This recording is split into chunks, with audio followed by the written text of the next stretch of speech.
And welcome back. We have got the Americas region for you now.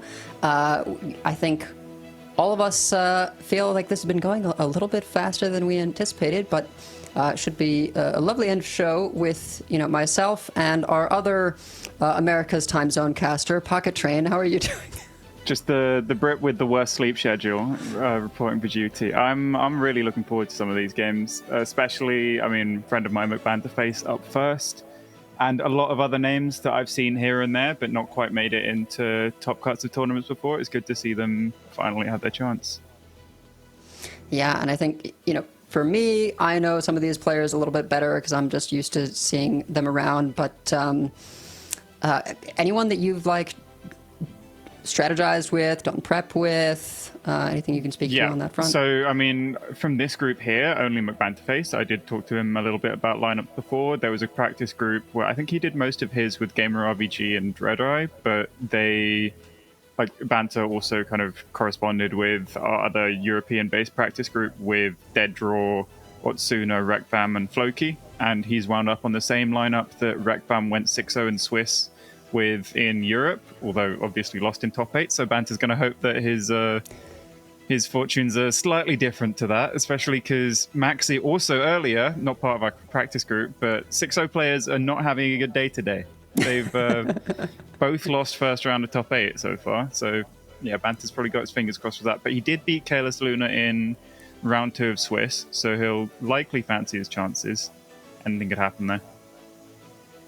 Yeah, I think there's always a little bit of reassurance when you're like, well, I did it before, I can do it again, right? Yeah. But in general, I feel like all day we've had a pretty good spread of, a few names that are quite recognizable, the other half less so, and it's kind of exactly what these playoffs are for, right? To sort of get some of the people who maybe don't have as much time to just grind the ladder and go for points are able to sort of just top 8 and open and then maybe get there. Everyone's a less well-known player until they're not, right? So this could just be the first of many for any of these names here. So no one's looked out of place so far today, and I'm sure that's going to continue. It's just going to be, I don't know, a fun tournament to cast. There will probably be some nerves from some of the players who haven't quite made it this far before, but that's completely understandable. Everyone goes through it. I think if there's any hiccups here and there, then that's just it comes with the territory. You don't get here and do perfectly on your first try, but whoever keeps their nerve, I think, of the newer players will reap the rewards big time. Yeah, I feel like in early days of Hearthstone Esports, you almost could have a dynamic of some folks who didn't have the head for ladder, didn't have time for ladder, but did a lot of opens, right? And so you could be just pretty good at building lineups, which is a different skill from the mechanical prowess of grinding ladder day in, day out, really getting to know a couple of decks. Yeah. Now I sort of feel like with fewer opens, it's harder to just be good at lineup building. So we still mostly see the big ladder grinders topping out these events, but hopefully we'll get some surprises. Yeah, you've got some people who there are some third-party things here and there that some of these players will have spent some time practicing lineup prep in, who will probably have a little bit more of an advantage over others. But these days there haven't been a huge amount of opportunities for that. So a ton of ladder grinders elsewhere. But I think in America's here we have a lot more of a spread. I wouldn't describe most of these players as outright ladder grinders. Obviously, the points threshold to qualify from Americas was lower than the other regions, which doesn't necessarily mean they're playing worse, but they knew going into it that they would have to do less grinding, which means there's they've probably come into this a little bit less jaded, a little bit more fresh than maybe some of the players who have been playing 12 hours a day on EU. Let's have a look at the brackets from the other regions. You're far more generous to the Americas region than your compatriot casters. But yeah, just take a look at these brackets. You see how from APAC we had Tabika and Photon passing through. I unfortunately missed quite a lot of this because that was my sleepy time. Yeah, it wasn't supposed to be my sleepy time, but it ended up being. So Photon, I think, does fit the bracket of ladder grinder who's getting that success now. Tabika, more of a bit of a mixed player because he's been competing for years now. I think he was part of the old Masters Tour system. He had a few appearances, nothing quite so spectacular, but he really looks like he's coming into his own this year. Like, he beat me in the first Masters Tour. He got top 8 there, 1 win off Worlds, and I'm sure he'll be hoping to do it again. He's got quite a lot of ladder points, not quite in contention, I think, for automatic Worlds qualification, unless there are some results that go his way at the Masters Tour. But he's been right up there all year. Yeah, definitely a name we've heard before. A little bit of an upset here with MEA. I think we were all sort of pulling Rekvem, Disdemon, Dead Draw, to some extent Norwis, and I don't really know anything about either of these two players who made it out. So I don't know that much about Nightmare 14, but based on his play today, I mean, he really did not look remotely out of place. I just don't know that much about him historically. I'm not sure he's got quite the same experience most of the other names in this bracket had. So based on that, it's a little bit of an upset. But based on how well he played, I wouldn't call it an actual unfair or upset result. But Phil I know a little bit more about, not that much, mostly just from ladder grinding. He likes playing a mix of slightly off the wall decks, and he came in with a bold lineup this time, and it paid off.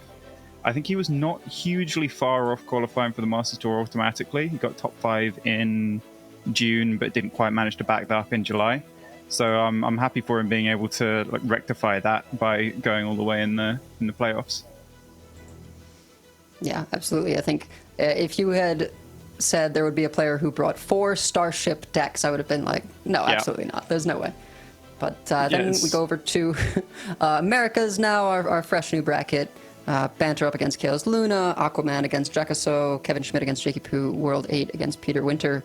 I'm happy to see that World 8 and Banter are on opposite side of the bracket, because those are sort of my 2 favorite players from these 8. Yeah, it does look like, in terms of experience, a bit of a lopsided bracket. We've definitely got a separation between the top and the bottom half of this bracket. Like, Banter faced Kayla's Luna, both former Grandmasters. Aquaman, I know his name from quite high ladder play quite a lot too. And the other 5, I think I know Peter Winter a little bit more from ladder than the rest of them. I think I don't want to besmirch his good name by calling him an avid weapon rogue player, but I think I'm remembering that correct. I no disrespect to the other 4, but they're just slightly less well-known names from the top of ladder. So I'm looking forward to seeing them play for the first time, because I haven't really before. Yeah, for me, World 8 is co-host on the Vicious Syndicate podcast. If any of you listeners or viewers take a look at the Data Reaper report, right? That's Zacho, and that's World 8 who does the podcast. So be excited to see how he performs here. Jakey Poo and Jakaso, I feel like, I don't know if necessarily ladder finishes, but I have seen their names pop up from HS top decks, right? As just it's sometimes their lists that get posted. They play a lot of the game, and they try out a lot of different things. They're not just meta-based ladder grinders like myself, really. They'll try out all sorts of different things. So they definitely would have tried quite a wide variety of decks before coming up with their lineup, I think, because they just leave so many options open to themselves. Yeah, and we see, a few different choices here in Americas than some of the other regions. Of course, diving in right here with Luna versus Banter. They both got the Fire Act Rogue, both got Alonius Druid, but we've got Nebula Shaman and Quest Warlock for... Oh, I'm sorry. Wrong one. That's good. That's right for Banter. I've done the same thing you've done earlier. Banter has the Nebula Shaman and the Owl Druid, the Fire Act Rogue, and the Quest Warlock. And the difference is Kayla's Luna does not have the Shaman. He does not have the Warlock. He's got Wilted Priest, which, for me, this is the first time I've seen it today. And he's got the Blood Unholy Control DK, which we've seen quite a few times today. So it's reasonably similar, just like generic good deck matchup spread lineup. I think there's no clear target strategy from either of these players. They've just gone, I'm comfortable with these decks. They'll get the wins each series, which so far has proven true. Yeah, and this is the only Wilted Priest of the tournament. So really, in all the regions. In all the regions, yeah. There's one priest in EMEA, which was Protoss. And I think, slightly more for APAC, but still no Wilted. Yeah. Well, I guess that just cements it as the best deck in the tournament if it's here. Of course, yeah. I mean, if Chaos Luna makes it all the way to the end, obviously that's why. Oh, for sure. Blob of Tar is a very interesting inclusion in the list. I've never seen that before, but I guess it's like a slight anti-aggro tech. It probably lines up reasonably well into some of the more aggressive decks that you're expecting. Yeah, I mean, between Blob of Tar and Sleepy Resident, that's a pretty hefty amount of wall for aggro decks to deal with that don't mess with your resurrection, your resuscitate.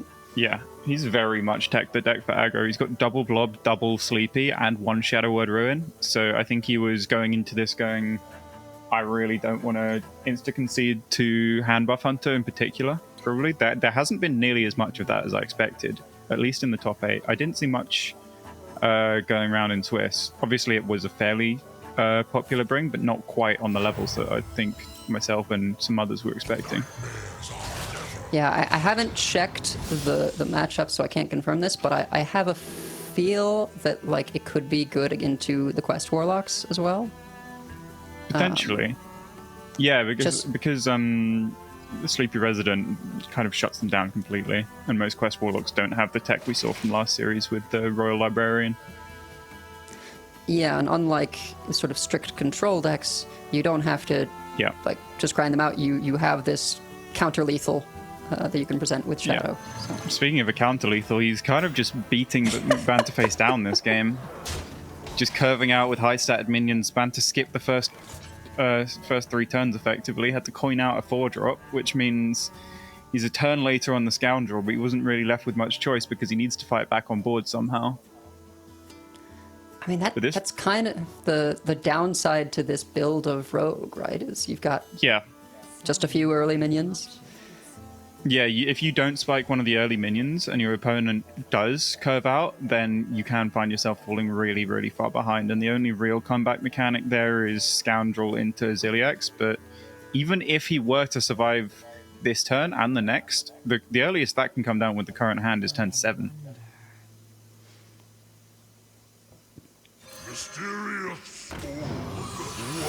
Yeah, he knows that he has no way of stopping 11 damage sticking on board. So just hoping for the best possible secrets, like an ice barrier. Maybe Kayla's Luna's hand is a little bit clunky and he relies on playing a spell, and you get a counter spell to just completely skip a turn. But this second crafter is pretty much ideal to follow up this start.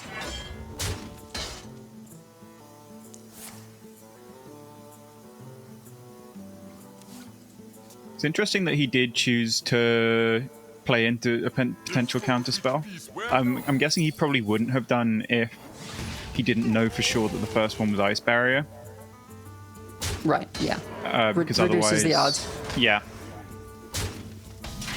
He potentially could have also played the Crafter first to test for explosive runes, because he was likely always going to play it this turn.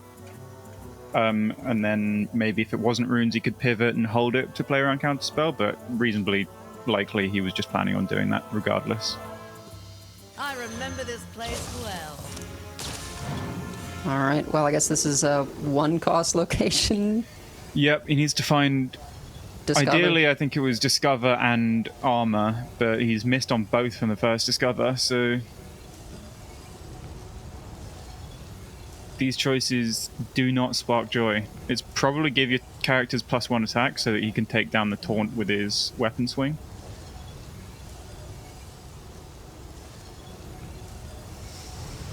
Ooh, yeah, I mean, that's That's rough, but certainly the deal 3 isn't happening for a long time.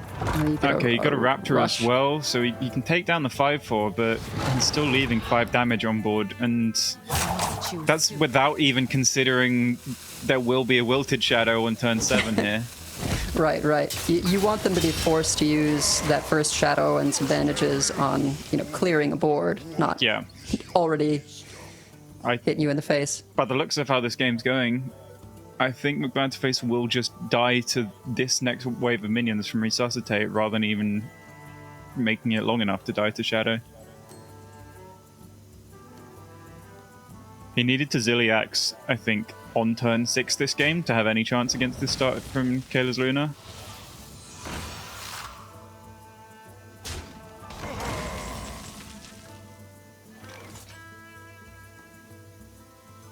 The trade here is very interesting because it blocks potential ice barrier, removing some damage, and maybe counterspell from a shadow step play here. But that is a very specific play that Banter would have to have, and also I think you just kill them with Wilted Shadow anyway. It doesn't matter really at this point from Keller's Luna. He was way too far ahead. He could have played, I think, any combination of cards. Yeah, I think it was probably just a nod to Secrets being obnoxious and not wanting to have to deal with that fringe scenario. You know you have enough damage with the bandages. I know I'm winning. I'm going to remove the random, and then you're fine. Just a little bit of stress off your mind. 100% win either way, I think, from that spot. Yeah, and that's first one locked up for Luna. Seems good. Wilted Shadow, best priest deck of the it went the tournament. 4-2 in Swiss, and it got banned once. So that's a decent performing deck. I don't know where he views it in the context of his lineup, whether or not it was one of the first things he wanted to bring. I would assume not, but it is performing very well so far, it seems. Yeah, and then we see the other combo deck, Aulonius Druid banned off of Luna. Of course, Banter, the Nebula Shaman banned. Yeah, I think he banned. That's a nod to Hex in the deck being really backbreaking for the both the Wilted Priest and the Death Knight from Kayla's Luna. So I think that's a very heads up ban. And the Druid from Banter, it's obviously got a mirror. It would have beaten his Nebula Shaman if well, probably beaten. It's got a good matchup if that had been left up. But I think it's quite a close ban from Banter, actually. Now, as I don't have as many games on probably any of these, but particularly the Warlock as you. I played a bunch of the Warlock this month, but I had to stay non-legend so that Lorinda could keep the title of the highest ranked caster this weekend. So I did cut myself off at Diamond 1. But I had an absurd win rate up till that point. So, how would you keep Demolition against the Warlock? Just like because location is such a good way to continue the quest, or is it just like they'll already have gotten one use, so it's not? Yeah, you're only getting a little bit of value out of it, and you want to curve out and progress your own game plan. I think we saw a game earlier in APAC. It was a different matchup, but someone kept Demolition Renovator, and then when they died on something like turn 10, it was still in hand. So a lot of the time, tech cards are a little bit of a bait. You go, oh, they have something that we want to hit with this. So obviously I want to keep it. But against anything other than specifically Druid, I think it's better to just look for your cards that let you curve out, progress your own game plan, and you got to hope that you naturally draw into your tech cards instead of disrupting your own game plan to do that. I think there's like a tendency to feel like, oh, there's no downside, it has tradable. Yeah. Right. But then that 1 mana is actually quite a big deal on a lot of turns. Like here, let's say maybe this Dirty Rat wouldn't have been drawn if it had been kept. And this Dirty Rat, I think against Banter's deck, there's like no bad hit. the biggest minion in the entire deck is summon a Dark Marrow. So if this 2/6 ran into a 4/4, you're not happy about that because Dark Marrow's not really in there for the minion itself. It's just for the tourist effect, and then you chuck it into the Underfell later. But that's worst case scenario. Every other time you've just got an overstatted play against whatever you pull. Yeah, 2/6 taunt definitely going to slow this Yeah. up and clear the way for some very early leeches. Yeah, the leeches look really strong here. Protected by the dirty rat, so they're going to stick around for a couple of turns unless Banter picks up exactly Hellfire very soon. Yeah, I mean, and they can, even with just one base damage, they can snowball very, very quickly. Slight misstep from Kayla's Luna trading into the Wisp instead of the Flame Imp, because that left him a 50-50 to Yep. kill the 2/2 instead of the 3/2 with the leeches, but it's very, very minimal. Oh, interesting. This was a question in my mind of, do you rip the temporary Solarium even if you're unlikely to be able to play anything? And Yeah, I think with this deck, it's just you want to get the mana spent. Every bit of mana you can spend towards doing your quest to get it down as early as possible is very important. Because now he has an outside chance of playing the quest on turn 5, which, judging by Kayla's Luna's start, he's probably going to have to do.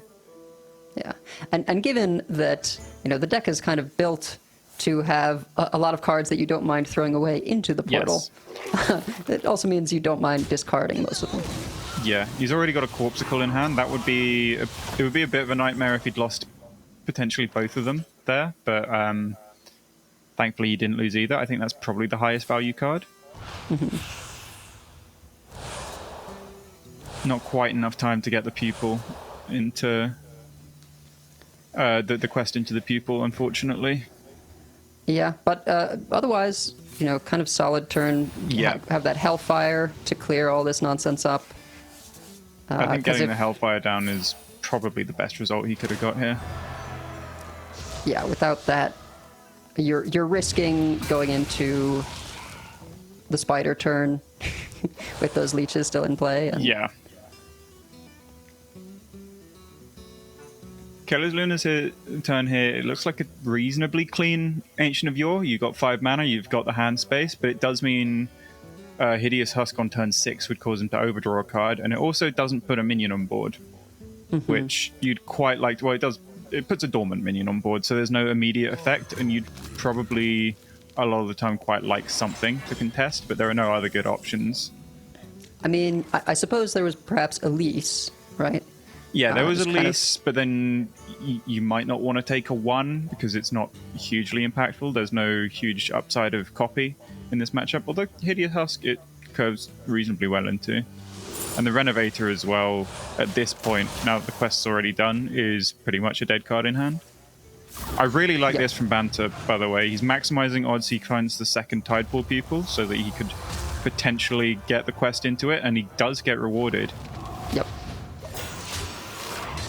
Now, I don't know if it'll have an impact fast enough, but there is potential here for Luna to steam clean a significant amount of Banter's deck away. Now, of course, he'll know it's in the list, but I feel like he'll be wanting to make sure that he's got at least one mass production in hand. Yeah. Very likely. I think with the way that this hand looks, he might just... I mean, now that he's top decked the second one, it's very fine to just dump one of the copies just so that you can get it into Tidepool Pupil as quick as possible, because he really wants to play the second quest reward next turn. But this Husk does have to get cleared from the board.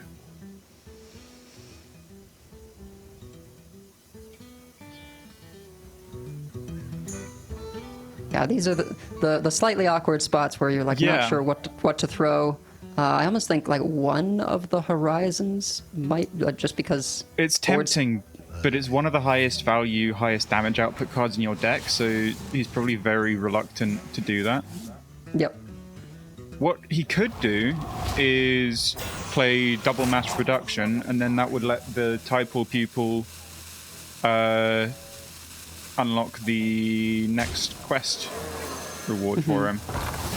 So he could have played that this turn, but I think he's just opting for the more consistent clear of the husk and still being able to spend all his mana. Make a good impression.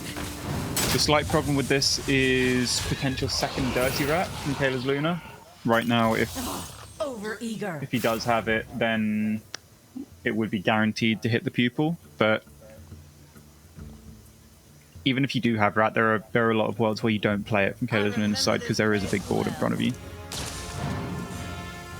Yeah, it looks like Luna thinking about maybe renovating the Yes. Horizon's Edge there. You know, for durability is as good as you're going to get value-wise. That is also another big reason why he didn't keep it, I would imagine, because Horizon's Edge is coming down later in the game. So if that's the thing that you're saving it for, then it's just going to be a dead card in your hand. As we see, it would have been a dead card until turn 7, when he'd already drawn the majority of his deck, so found it anyway.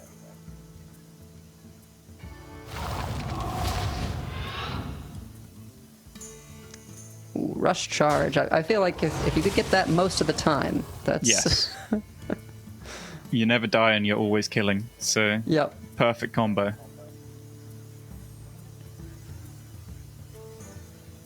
It's interesting that he's contemplating going for the second Horizon's Edge. He might be leaning towards this while Kayla's Luna doesn't have quite so many minions on board. Yeah. Just sort of maximize the face damage you get. Yeah. I'm curious whether or not he goes for double Corpsicle to just try and maximize the damage, or plays the pupil out this turn.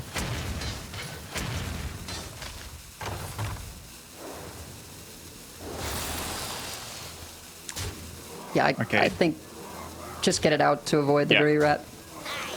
Yeah, because Dirty Rat Corpse Explosion's a very realistic play that could happen here. Like, you do most of the time lose 3 permanent damage in the long run, but it's 3 permanent damage in a game that you're probably a lot more likely to win because you just guaranteed that second rift.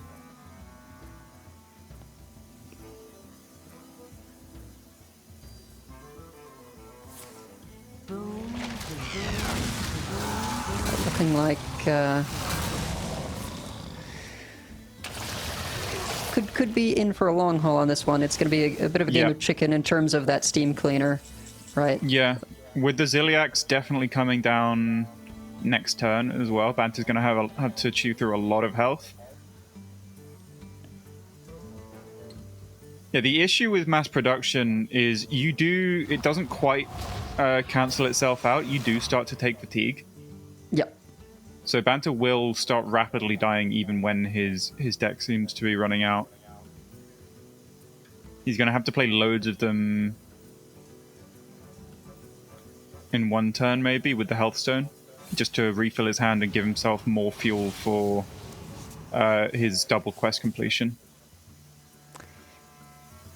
Yeah, there's the weird thing where you want to get enough of the rush life steals to keep you topped off so that you can do that big turn of just play a million mass productions, Hearthstone back up.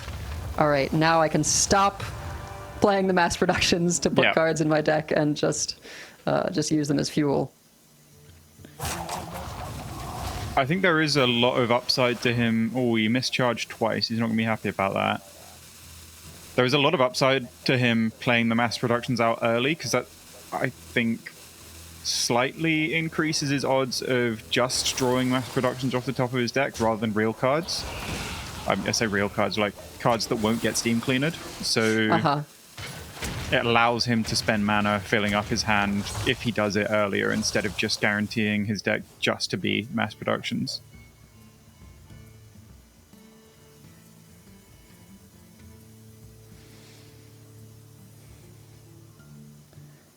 So, probably the Ziliax here, right? Yeah. Any other play, and you're probably just dying to the Corpsicles anyway. Especially because there's a second Hellfire for Banter, and he's drawn almost all his deck. Yeah, and it is an awkward board to use the Hellfire with, right? Because without getting the 4/4 charge. Yeah, it wasn't for immediate damage last turn, but it also means there's nothing that will survive here after you kill the Yes. Reborns.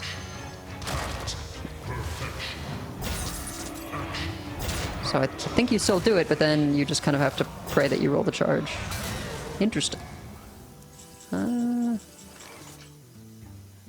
Yeah, he's choosing to do this to minimize immediate face damage from Banter, because I think he's hoping to get to location plus Ceaseless Expanse next turn. I'm assuming there's gain 12 armor in that location, so I think Careless Luna is seeing that as his main comeback mechanic to swing the game the other direction, because at the moment he's under a lot of pressure, which isn't going anywhere. It's not going away. So he needs to start doing something like consistent and high value every turn himself to try and combat this. Probably not the hits Banter wanted. He probably would have wanted 2 on one of the Ziliaxes at least. Yeah, I would imagine so. Because now it's a little bit riskier to just go for the Hellfire from the start. Yeah. We're probably going to see double Corpsicle on the Ziliax just to prevent the healing. Oh, yeah. Or Horizon's Edge. That's significantly better and makes a board space.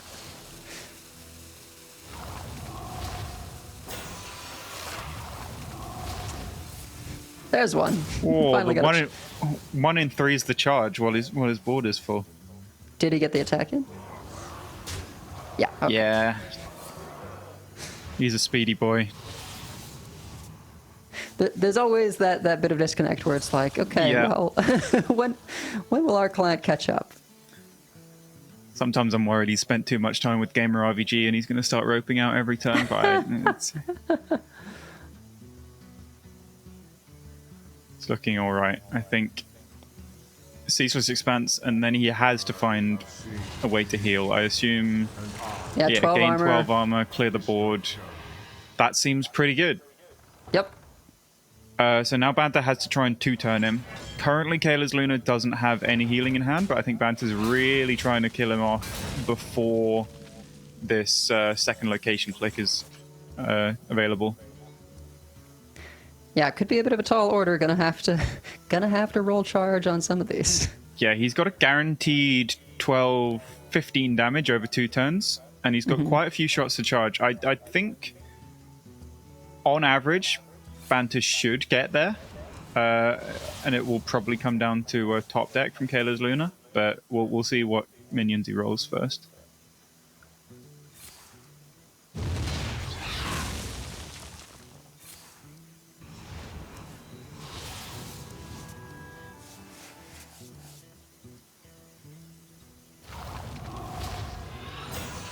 I'm like sure it is useful so little that it would not be worth it, but I do feel like it would be the funniest thing to just run a Kill Jaden in here.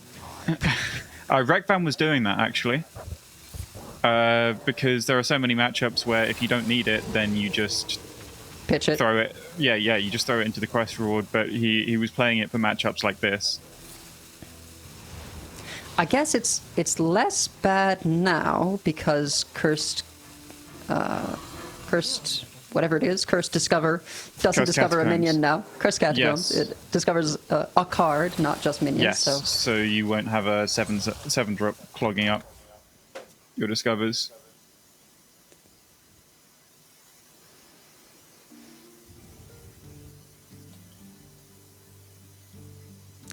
and yeah, at least got one charge there. Dirty Rat is like you said, still useful as just a 2/6 taunt. It's very good as a 2/6 taunt, because as it stands on an empty board, Banter could hit charge twice off the rifts, and that would be lethal, but it's not lethal through a taunt, because he needs to send both Corpsicles face.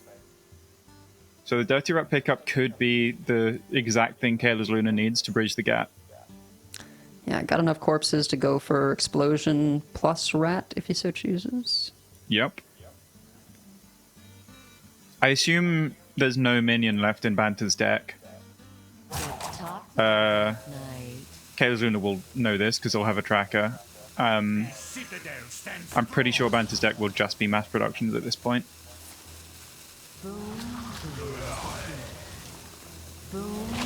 Be pretty hard for it not to. Yeah, so he knows that this isn't going to pull a minion from his hand, in which case it is just a 2/6 taunt on its own. Otherwise, there could have been some fear of counter lethal. But I think Banter's 1 in 9 for lethal here. Not anymore. Okay, well, If he hit charge plus rush twice, I think that was lethal, but he hit no charge twice, which is rather unfortunate, I want to say. yeah, gonna be pretty unhappy about that one.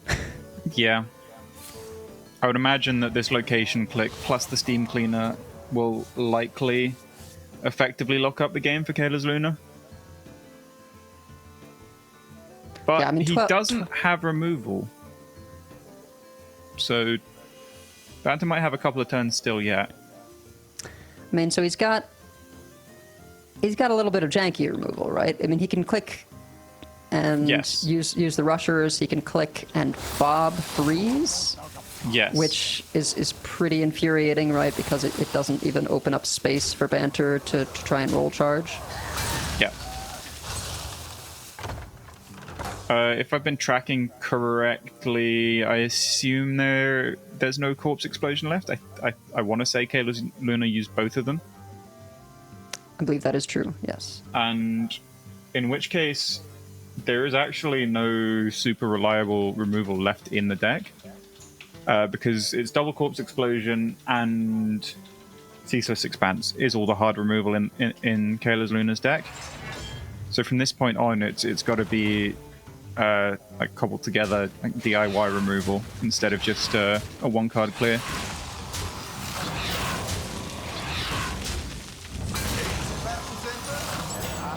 He's going for the bob Yeah. because he's just trying to bridge the gap still to next location click. Yeah, I mean, it's basically a time warp, right? Because Yes. the value is just so minimal for Banter. I mean, I almost wonder if it would be worth, like, corpsicling your own minions a bit here, just to try and roll sturdier ones. Yeah. Yeah. Because just like on the basic level, if it hits charge, that's +1 damage. Mm-hmm. So you haven't lost anything with the Corpsicle. It also makes a big minion, as you said. But Banter's not very good at hitting charge, it seems.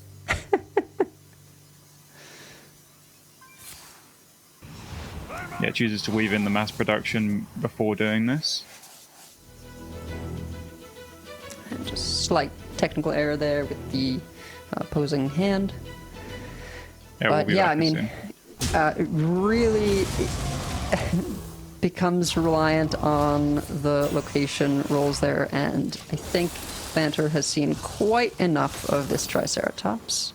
Yeah, he seems to get it every single time, yeah. Did he miss on... Yeah, he missed on charge with both of the clicks again. Well, to be fair, There was only one of them off the second one, yeah, there was right? only one. Exactly. Yeah. But I'm sure he'll be talking about this on stream.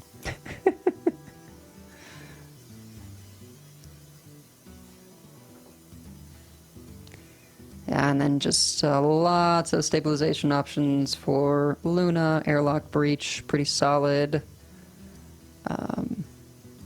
Yep, effective gain 20 sometimes. I mean, you could. I don't know at what point you decide to Steam Cleaner, since you know you're not hitting all of them, but at the same time, Yeah. you're hitting the ones in deck. So I think the time for Steam Cleaner's probably passed, considering Banter will just be fatiguing for every mass production he plays now. Also, it would Yeah. only hit one card max. Well, I guess it would hit two if he played another one. It hits 2 cards maximum at this point, so I think you just want to do Yeah. high tempo survive plays now for the rest of the game. sure, yeah. And that will likely get there. Yeah, and we've been talking about the Steam Cleaner, but it's not there for this matchup. It's for the Warriors. Yes.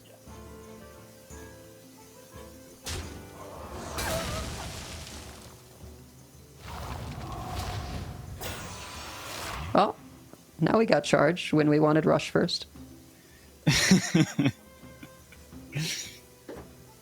I can sense exactly how Banter's formulating his complaints. Like, he's going to remember exactly this moment where he wanted rush and didn't get it. After getting it like 6 straight times. Which, to be fair to him, is quite unlucky.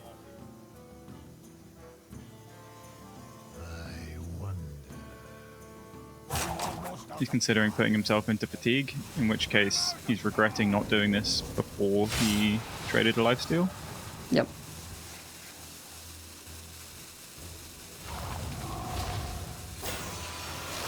Yep, now neither rush nor charge.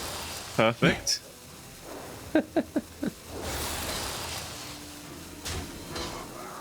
I mean, with the corpse explosions gone, they are annoying to remove. But once you have a couple of them, you know, you'd rather have the higher attack minions behind. Yeah, Banter's by no means out of this game, because he does just have good turns every single turn for the rest of this game. And he's almost exhausted Kayla's Luna's location clicks.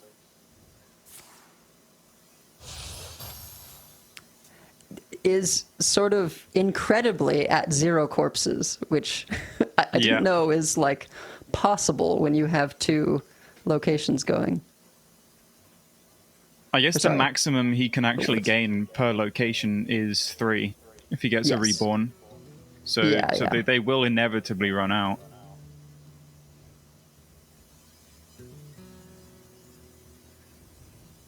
There is a dragon in hand. Well, and you automatically get one in hand from...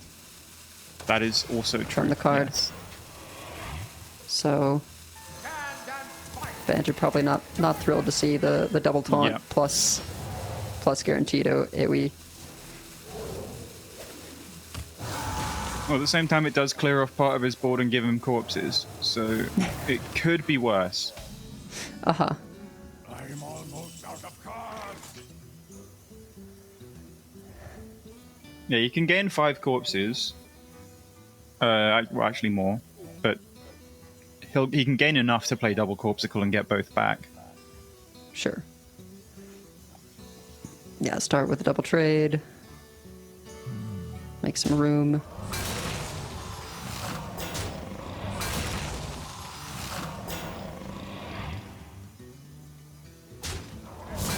Oh, sure. Yeah. Use the death rattle against the rest of the board. Yeah. Hey, we got one.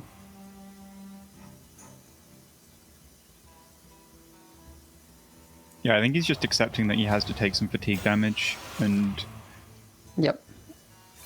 has to race him. Well, in the end, those 2 rolls, I think, were the best they could possibly be. That is definitely true. And if Banter complains about this, he'll conveniently forget to mention that. Yeah. But there's a location tick left that you know, got held in reserve, so... And the next Chillmore as well could cause some issues, because Kayla's Luna, this game's gone on so long that he's up to 15 mana without playing Ysera. Yep. And so is Banter, yeah. Yeah, but actually just ability to... Oh, wow. Very interesting. A lot of legendaries do have fairly immediate effects, but these don't. Ashamain is about as bad as it could possibly be. Infinite mass productions. But just Tarim on its own might just about be good enough, especially with the hero power upgrading quite soon. Yep. From the Horseman's Head. Yeah, I mean, that's sort of something you can do right now that would be fairly impactful. You could...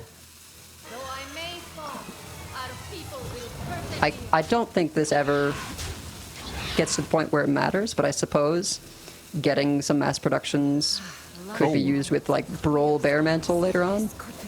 I take back what I said about the Horseman's Head. Does that...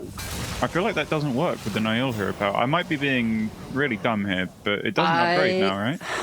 I'm not sure. I'm not sure if it's a replacement effect or an upgrade effect, right? Like if it checks. No, it doesn't. What your Definitely current- doesn't work, because if you Asher main for the Horseman's Head and you play it from hand, then it doesn't upgrade if you're a Yeah. rogue. So I would assume it works the same way here. Yeah. Okay. I think that was another one that he would have liked to get rush, but Yes. Yeah, now that he's in fatigue and having to damage himself, the lifesteals have abandoned him. yeah. My cards are low. Where did they go?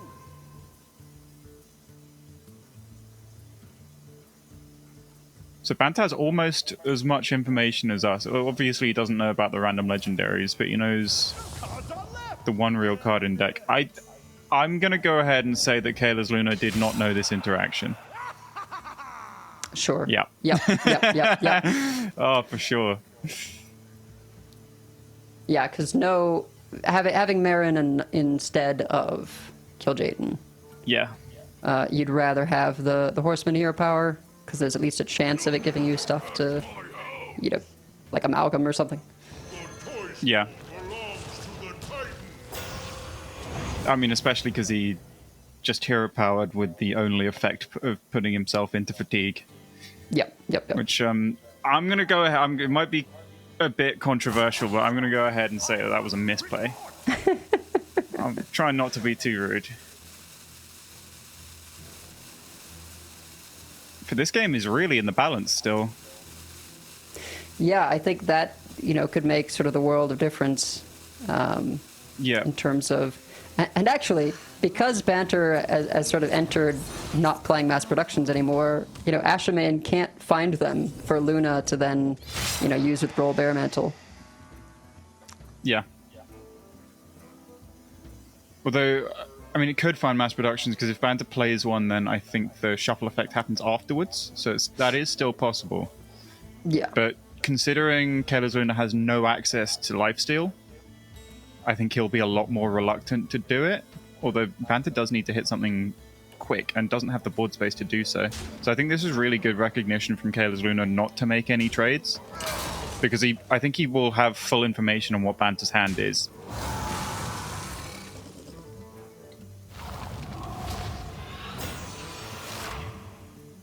Rush pickup pretty good there. Yep. But from Banter's point of view, I think he can just start trying to ship Corpsicles to the face and hope to close out the game next turn, I think, is his plan. So he's done this now. In case he gets Rush, then he can trade, get an extra Corpse, and I assume he'll be sending the 3/5 to the face, What? just to maximize damage. He could have played a mass production there, right? Yeah, but it puts him into fatigue. I think he's probably saying, I need to win the game next turn, so there's no point in damaging himself. Well, so it puts him into fatigue, but he gains 5 back and then has, 2 cards on top of deck. Yes. I guess if you're expecting I have, for sure, can always- to turn to lethal, Yeah. Room for dessert. and it does prevent this from gaining anything, I guess, whatever, Yeah. which is an unknown, but You have a fraction of my power.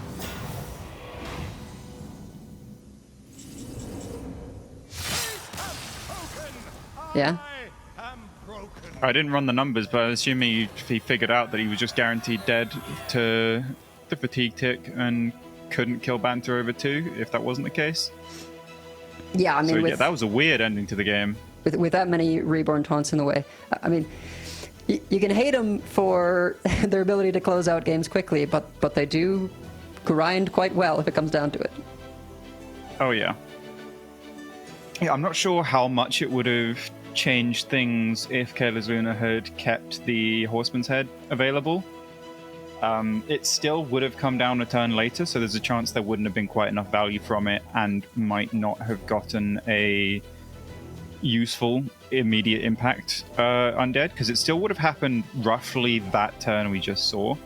Would have been the first actual use of hero power, I think, if I'm not being silly.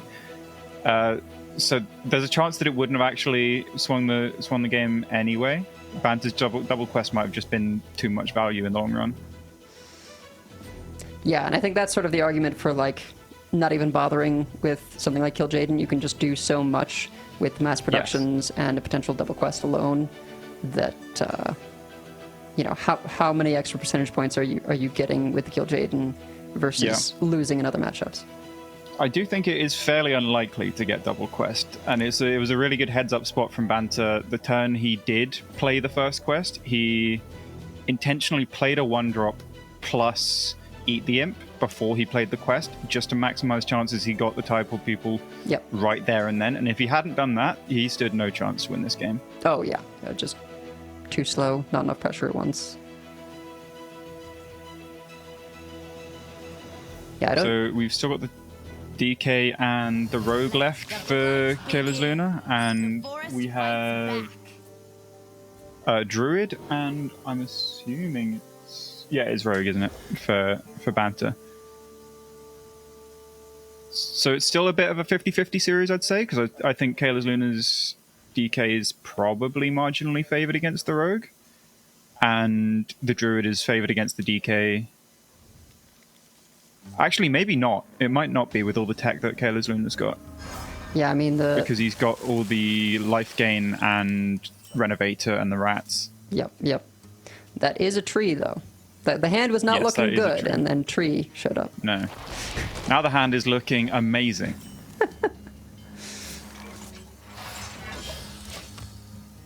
Kayla's Luna does have to pass on 2 as it stands.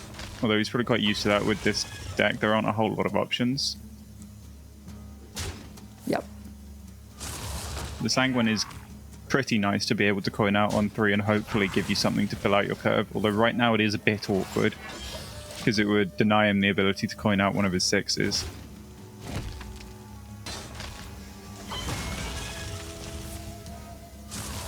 Yep. Which just he does say that is too much to throw away, yeah. Well, and especially when you know that one of your 6s is a hideous husk, right? Yes. Being able to get a couple leeches down, if they're not dealt with, then just sort of ramp it up. I think he probably would have thought about it that turn quite a lot more if the husk... Oh my god, that's a Renovator immediately. Right on time. Yep. Yeah. 1 turn later and that would have blocked him from being able to coin out the husk. I mean, yeah, now... So now Banter's in an awkward spot. He is in the slightly more desirable position of having drawn a bunch of minions that aren't Aulonius or Incendious. Mm-hmm. So he has the option to Bob draw at some point if he can dump the hand space, and hopefully triple up one of those 2 minions to just overwhelm Kayla's Luna with damage. Because if you have 3 owls, you can't rat all of them. Yeah, so... And...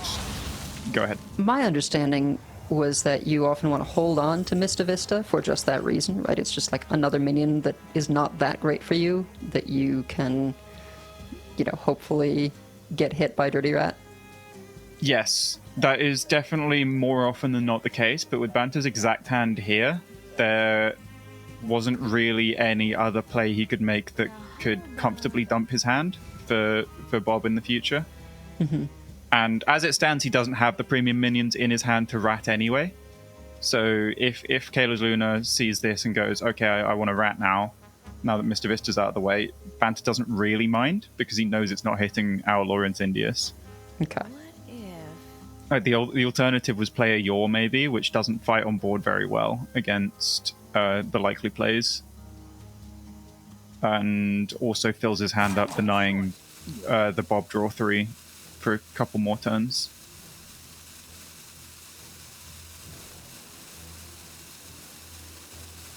This is very awkward, though. He does need to clear this up. Otherwise, the health starts stacking up a bit too much.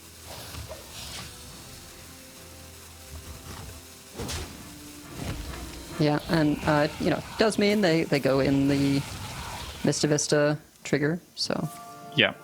I think that was part of it with playing the Vista as well, because Kayla's Luna's going to play minions. Like Banta knew he was going to coin a 6 probably because of how passive he was in the early turns.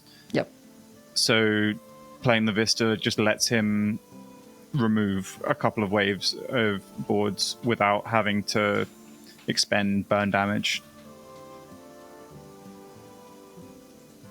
I feel like there's now going to be a sort of awkward balance of like trying to get rid of cards, but of course they're going to get replayed and fill up the hand. Yeah. It is very awkward. He really needs something like a New Heights to just give him that bit of extra mana to make the hand a bit more dumpable, and also it would be a dumpable card in itself. Mm-hmm. Relaxation for all, and all thanks to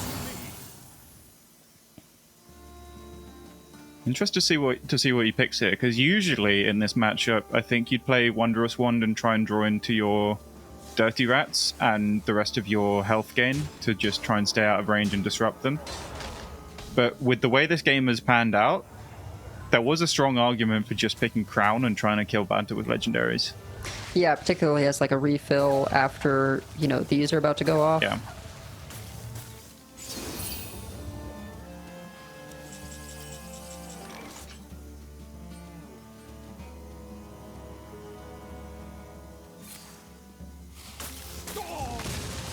Yeah, I was wondering if we would see just like, well, we've gotten this in Incendious, let's play it in Incendious. It's quite unfortunate ordering with the Ancient of Yore, because I think that draws before Incendious buffs the deck, so if he'd drawn any eruptions then they would have just dealt one. But I think Kayla's Luna's deck is so bad at dealing with Incendious, barring that one card right there, the Headless Horseman, that Banta could expect this to have a decent chance of sticking on board for more than one turn.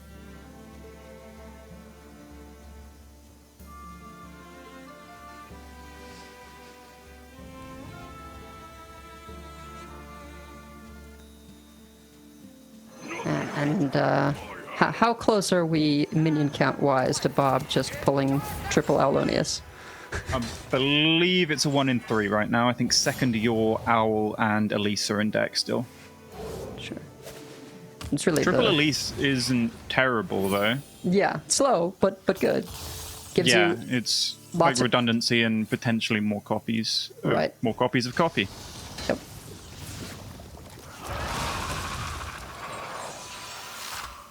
Yeah, copy effects always something to look out for when it comes to Hearthstone and stuff like Aulonius. Which is, I think, the very reason that Banta's avoiding playing these toy chests, because he would really have loved to top deck a Dollhouse here to give him the spell damage and start doubling the cards that he discovers from his deck. Yeah, and then Instead, it's just very awkward. I think has been holding on to the story as well, just to like not want to like draw out the Dirty Rat, but yeah, I kind of have to do it. I guess now you're in a position where you can just get rid of space for Bob, right? Yeah. Until he played it, I was thinking that it also does give Kayla's Luna information, because he knows that there are only 3 minions in Banta's deck left that have 5 or more attacks, so he knew that was a 1 in 3 to beat Owl, at least from his perspective. Yeah. Would see that it is the Yor, though. Yes.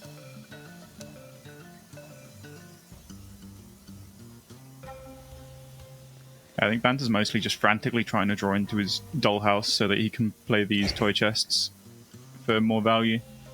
Yeah, but both of them bottom 15. A little bit rough there. Yeah.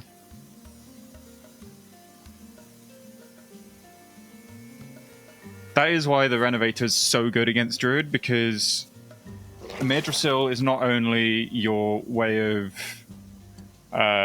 activating your combo a lot of the time in the late game by giving you the extra mana, but it's also your deck's primary card draw engine. You draw a lot slower if you don't have the access to the Madrasil cards. Yeah, and the refresh lets you spend more cards, gives you some board presence. Like it's just the whole package. Yeah, he would have had, what, 5 more mana, 5 more cards this game. Okay. Okay, this is interesting. So we've got story again. Feel like you feel Okay. a little bit more uncomfortable about going for the story, though. Yeah, it is awkward with the hand size because if he plays story, he'll tutor a minion, and then there's a chance that he'll top deck the second one before he can bob, because he can't bob anytime soon, really, with this hand space. Yeah, Let's see. there's definitely some kind of calculation of like how many burn spells are worth getting rid of just for hand space. Yeah. Operating under the assumption that you'll have, double Aulonius. Another issue is the lack of new heights still, after all this time. Well, double dollhouse. This is a potentially. really difficult Or double decision owl. because you love double owl, but Yeah. it let you dump your hand this turn, which dollhouse does. And you know that getting ratted now is still fine for you. Oh, there's the new heights.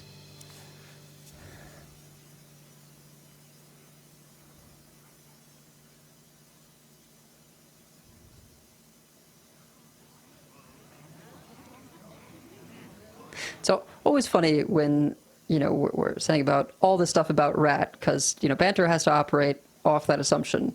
But it's just nowhere to be Yes. found for Luna. Yep.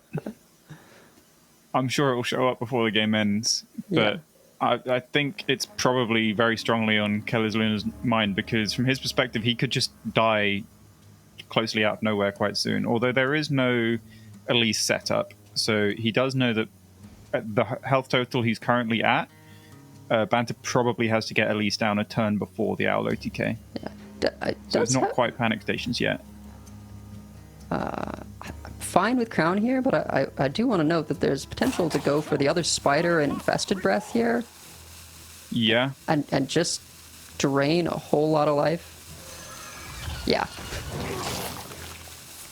Yeah, potential issue with that is...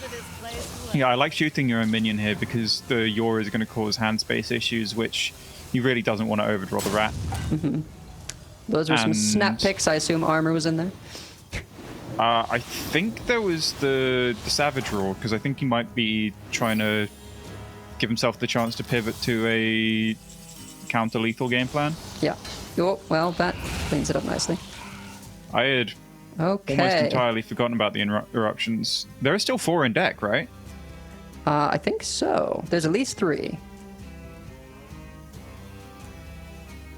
So, Banter's probably frantically counting about whether or not there's a realistic chance of lethal with Owl, double location trigger, file, and Sleep Under the Stars. I don't think that's very likely at all.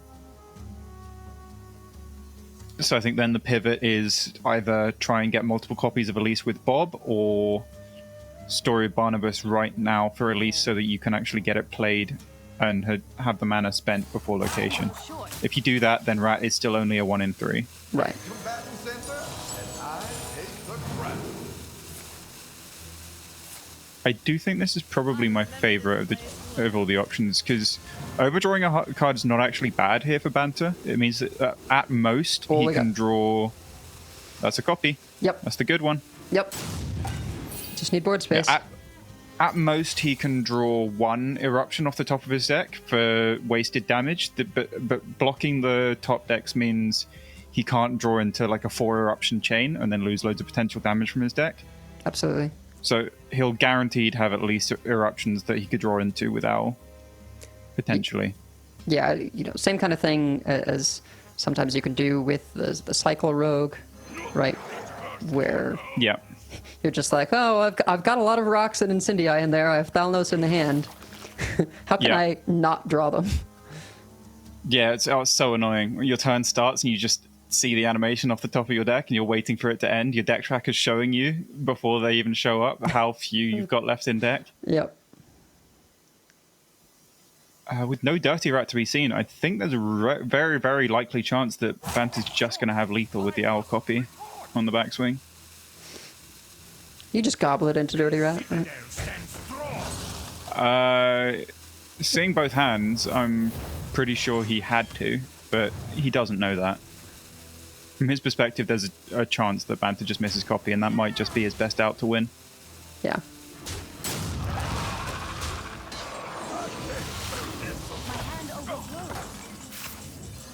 All right, and there it is. Whew. This ought to be lethal. Triple dollhouse plus a copy. I think this is going to be a record for what I've seen anyway. 20 spell damage. I've done triple copy before. I did like 100 damage with one spell. It was great. But yeah, this should be super lethal. I mean, particularly with how many eruptions are left in the deck. He doesn't even need the eruptions. He's just dead. But you gotta go for them, right? It's only 6 cards left. He's just making sure. He's making sure he has the mana for Living Roots at the end in case he has a very the dirty rat burn at the end, just for poetic the style points. Okay, so that was a potentially banana skin matchup for Banta. His Druid was looking like his weaker of the two decks going into the end of that series. Like out of the 4 decks remaining, Banta's Druid in particular looked like the weakest of the 4. Mm-hmm. So he's probably very relieved getting that out. But Rogue, his final deck, has a mirror, and I would guess that the DK matchup is fairly close because the control tools line up reasonably well, but I usually would prefer to be Starship EK instead of just like a full control list, I think, against the Ferrite Rogue. Yeah, the leeches, I feel a little bit better with Elise just because you can do fancy things like, like you can with everything else, right? Summon a copy of the spider, go for the Savage Roar things, but it is still a much more passive deck than the starships. There is the other factor that they both run Ysera, and Banta's Ysera is a lot easier to play than Kayla's Luna's. So that might very much work against him, depending on how Banta draws, if we do see that matchup at all. Yeah, well, and then... And we do. The tech cards here, Demolition Renovator, obviously for Druid, and Steam Cleaner for the Warrior, right? Those are not doing anything here against the Rogue. No, those are pretty poor in this matchup. I guess I shouldn't say nothing, right? They can hit Elise location. That is true. That is reasonably relevant.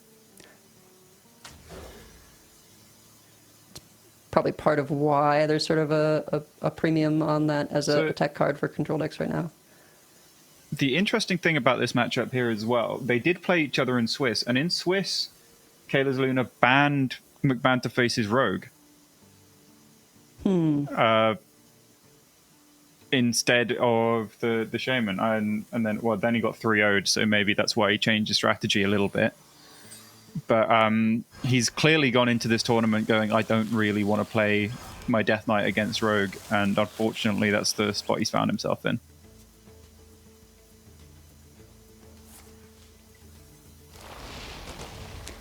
Decent opener though.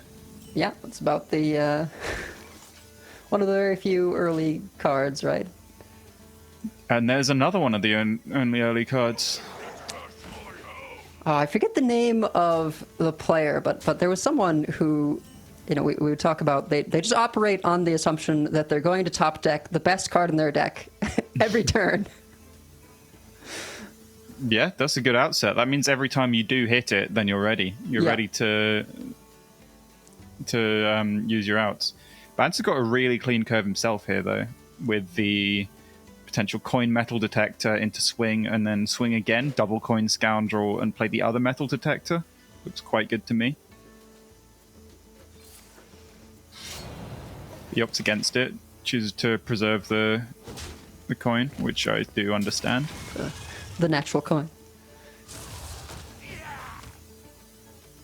I guess the turn slower means you could like scoundrel plus one of the 4s, maybe?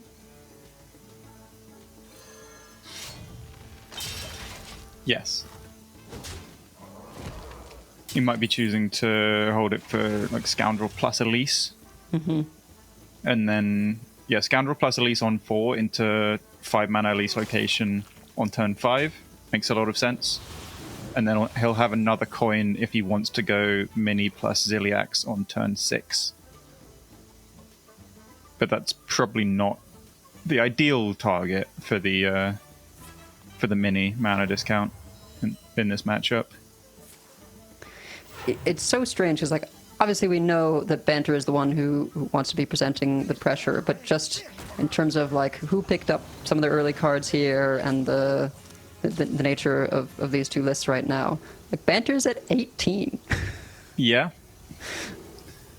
I think that's often the way with this rogue. You take some chip damage and then you really want to hope to cheat out a Ziliax. And the decks that could actually punish you for letting yourself go that low are really bad at dealing with Ziliax.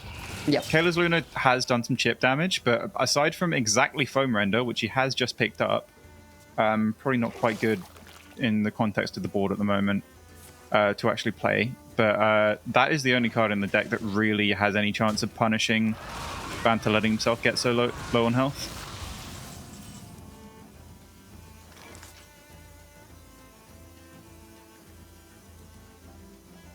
I did not see what all was in this location. I think armor was definitely the second pick. I think there's someone a 5/5 copy. Uh, I know the we'll first find word out. is 5/5 on oh, Raptors. okay. No armor, just 5/5. Gotcha. I'm always disappointed sense. that the 5/5 copy always happens first, so you can't like summon the rushers Oh, yeah. and get a 5/5 copy.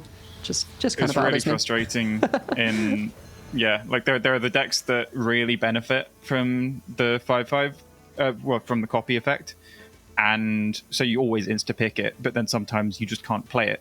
Well, you can't actually click the location because you have no minions on board. Yep. But I think with the rogue you're not that fussed about getting the copy each time, although in this scenario it does seem like the best one. Just consistent pressure. Yeah, Raptor is really nice there for dealing with the leeches. Otherwise, they could have run out of control this turn. As it stands, I guess you don't have to Renovator this turn because it's closed for another turn. Yeah, Could but go- there is the issue that Banter's just going to have pressure every turn, and Renovator's never going to be great on board. So it's a lot harder to play in this matchup than it was against the Midrasil last time. So I think it's a very reasonable decision to play it right now when the pressure's at its lowest, and then just hope to come back from the tempo deficit you've left yourself in after this turn. Yeah, and Bob Free's pretty valuable tool to save for a potentially much bigger Yeah. board. Should also mention the neophyte timing as well was very good from Banter going into the turn 6 from Kayla's Luna, because he knows that Airlock Breach is a lot of the time one of the best possible turns Yep. that he could have had in response to that board. And the leeches themselves from Hideous Husk weren't amazing, so I don't think Kayla's Luna really would have wanted to drop it that turn right there. So it's Airlock Breach in particular, I think, would have been the best turn 6, but it was blocked by Neophyte. We debating Firac here? I think so. This is treasure. Well, judging by his Firax yesterday, I wouldn't be surprised if this is lethal. No, that's not how it works. All the luck is spent, and so, then today it doesn't work out. I don't actually know the numbers on, like, whether it is generally better to attack first as Banter did, or to, like, hope for, there's, like, the Druid board-wide buff. I'm pretty confident on average it is better to attack first, because after your opponent's board gets cleared, then he starts trying to clear your own board with a lot of the non-face targeting spells. Yeah. And also just Hellfire is the main one. All in all, pretty solid Firac, though. It wasn't lethal, right? Wasn't a home run, but it did not remove most of, or any of Banter's minions. Yeah. And did a decent amount of phase damage, so. Yeah, I think it's exactly Corpse Explosion that Kayla's Luna had to pick up this turn as well. Otherwise, this board was probably just going to be too much. So that pickup is pretty huge.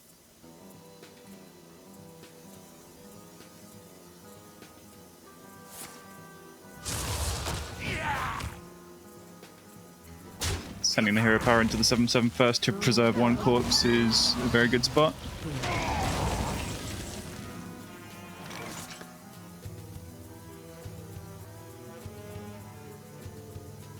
Huh.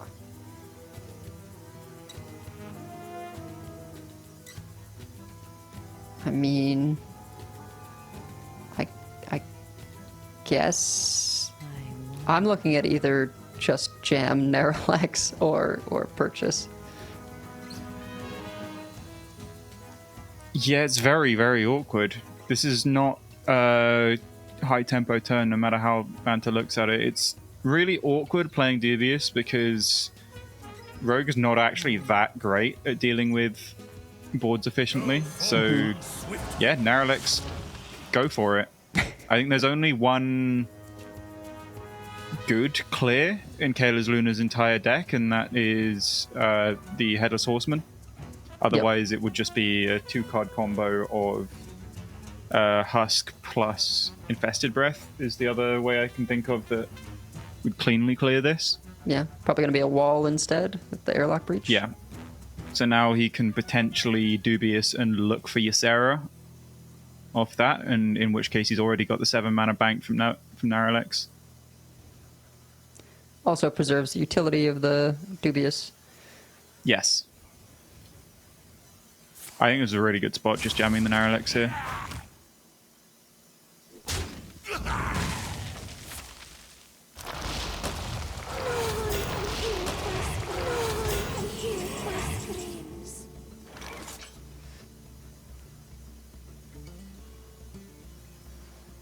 I guess you could coin Ziliax also.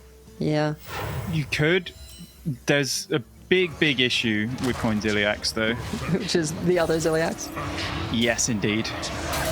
But It sort of resets the board state to the same spot you were in the turn before, but Kayla's Luna does gain some health in the process. right, I guess if you purchase first, I mean the question is like, is it just a matter of what order things happen, because now still potential the Neralex sticks, Yes. and you presumably would have wanted to present enough pressure even in the purchase situation that there would have been 2 minions to run into.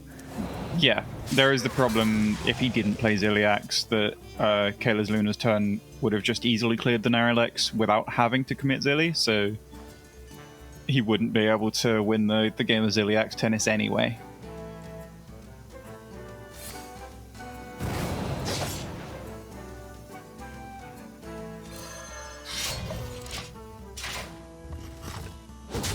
Reasonably clean response. And he's got a fairly dumpable hand to let him ash him in if he wants next turn. Yeah, I mean, coin, prep, pretty good way to start. The Ashmane timing is interesting against a deck that runs Marin, though. You can just play it as early as possible and hope that something like the Marin is still in deck, and then use that to outvalue them. Or you can wait for the Marin to be played and hope that you just fill your hand with treasures. But that does get a bit awkward if they just directly pick Crown, then maybe you can get there with the Golden Kobold, but it's a lot less consistent. Yeah, and Luna actually has a lot of the things that Banter would want. Has not picked up Ysera or Shaladrisil. There's that. Has not picked up Horseman either, which is another reasonable That is hit. also relevant for sure. Like, even the foam render, Banter would have liked to have access to at least. Sure. It wouldn't have been probably one of the number one picks, but just consistent damage every single turn. He'd probably have enough corpses to get it done for the rest of the game.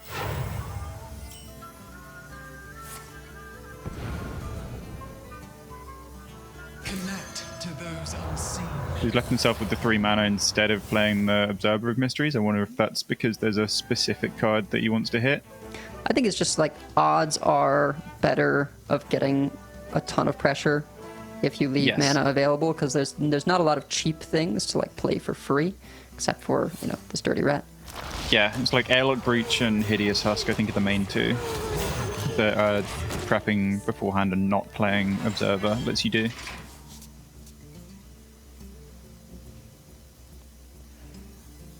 discount means this Shaladrsil can get corrupted fairly easily. Yep.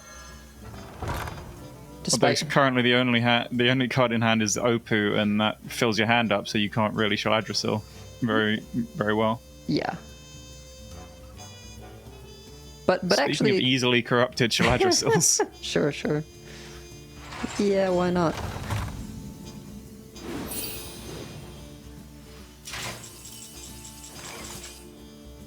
It's just a lot of trees in this game. I feel like we're going to be in this one for quite some time yet. All right, what's the hit here? Not bad. I think you were kind of happy with most of the hits there, everything except your. Yeah, your would be really bad. The other three... Husk is probably not too useful for Kayla's Luna for the rest of the game, so you probably wouldn't want to hit that either, but there's a lot of application with hitting the legendaries in hand, because they do pretty unique things compared to the rest of your deck. Yeah, and, even if you hit the Ceaseless, you've got Horsemen to deal with it. Yes. And that denies them one of their removals, which is how we saw Banter win against the Death Knight earlier with the Warlock. He just ran out of removal and couldn't get there against not even the most impressive of boards. Just consistent pressure.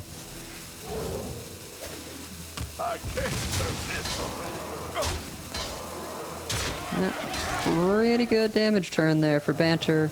Oh, but Yeah. Luna does have the ability to infested to corrupt, which is wild. Yep. And then go ahead and go for the 5 damage AoE. Each Yeah, clears up to infested. 2/6. Plus the Hideous Husk as well for the hand space, if he wants. Mm-hmm. Choosing to go for Yor is understandable, because there are still some key cards in deck that he probably wants to hit as soon as possible. Yep. And you get to put down a 6/10. Yeah, Is there trouble? not bad, that.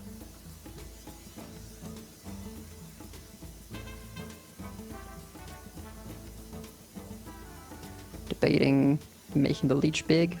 Yep.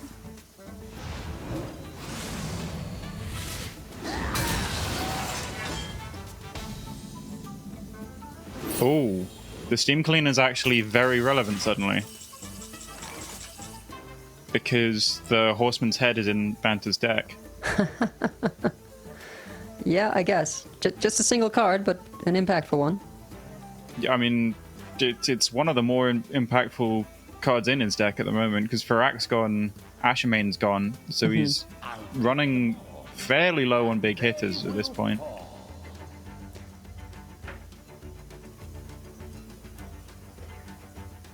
Yeah, getting that extra, cheap corruptible Shaladrsil really reset things for Luna, because I think without that, Banter is in a pretty good spot to just apply so much pressure that there wouldn't be an opportunity to play the Steam Cleaner easily. Yeah. Banter does have his own his own main deck, Shaladrsil, still in deck. But I think this Ysera was the last reliable way to corrupt it, as far as I'm aware. Besides the Opu. Yeah, I mean, there's an 8-mana one in deck. Oh, sorry, yeah, that one, yeah. You only really need one corrupted Shaladrsil, though. With the way this game's going, I'm not so sure. Thread's pretty good pickup. Yeah, just more removal, I think, is pretty good, especially with a board this wide. He says no, though. Guess just figuring it'll get bounced, countered, whatever. Yeah.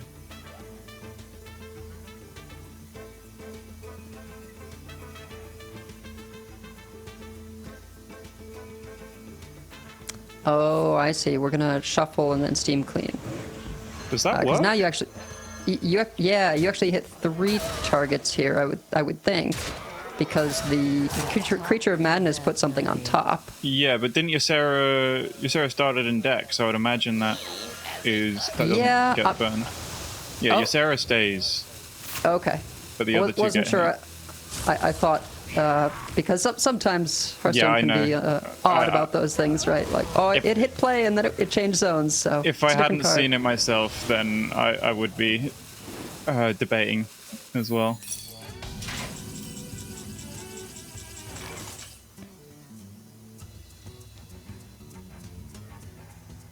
Well, Banter has access to his own Shaladder Clear here. Yes, indeed. I'm not sure if he has this, because this game might get to the point where Banter seems very low on value for the rest of his deck, so it might get to the point where he has to rely on going for Grifter Steel on Kayla's Luna's Marin and then shadow stepping it, something as crazy as that. Whew, whew. That's that's a spicy win condition. But just it depends how cleanly Kayla's Luna can clear the next couple of boards.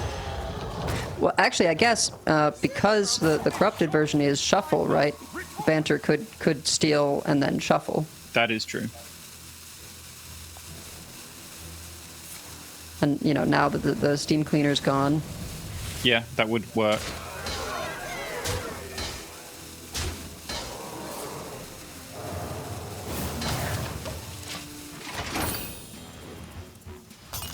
I think he's just really praying for no Ceaseless Expanse now. He's hoping that this board here just gets there. yeah, Which I think is good recognition. Would be nice. Yeah. I have seen creation, and I will bring This is where I wish we had cameras, right? Just to get those reactions. Oh, yeah. That we, Oh, I that we know get for the exactly MTs. the banter reaction.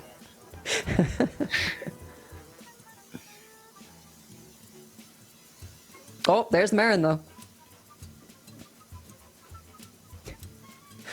Although with the 10-10, you kind of feel under pressure to not be able to shuffle it in, right? Actually have to use the power to clear. Well, Banter's on 51, so It's true. if the out is as desperate as stealing Marin and getting your own copy, then Yeah. there is a decent chance that Kayla's Luna was supposed to throw the Marin into the Ceaseless, although it makes a lot more sense not doing that if you're going for Zarog's Crown instead of draw, which Right. in hindsight is of course the play. Yeah. Wow. A little bit bummed there, I'm sure, that not having Yeah. enough mana to play the Incendious, but that is a pretty big pickup. Yeah, Banter just can't clear the board. So I mean, I think... it doesn't hugely matter. And these are like the three worst ones. Yep. Yeah, I feel like the out there would have been to go for stealing the Ceaseless if you picked up the steal, and then Like- just shuffle it, try and draw into it with Opoo. Yes, I think you're right. And then maybe get a Baron. 3-drop. The citadel stands strong. Fate has spoken. Nope. Yep. He just didn't have enough threats in his deck, even if he could clear that board, I think.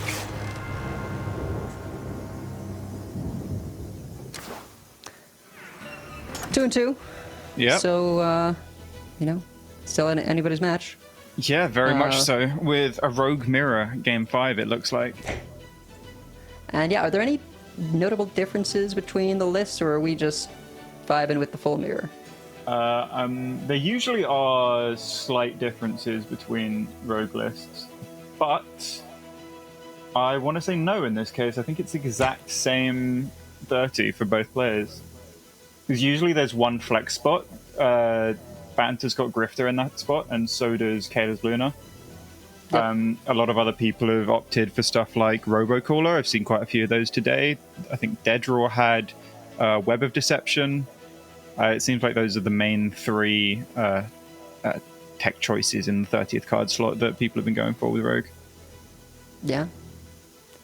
So straight up honorable draw RNG. Oh yeah, this is the way every single Hearthstone match should be decided.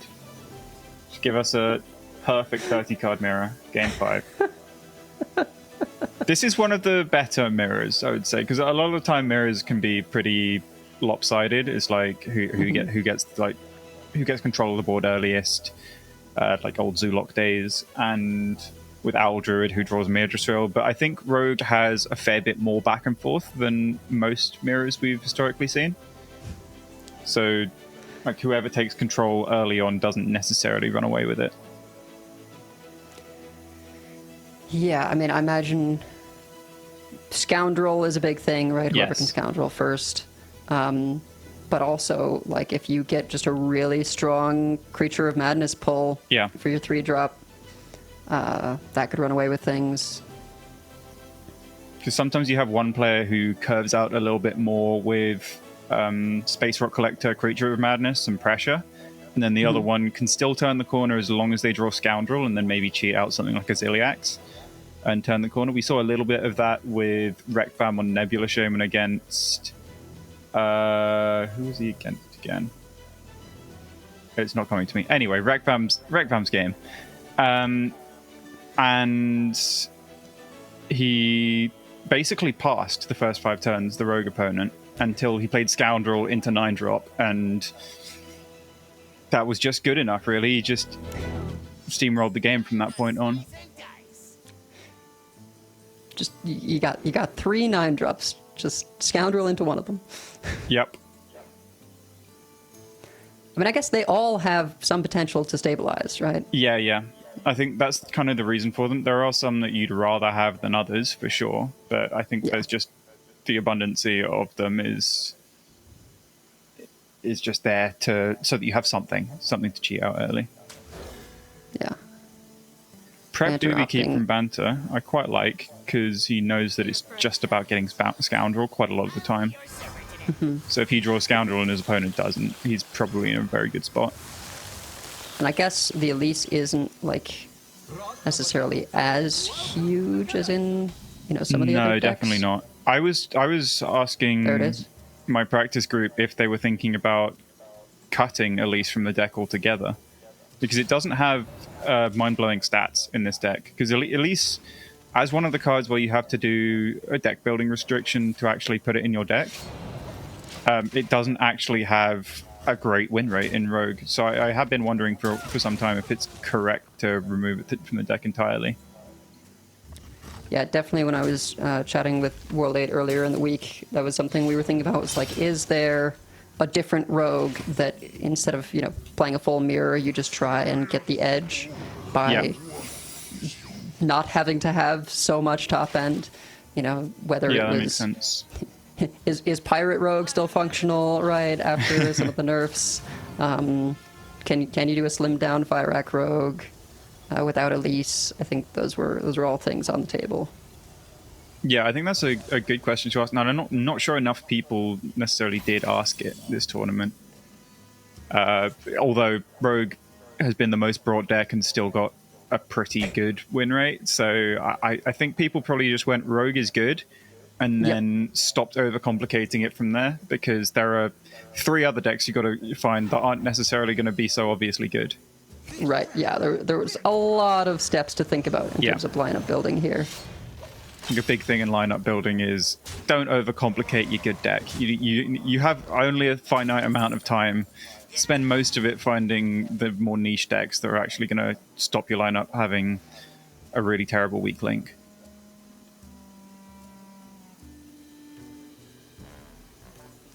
Well, Banter has first Scoundrel. Yep. And Kayla's Luna has a pass, which I actually don't think Banter's going to be thrilled about, because I think he wanted the coin this turn. Yeah, it's weird, right? And I mean, that's that interaction we mentioned about there's nothing to 5/5, so you can't summon the rushes. Yep. It's actually worked out in Kayla's Luna's favor, because Banter can't swing into something, get a coin, and play Ysera this turn.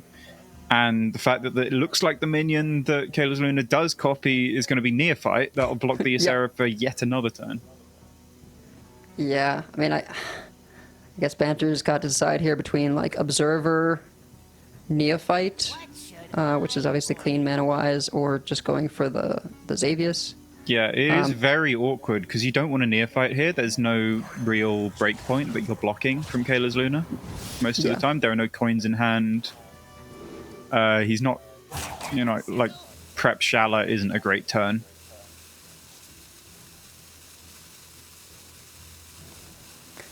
Big Ziliax, though. Nice Yeah. consolation here. Always something you like to see. Yeah, I think the argument for the Observer was basically like, can I hit explosive? Yeah. But as it happens, wouldn't have mattered because there's the Creature of Madness as well. Yeah, I think fairly often you're expecting them to be able to play more than one minion.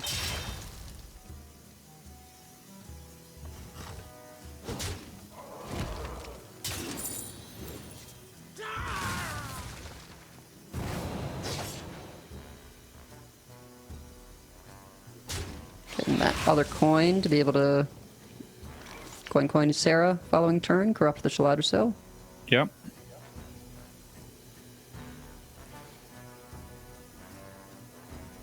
The Banter's probably going to put a stop to that with the Neophyte this turn. I'm assuming he goes second mini and Neophytes because Kayla's Luna has 2 coins in hand and the Metal Detector, so he knows he really wants to coin out a 9-drop most of the time here.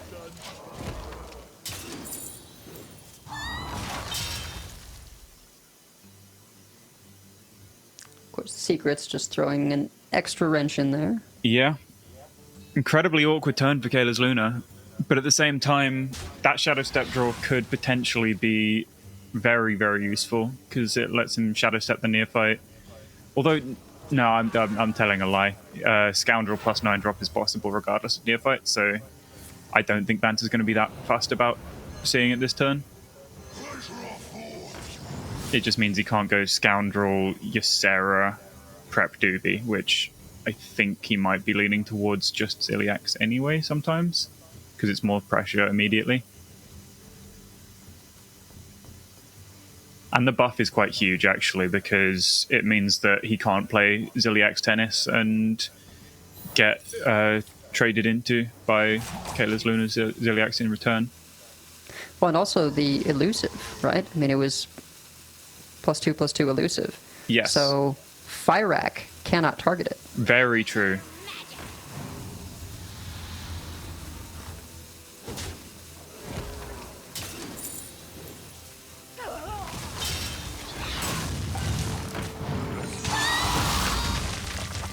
Although with the copy location, Aziliax here from Kayla's Luna would still sweep up the board fairly cleanly.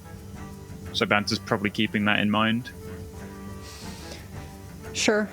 Although at this point there's a chance that he can't afford to play around it. Yeah, I mean, what else are you doing? I guess you go for the Ysera, right? Which is sort of fine, but not super threatening. Because this has, Reborn but keeps enchantments, I think you'd be nervous about it. Like, for sure, the bones can happen, right? And it can just get copied, and then that's just a 5/5 Reborn as well. Yeah. Which isn't Well, ideal. actually, let's see. If it's coin, Ysera, and then you get 3 back. Not enough to be able to then get the Shaladrisil played to give it the +5/+5. But I like that he lands on Ziliax here because this is just an immediately threatening situation. He just sets up lethal on the spot, so there's a chance Kayla's Luna might not have a very good hand here and can't stop 2 8/7s connecting. There's a chance it could just be a clunky mess, like if there's Farak and not a whole lot else of substance, like some steps, some preps, something like that, then these 2 8/7s could, in some world, stick and just end the series right here. Well, and yeah, I think particularly because Fyrak would have to do a bunch of Hellfires to deal with these. Like Hellfire and Hot Coals, and that's pretty much it.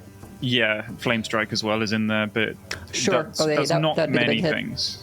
There's the 3-mana spell from Shaman as well, like shoot 3, do 2 damage 3 times. I don't know what it's called, but that potentially in the pool could do it, but it seems very specific, so I like giving yourself the possibility of just lethaling on the spot here. It's very interesting to me that he didn't want to play Naralex here. He has the board space. So it's because of it corrupting Shaladricel, right? Yeah, okay.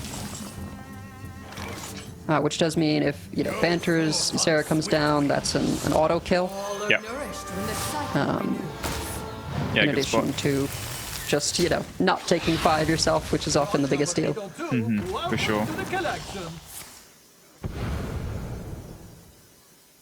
So playing Dubious first means he's not planning on trading this 8-7. Ooh, wins the 50-50 anyway. Yep.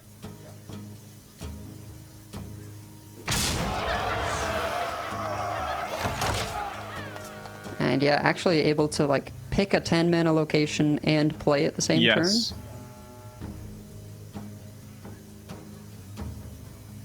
Although this is going to be a very high pressure turn from Keller's Luna. He'll need Yeah, a very well, good location. And that's the difference between the corrupting and not as well, right? It's like the Yes. damage is great, but also the huge minions, twice their size, is just significantly more pressure. Yeah. Although, still Trouble? I like the can choice only of clear one of these two Flarping minions. System. He just trades into the other one with Yashara. Well, right, sorry, Yeah, yeah. just dreams you it. have to shuffle the Narrows, yeah. It's a good spot as well, going for the Laughing Sister instead of the dragon, even though it's obviously a lot more stats, because you're at 9 health here. You might just die to Yep. Farak. Vanta's just Yep, drawn yep. 3 cards. It's not that unlikely. Yeah. I wonder, is this ever actually just not do the Elise yet? I guess not. I was gonna say maybe like coin, Opu, Dubious. Or like O Manager Dubious, something like that. So did he get... Yeah, you got Raptor's Savage Roar, so that's pretty good.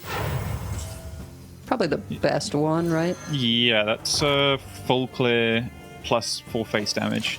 So I'd say that does sound like the best one, yeah.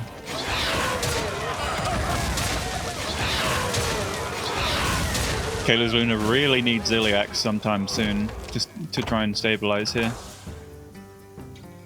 This treasure ain't fit for a pirate. Oh, that's not it.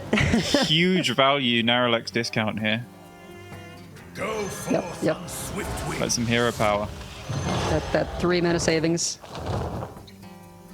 forth on Yeah, swift just- wings. Maximum pressure. Yep. You just gotta hope that this wins on the counter swing, which it might. Yeah.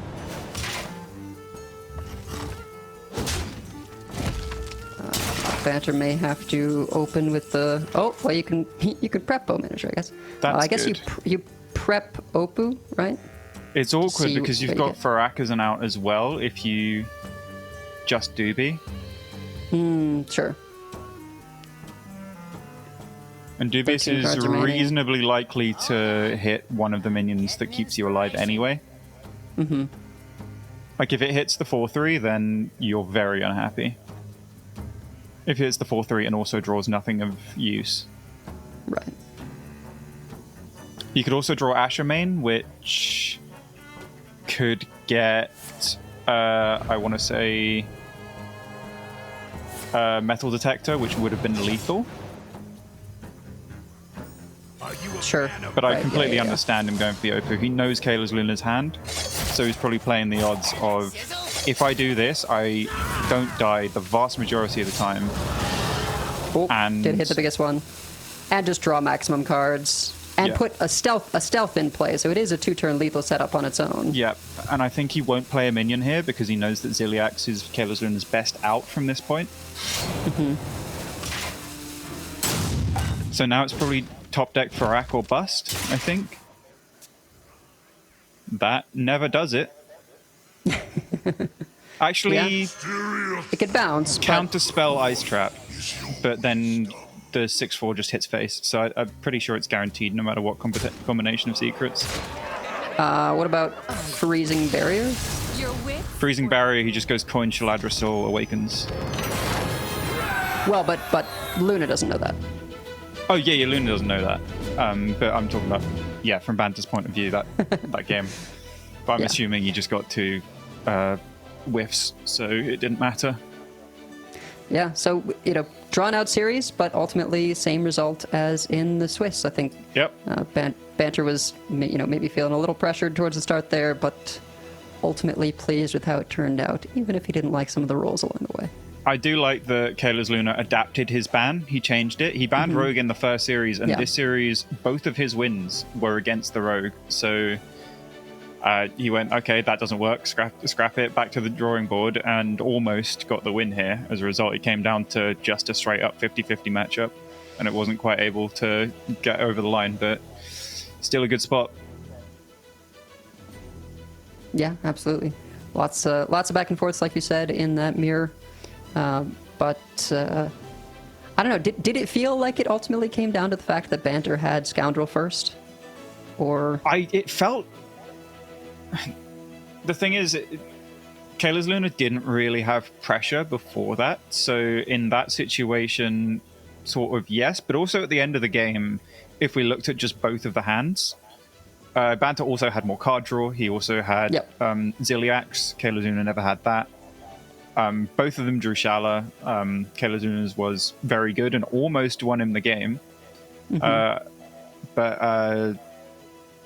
yeah, I think it was just a combination of factors. It can't be as simplified as just the Scoundrel. well, that was a bit of a marathon. Congratulations to Banter, but we're going to go ahead and swap over to a quick break, and then I will be rejoining you with Soddle. So have a good break, Pocket. Cheers. See you soon.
Welcome back, everyone, to the Americas region for Hearthstone Summer Playoffs. My name is Soto, and I'm joined, after a nice, relaxing, easy, short shift of a game, by Edelweiss on the series. How you doing?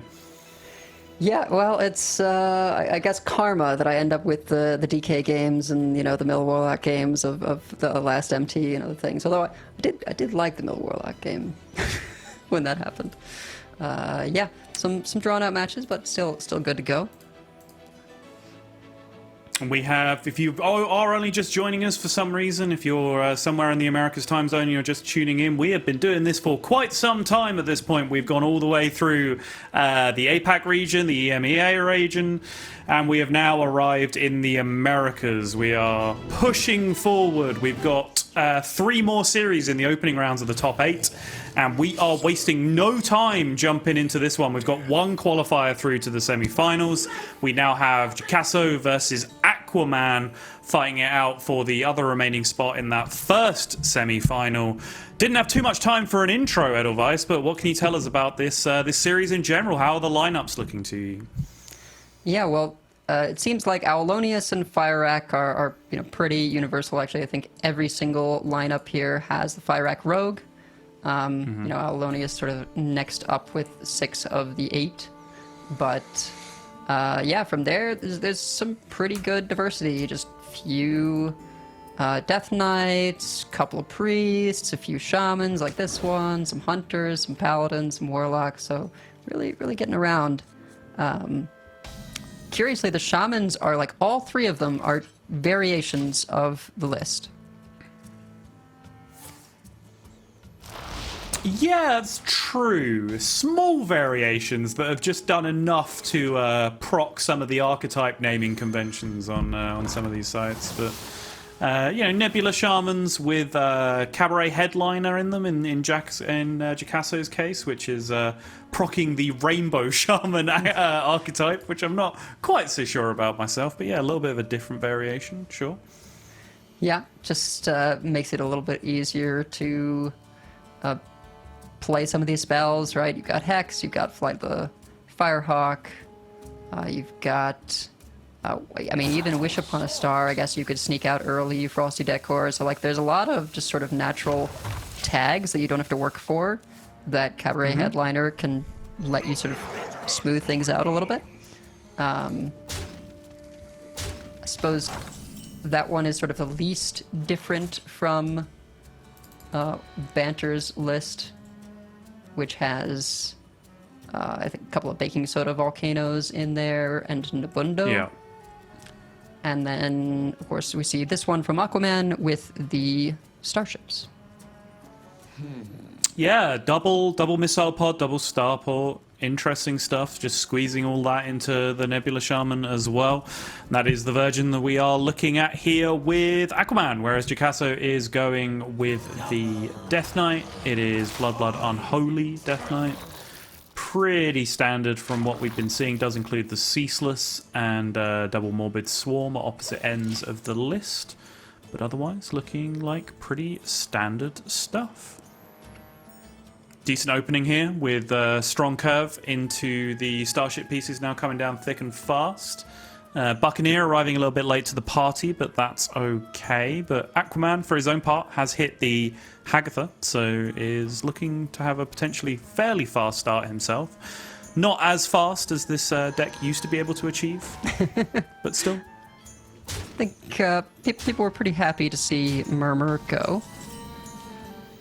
I think it was a little bit more than just the speed that changed, right? Murmur alongside Malorn, right? With no imbues, just make all my stuff cost 1, play a bunch of, oh god, what are they called? The Emerald Dream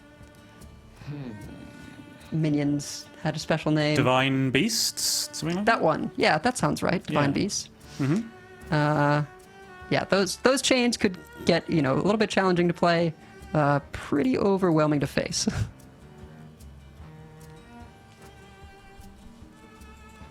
Such choices.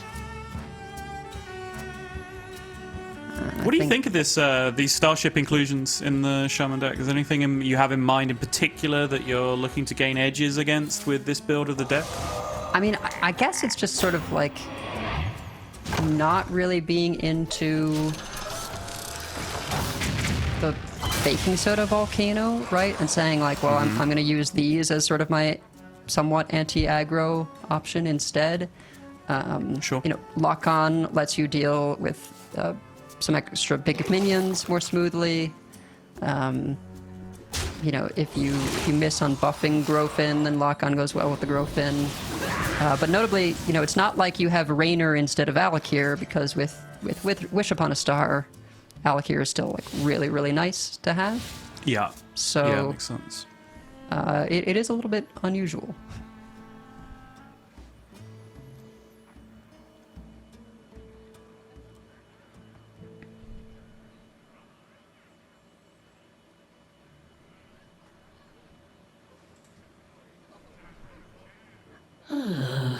I guess something it does is like Starport being a location dodges both, you know, spell and minion tags, so it makes something like birdwatching a little bit more consistent potentially.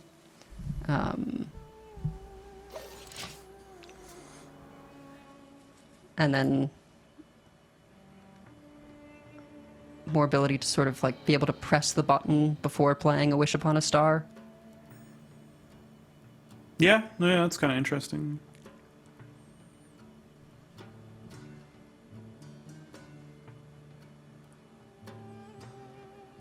A pretty good pickup from the Flight of the Firehawk there, right? Being able to get a buff on the Murloc that you summon a copy of, as well as the Bellhop for next turn.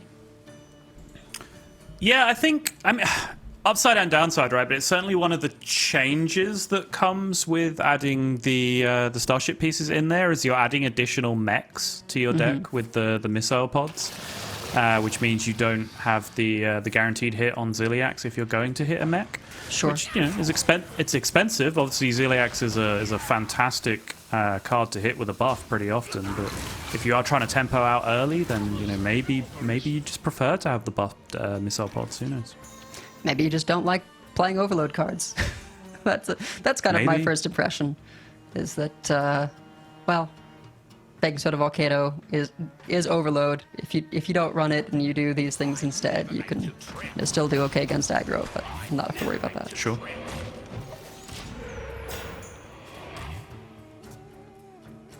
Meanwhile, as you mentioned, Bumbling Bellhop does come down for the double 5/5s. Pretty common outcome in this deck. Took a little while for the Bellhops to find their place in the meta, but it has started taking a grip in a couple of decks over time. Of course, first in that Beast Hunter with the bears. There's that backup plan with a couple of the expensive spells available, but now finding this kind of auxiliary home in Shaman.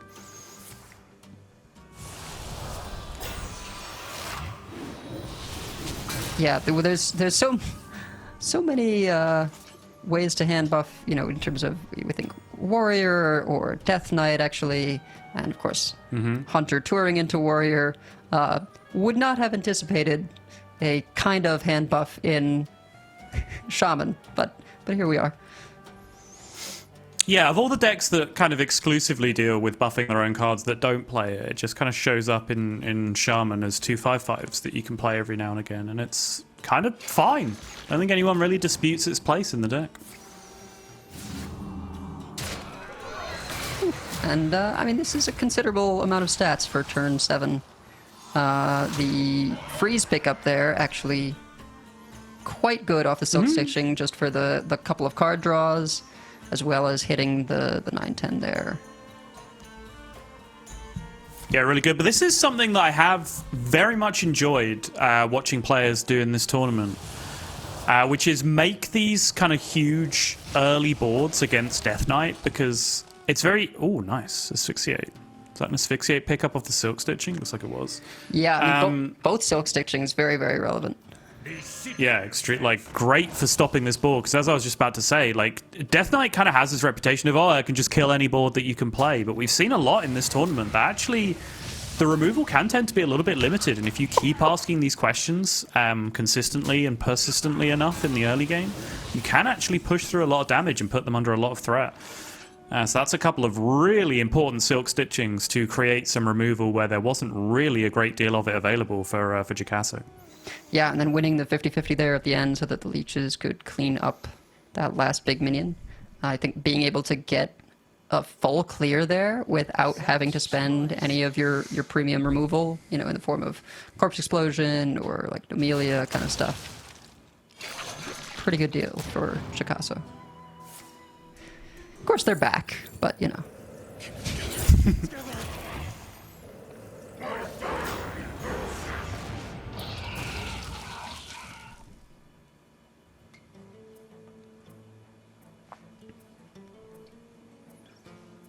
Decent positioning from Aquaman, just spacing out his minion on the left-hand side of the starship, knowing that the Nebula minions would spawn on the right. Yep. Just plays around Nomelia that little bit. Nice and helpful. Yeah, Nomelia, Orbital Moon, one of the better clears available for the deck. 12 damage to 3 things next to each other, 4 damage to the rest, and, a Reno effect to boot. But this works decently as well. Again, though, not going to be able to get that large Nebula minion. And actually, because of the Space Rock, this is just a really strong Wish Upon a Star. Or if it's not... Is it just... And that, like, the Hearthstone mechanics working entirely correctly could not have gone any worse for Jakasso there, because obviously the first thing is the positioning from Aquaman, which was on point, totally his plan. But then the way the Death Rattle spawned, because the 4/4 Death Rattle appeared in play after the Death Rattle from the Nomelia, it then went off after the Death Rattle from the Nomelia, which left all of the 2/2s in play. So there's just a ton of extra damage left in play that could have been cleared up otherwise if things had procced in a different order. And let's see, we have 10 from... We have 10 from the Alakir there, right? Is it buffed already? Oh yeah, because there's already been one played, right? One Fairy Tale played? Yeah, so I guess it... One Wish Upon a Star, sorry. So maybe we were one off there? Yeah, because the buff added 8 and Alakir would have added 10, right? So yeah, probably Right, would have been one off, presumably.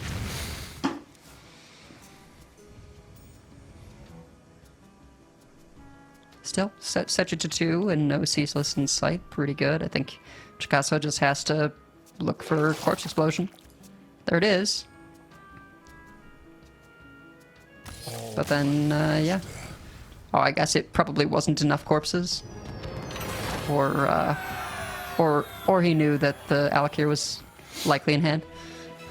I think 13 corpses he had at that point, which would have been enough to clean up the board, even through all the death rattles, I think. But yeah, just going to get eaten by the Alakir at the end of it anyway. So that is going to be game 1 going over to the Shaman. And like I said, just something that the Death Knight has looked surprisingly susceptible to so far in this tournament is just make a couple of 6/6s, 8/8s early on. We saw Banter, just tempo a 7/7 in the previous series, just hoping that it gets there and pushes some damage. Like, this is the kind of stuff that can happen.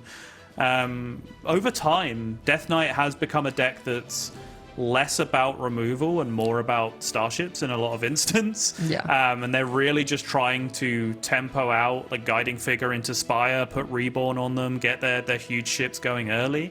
And if you can put them on the back foot, stop them from doing that, sometimes they do just eat 20-30 damage really quickly, like you started seeing there from the Shaman. It's a great first win picked up from Aquaman.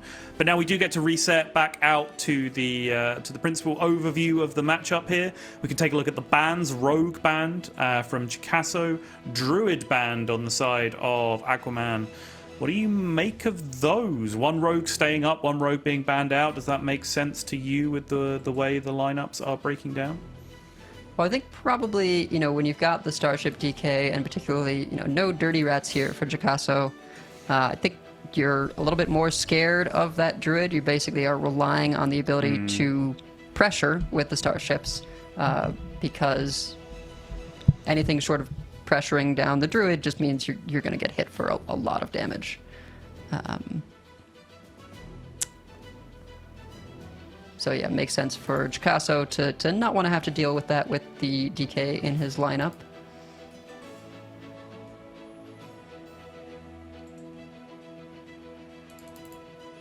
And then I think Aquaman on the flip side with the Alonius Druid not want to deal with that rogue into the Alonius Druid.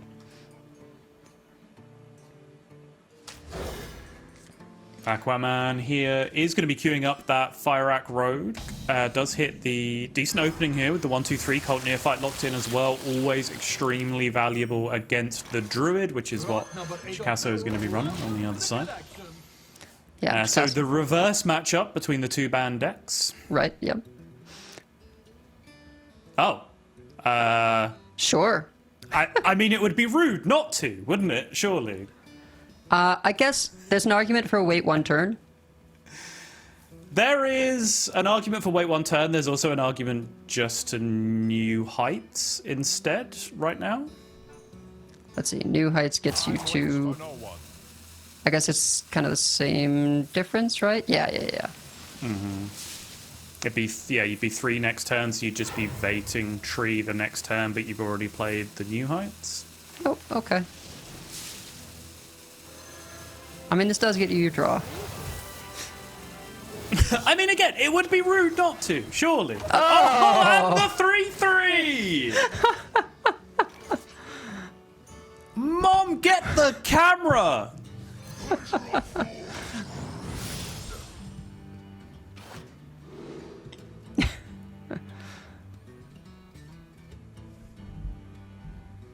Well, over here for Aquaman, I guess you do take some solace in the fact that, you can clear up the 3-3 with this 1-2 while putting down a decent Dark Gift minion. Not really the best options, but getting a 1-3 and a 2-2 or a 3-2 Divine Shield Wind Fury, I feel like both seem pretty solid. Mm-hmm. And that gives some information of what was pulled there, the armor gained.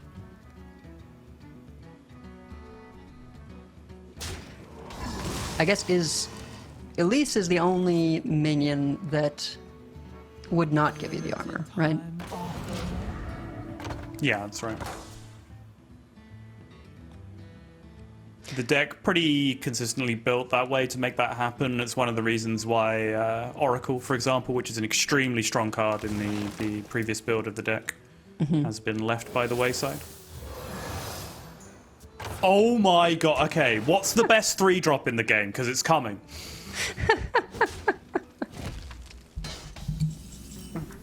Who are you? I mean, the profile picture here, like the avatar, just has the look of the man that's just gone turn 1 tree into the best 1-drop into the best 2-drop. Is this the best 2-drop for the matchup? It's not the best. For the sake of running the bit, we'll call it the best 2-drop because it's a 4/4. But no, it's actually not. There isn't really a good way for Jakasso to activate it and get value himself. There is a literal 4/4 that you can roll. There is, yeah. I believe it is a priest minion, right? That normally has the battle cry of shuffle a card from your hand into your deck, or put it on top of your deck. Yeah, there's a few ways to get 8 stats. I'm not sure if you can get 9, but you can get 2/6, right? You can get 2/6 taunt with Dirty Rat. Yeah. This is just big. Never mind the effect. It's just a 5/10. True. And for what we were, I was giving you trouble about this Rubian egg. It does make Dubious Purchase a lot worse. What shall I do?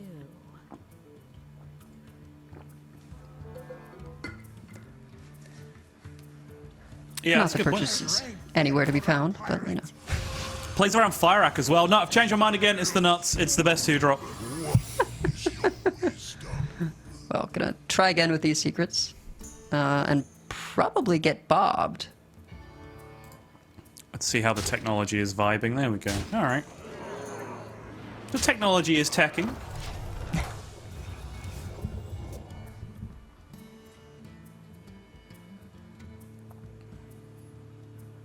I'm genuinely having to readjust my brain to the fact that, like, I just looked at the board and was like, okay, turn 3 tree proc. I know where we are in the game. No, I don't. It's 6 mana. Like, this is nonsense. What's going on?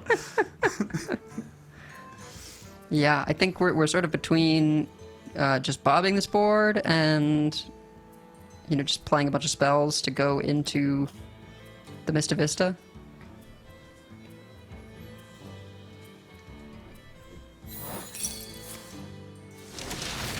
Yeah, it's always a tough one because files in Mista Vista are so much mana cheat when they reactivate again later. But at the same time, they are the most powerful tool in your deck for actually being used deliberately and pointedly when you actually start getting huge spell damage boosts later on. Yeah.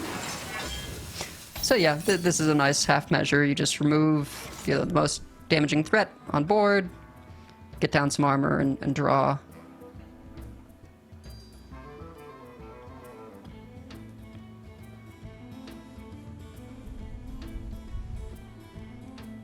And Aquaman just drawing completely dead with this rogue.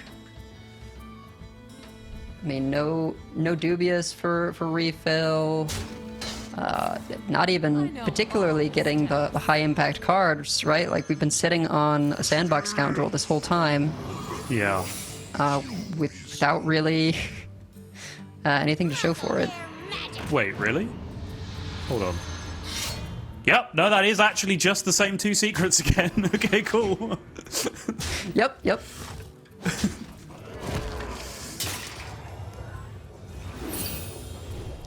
I mean, I guess if you're Aquaman, you're just like praying for the top deck fire rack.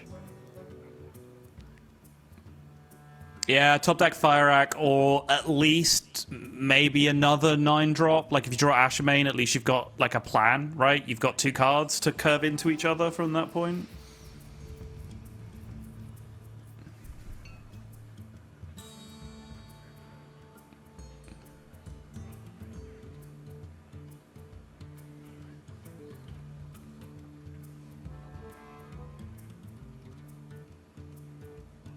Like, even if you draw Ziliax, like, at least then I guess you can go sandbox into Ysera and then follow up with Ziliax. Hope the next couple of draws give you some stuff to do with your cards. Yeah, I mean, I'd really be praying for Fire Rack, Ashamain, and that's kind of end of list. For no one. Those are definitely the big 2. You know, 8 combatants enter, and I take the crown. yeah, sure, why not?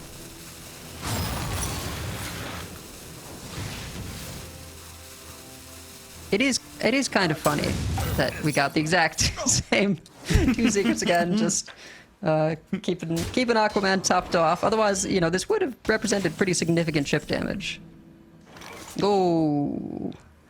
That might be the literal opposite of the kind of card we were talking about. That's Do you unlucky. just? I guess you just like go for the Ysera anyway.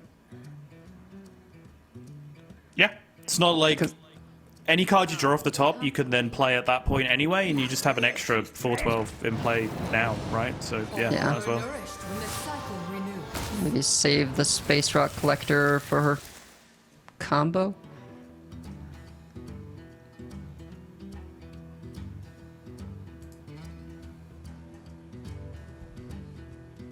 Yeah, you got to save it, right, in case the draw off the top is Doobie. Yep. Although with the Nerubian, the world's greatest Nerubian egg in play, that might not actually end up being an upside.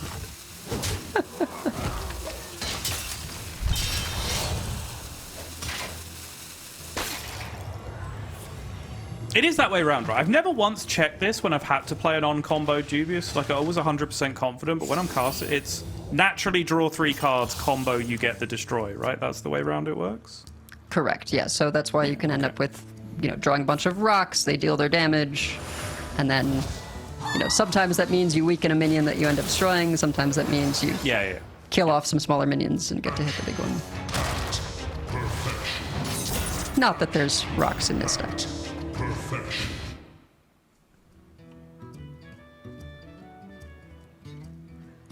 Well, sure would be nice to draw a real Hearthstone card this turn.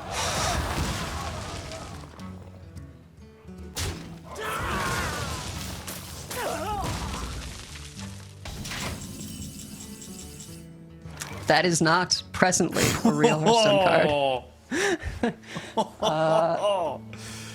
Yeah, I think it's up to the individual whether you take those as, good for your mental because you're just like, well, nothing I could have done, or bad in terms of raging over the poor, over the misfortune.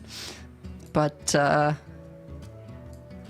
guess if my opponent is going to turn one tree, I may as well have a bad hand.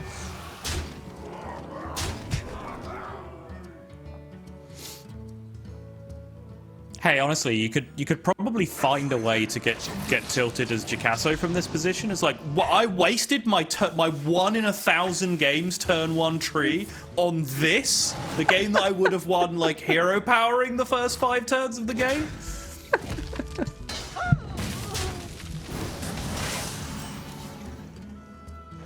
Yay! Nah, a little too late, I think. Yeah. Gonna have to leave the Cindy up, which is almost always going to spell disaster against Druid.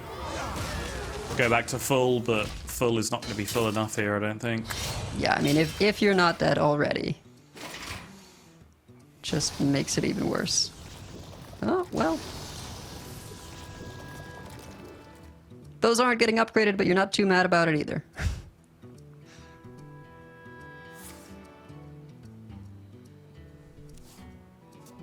It is a very late dollhouse. It really is, yeah. That's kind of what I mean, though. Like, for a turn 1 tree game, this has actually been quite a slow completion here from Jakasso. But yeah, the dollhouse will mean that next turn likely wraps it up sort of regardless of what Aquaman has. I think... Let's see, can you even get enough fireballs with with a fire rack to... I don't think so. So there are more. You can, so if you Firelands Portal twice and they both get no munchers alongside another card that clears all of the minions from play.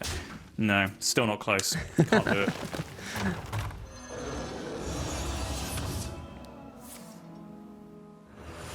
Yeah, well, like I said, may as well have the worst draw ever against, the turn 1 tree. Yeah, why not get it out of the way? I've been was talking earlier, I think during the Europe section, about how that's a deck that draws less air now than some variations of Rogue that we've seen in the past. There's just there's no native backstab in the deck, for example. There are just fewer 0 and 1 mana cards overall, and there's all this top end that you are using to try and cheat out with the Scoundrel overall. But there you go. There's some proof that it can absolutely still happen, and I think Aquaman did pretty well there, just to generally keep composure, hold on, keep playing sensibly.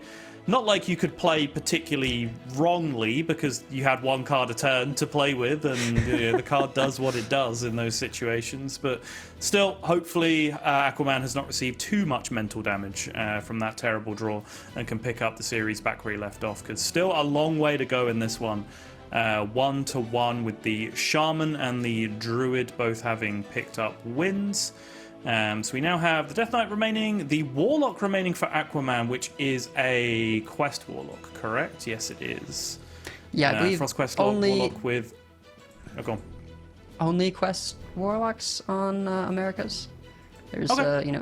no mill, no Starship, no well, I guess Wheel is Starship, but yeah, it's only Quest on Americas. Fair enough. Aquaman, yeah, looking at the build, 1 Royal Librarian and the Killjaden as well, which we saw the Banter series earlier, where he was able to pretty much go infinite against a pretty heavy control deck without any of those additional tools, but that was a double Rift game, right? And I think these extra security blankets that people play are designed to play around those eventualities in single Rift games, but we are still yet to see any of them, Incendious, Killjaden, any of those kind of additions have a meaningful impact on the game, I think. Yeah, absolutely. Just haven't ended up in the right matchup for it to matter. Nope. But yeah, I mean, if Aquaman takes this game, then we may see that happen up against this DK.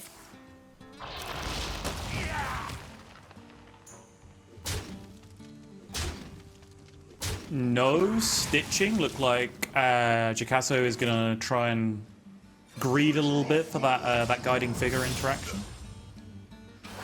Yeah, I think like because the rogue doesn't have too many early plays, barring this particular minion, it makes some sense to try and go for the okay. Let me get out my Soulbound Spire and then try and follow up with guiding figure and then stitching onto the spire.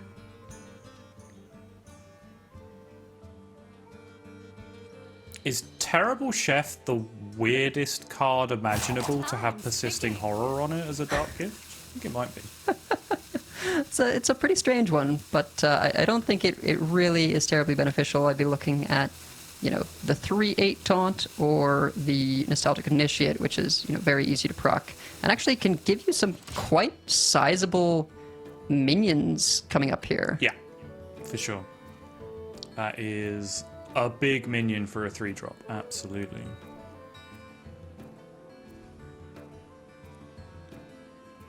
I doubt that Aquaman would go for it, but I feel like you could even potentially like play it out, coin to proc, and then like step it to get more. I guess you would want another spell in that case.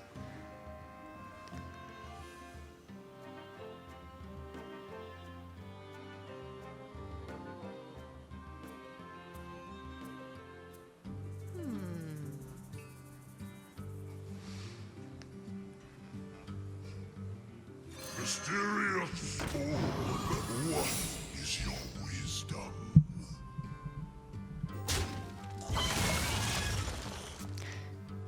All right, I think, so Jakasso does get the payoff for the little bit of greed with the silk stitching. yep. Well, I guess not exactly, because you can't play it this turn either. Right, so Yeah, no, I guess if you want to develop Spire, that makes sense. And you are playing into the secrets anyways. Just playing the minion there makes sense. I think otherwise you may have just gone for it there, just gone Right, yeah. stitching Dreadhound Handler instead of the yeah. Spire. Yeah, But I going like into this. the secrets. It makes sense not to play spells. I like this from Aquaman, saving the Nostalgic Initiate for this turn, because then you get to use your step on something nice like the Observer potentially. Whereas if you just went for the Initiate, then you don't really want to spend a coin to proc it. Yeah, not with double Scoundrel in hand as well, right? That's such a waste of a coin in that situation when you've got this level of power coming in. It does end up setting 3 mana on fire there, just to be able to get the step down on the mini pirate.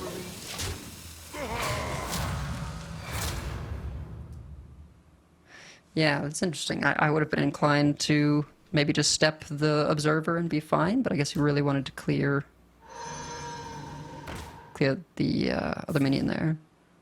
Yeah, so I think the logic is it's not like the plans aren't really coming together, like getting the value out of the initiative and using that is nasty.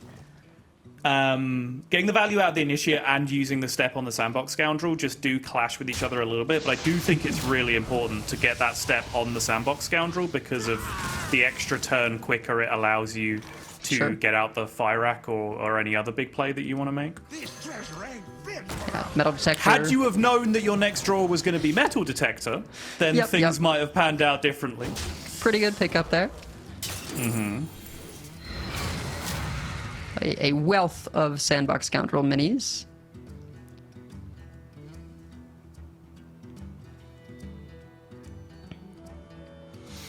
I did wonder as well, the way Jakasso's hand was coming together, whether the silk stitching would ever get held for the activated starship, because it was a very big starship being built very quickly with an Exodar in hand, and then the Silk Stitching is, you know, one of the cheaper spells that you can have available to activate the spell burst immediately, but just ended up being way too much of a powerful swing turn on the turn that it came down.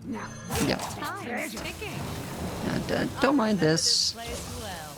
Just get another decent-sized minion in play and set up potential, 5-cost location for next turn to sort of smooth out the curve. Going for, I think, Discover and Savage Roar.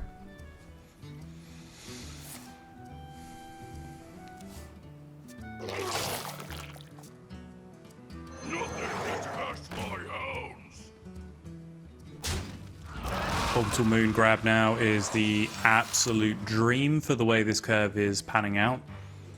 Has another Spire now into Exodar and Moon on the following turn. It will not have the adjacent effect, but still, like 8 mana turn, having a 7 mana Exodar and a 1 mana spell to proc the spell burst on the ship. Huge. Yep, pretty good. And I think, basically, if you land... If you land 10 drops from the starship, I don't think the rogue has any response, barring Ashame. Have you met Thyrak? Okay. That is Can fair. I introduce you to my friend Thyrak? I guess it depends on what 10 drops are rolled. And I guess actually getting Ashame down here means that you can pick up stuff from the Death Knight that would be able to clear the board, mainly Corpse Explosion. Oh my. Time's ticking. You are going to need a few more corpses to get that cooking rate. Only 6. That is so true. far. However, Eyes on the horizon. there's also a Kill Jaden. That is true. Which, assuming Aquaman can survive to take advantage, that does mean you do not have to worry about the problem that you sometimes do of, running out of stuff into the Death Knight. Can even be the first one to kill Jaden.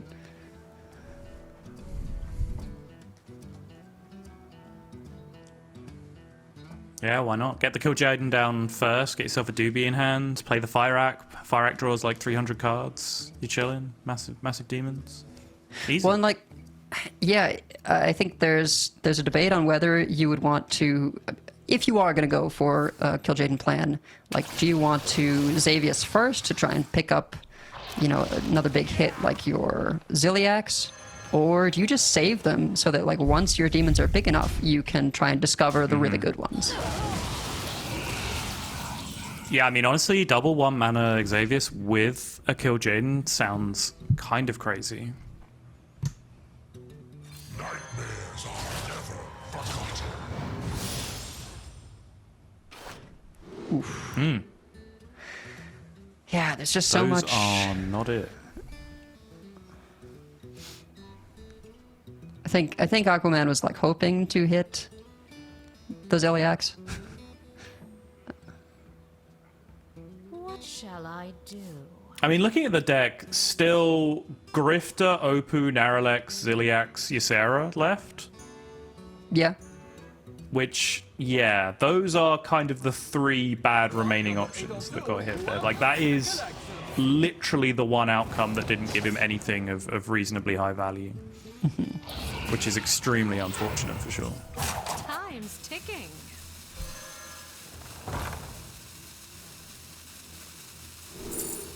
Could pick up. Huh. I mean, I guess Backstab is fine.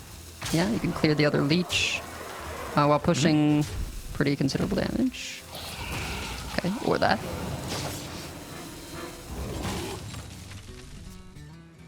Up to 9 corpses now with a few more minions to trade, or a few more minions that can just get eaten along the way by the corpse explosion. Oof. You're probably looking for around 10 to 15 to make this full clear happen, depending on the minions.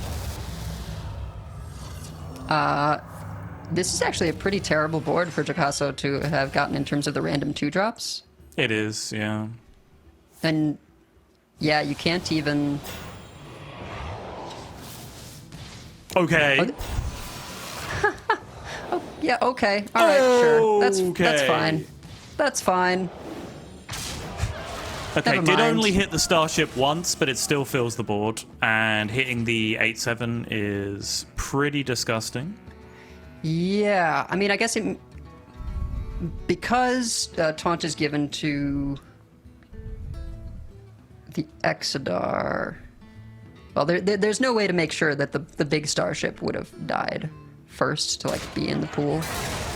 No. So yeah, these are going to summon right If you go away. that way first, Yep. Death Rattle procs first, so you kill Yep. the Reborn, so it's a smart way to do it. Yep, and then you can add another corpse by playing this minion. Miss again. Wow. That is so unlucky. So it's those 4 minions that we've now seen all 4 of. The one remaining Observer, Space Rock Collector, Cult Neophyte. Yeah, it could really is come down gross. to what comes out here. Oh, they're big. They are big. However, dubious purchase One cleans of up them the last died. one. Yep. Okay, The nice. important thing was that that one of them died. Yeah. Yeah, bit stressful there for Aquaman, but ultimately able to clear. So yeah, I mean, consider me well and truly corrected. If you pull Corpse Explosion, then sure you can you can clear that board. I guess, is it ever just Fyrak? Probably. I think it has to be, right? Pretty favored to kill 2/4/5 Divine Shields.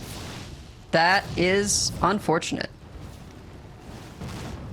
No Shaladrasil, definitely a bummer for That is a Aquaman. lot of mana being spent already. Okay, does get the clear. Very expensive cuts. Okay, good enough. Yeah, last spell managed to clear off the other piece.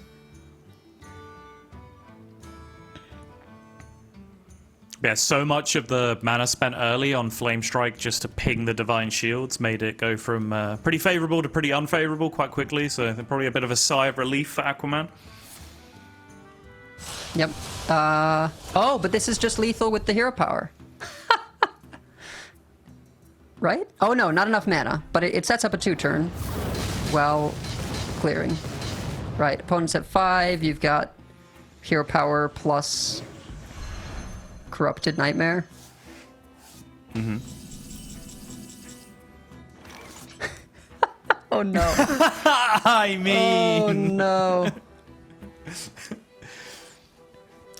pretty So- safe choice to dream that, right? Because you have 31 corpses and a corpse explosion you can afford to play next turn if any kind of taunt were to come down that you need to plow your way through.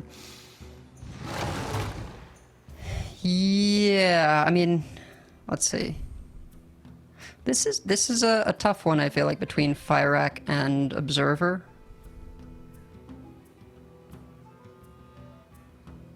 Like, yeah, 27 damage, pretty tough. But I don't know that there's any defensive fire spells that would help you out here from Fyrak. It would basically be Firelands into No Muncher. Or another taunt. Sure. Yeah, sign me out. But even then, as discussed, the corpse explosion. Oh, Fyrak just Oh, so right, yeah, goddamn yeah. delicious. Oh, sure, yeah. Hellfire. There's the portal. Not a taunt. Oh, yeah. Yeah, I mean, that's kind of the biggest disadvantage the rogue has, is like they have a lot of value, but much more limited life. And so, when the DK is able to just keep on pressure, odd bit of counter pressure, particularly with them having Shaladrasil, you can just end up in these tough spots where you have no way to heal. Yeah, and it was one of the most aggressive curves you can get with DK, really. Like multiple guiding figures with Reborn, multiple Spires, early Exodar, with the cheapest possible spell to proc it all as well. Aquaman might count himself a little bit fortunate to have the corpse explosion to be able to deal with all of that. I think if there were questions, it was probably about the turns. Like maybe he got distracted a little bit by the side quest of playing the Initiate and trying to get the stats on board. Maybe that slowed down the power turns a little too much. Obviously, the way it panned out, you would need to know that you're drawing metal detector off the top to do anything any faster, but maybe that's something just worth keeping in the back of your mind anyway and not getting distracted by these minor tempo plays, something at least worth looking at. But in the end, just not enough to really get anything rolling, even though the Ashmane just, it promised so much when we saw the 6 cards or whatever it was that came from the Death Knight, but just not enough time, not enough stability to be able to get over the line in the end. Yeah, I mean, I think, something like that with the Ashmane against, like, the Leech TKs, right, where you get maybe a little bit more survivability in those cards to back up the Kill Jaden. Maybe that ends up turning around differently. It also means your opponent is playing something a little bit more passive. But, yeah, with the Starships getting loaded up that quickly, forcing the Corpse Explosion, and then, just having sort of enough follow-up.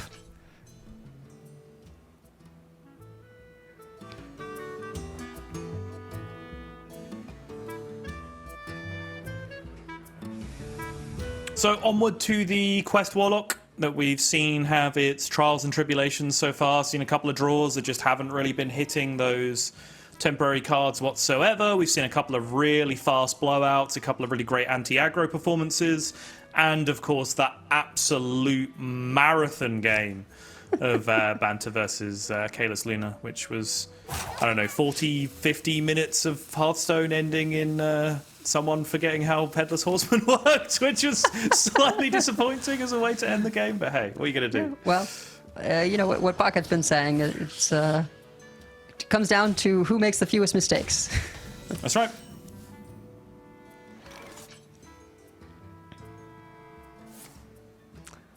Finally, a temporary card picked up here, although, not thrilled at those options. I mean, I guess No. Questing Assistant is sort of fine, but you already have 2 of these things in your hand. Sure, we were looking for location there, Solarium. Yeah, this is where if you're going to get the big pop-off early quest completions, you need these cards to compound, right? You want your Discover a temporary card to find you more temporary cards, and you just kind of rip through multiple during the same time.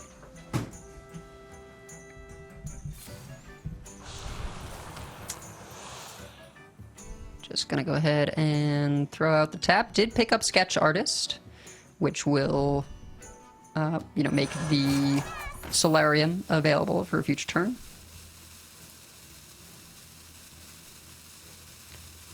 And I would imagine we would see a trade of Hearthstone.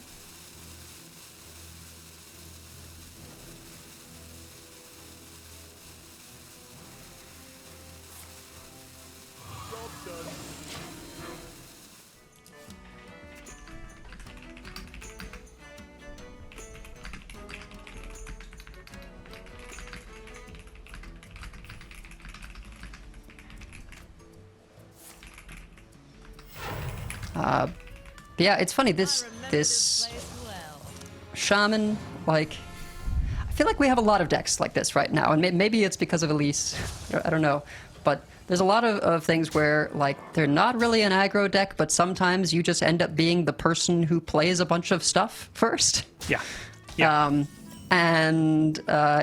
It's not the best stuff, but it's stuff, and your opponent missed their stuff, so... Yeah, and historically, I tend to like it when the game is like that, when control or combo decks are at least capable of playing for tempo, like have draws that exist that you can recognize. Or like, okay, I can actually like play some minions and push some damage here. Like decks that can only do one thing and have to execute the same thing over and over again are generally less interesting to me than stuff where you can adapt to situations. And I think there is a fair deal of that in the game right now. Yep. Able to Off the temporary Solarium, pick up a 0 mana card, which is basically the best you could hope for with no mana left to play anything. Didn't have to throw away anything too demoralizing, right? It could be tough if you lose both mass productions, but there's still one remaining. Totally fine to throw away the other sketch artist or the tourist, right? Yep. As we saw it go away. And I believe that means completion next turn, very likely. Mm-hmm. Might not be able to also play it, but...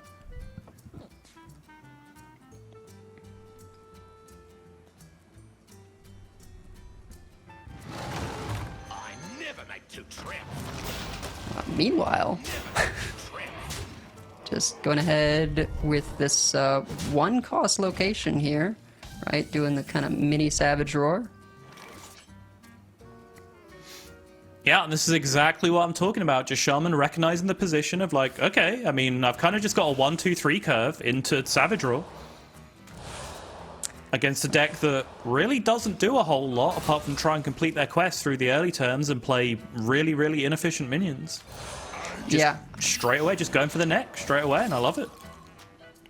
Yep, Glacial Shard, great pickup there, but we're still one away. So, I mean, you can... Let's see. You really kind of have to play the location instead of second shard.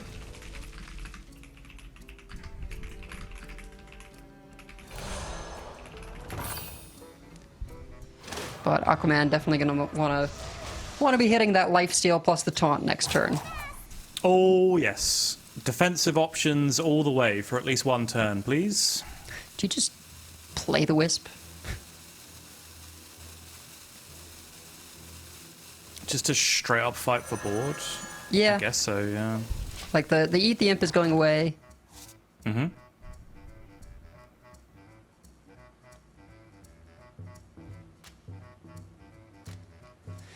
The 1/1 taunts from Pop-Up Book actually could be quite annoying.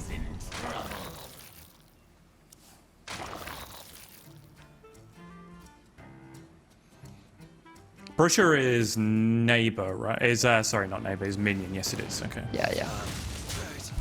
Yeah, that cleans up a little bit more. I was just thinking like if you pop a book and then trade 1/1s, then you got a couple of taunts that prevent Aquaman from, playing the quest and being able to, if he does roll rush, nicely run into one of your bigger minions. Oh, I was just trying to make sure that Brochure didn't go face. That's all I cared about. Oh. That's what. Of course, yeah.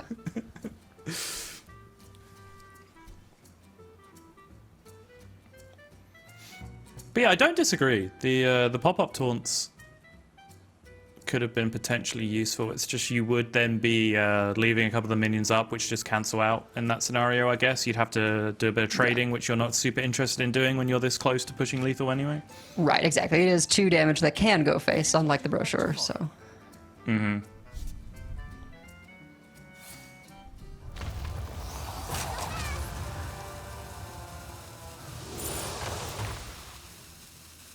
Temporary card, chuck it in the hole. Oh, that's pretty good. Okay, I mean, +5 but no taunt is very upsetting. You do get to freeze. Or that, or Corpse Skull. It's going to straight up Corpse Skull to clear. Yeah, might as well. Yeah, the freeze has more value, I guess, because of Nebula. Right, if things, get later, which, given that Aquaman has been on the back foot for most of this game, they're going to go later. The freeze you can use on the elusive minions that Nebula summons, whereas Corpse Skull not really going to help you out there. Yep, good shout. And Corpse Skull is a renewable resource. So. You see how things quickly can change so quickly with this deck as well. If you get the quest down and you're stable, you can turn the corner so fast just because of the efficiency of what you get from the Rift. Yeah, I think the fact that you can never summon duplicates is just like such a huge deal. Yeah. It evens out the rolls, right? Like you're never gonna get sort of the insane high rolls where you get like double charge, double lifesteal, or whatever it was that you needed. but you're also never going to get completely screwed. And because, you know, when you're in this kind of situation, like, please don't die, I just need any defense, any defense, any defense. All three of them are excellent defensive tools. Like, the 4/4 charge is not as efficient as the others are, but, you know, a 4/4 rush minion 4/0 is still a fantastic anti-aggro tool if that's the one that you do end up getting. And because you can't roll duplicates, you're always getting it alongside lifesteal or a reborn taunt as well, so you stabilize incredibly fast once you get to these spots. I believe Lorinda is saying it changes your chance of hitting lifesteal from 56% to 67%. Sounds right.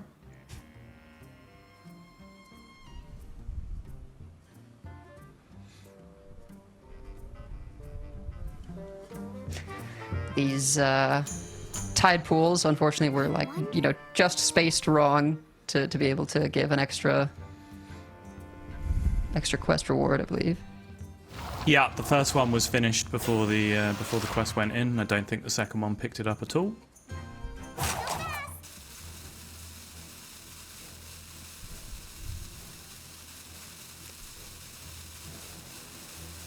Yeah, I wonder how doable this is without double reward.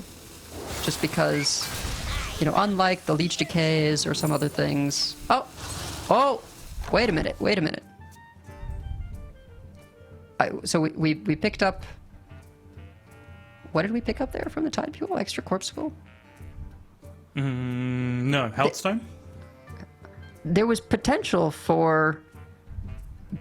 I guess I don't know if there's enough temporary cards left, so maybe it doesn't matter. Oh, you want to replay the quest and go all over again?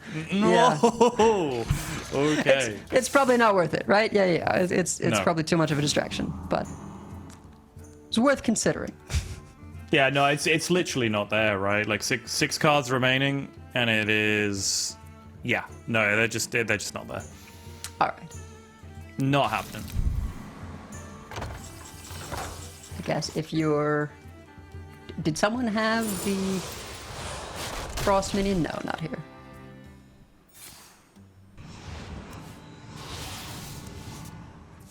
Yeah, it's a good way to do it. We did see it a couple of times in EU for sure. It does add a lot more cards to the deck in total.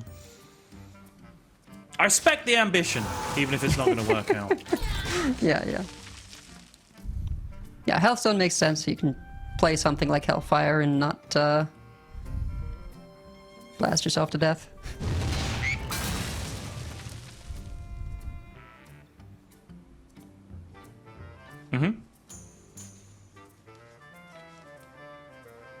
Could really do with a lifesteal this time around. Come on, let's start seeing some of those 67%ers. Yep.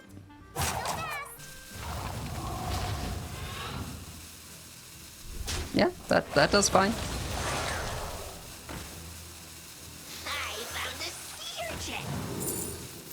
Does this still work, by the way? I don't have enough reps on Hearthstone to find out. Like, if you already heal back above the point you started at via other means, does Hearthstone still... Yeah, okay, it does. Yeah, it just tracks how much you've taken and then heals you that much. Yeah, that makes sense.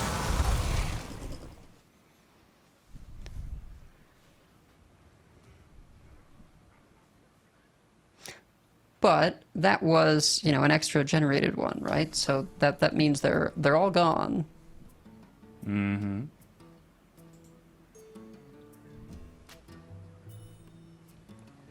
Which means Aquaman isn't able to do the thing where you just play a bunch of productions. You know, get a full hand of productions to power your location and then play Kill Jaden. Would have to get a lot more lifesteal before being able to do that.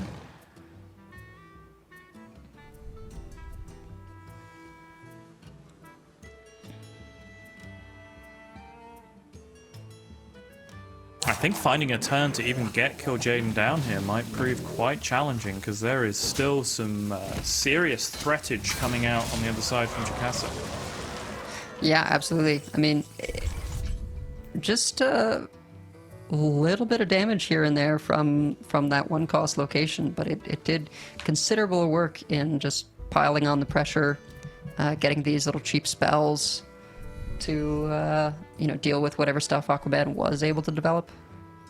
I wonder if...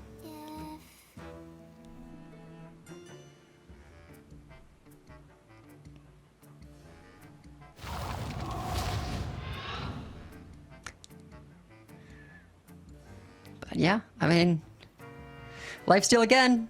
Like, as long as you get the lifesteal, I feel like you're feeling pretty okay. Yeah, you still need a little bit more help though. Like, you're gonna need a glacial shard or something from this biome. Well, so you can definitely clear one of them. Mm-hmm. Can you possibly clear both? I mean, I think if you Hellfire, you can clear both. Okay. Yeah, I think having rolled the lifesteal, this makes sense. I don't think you're getting many better opportunities. Like, I don't think this board state is going to get better for you over time if you keep delaying. Yeah. So I do think this makes a lot of sense, just to say to your opponent, well, you don't have 9 here, and this is my chance to start jamming. Yeah, yep. Although, And, as it happens, they do. Oh, wait, no hand space. They don't have hand space, though, right? Yeah, it's not... No way to How many cards guarantee is it. it? 5? It's 10, yeah, so there's literally 0 chance that you could get it out of the Shellacus. If you had at least... If you had 9, you could just hit the exact 2 perfect cards. Right, yeah. Yeah, no Alec here picked up yet, so... Nope. Still, once again, a huge board. Not the most impactful pickup off the top. None of those are Glacial Shard, so... I don't know if there's any demons that could help here, but you sort of have to check. Let's see, if you Hellfire, that's 3 across the board. Then you go for the... I keep wanting to call it a location. Underfell Rift, you go for the Rift. Okay, same result. Yeah, not enough. I don't know if there's a demon that helps though. I mean, yeah, technically alive in the absolute truest sense of the word, but yeah, not looking great.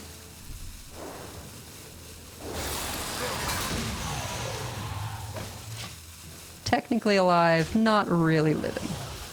No.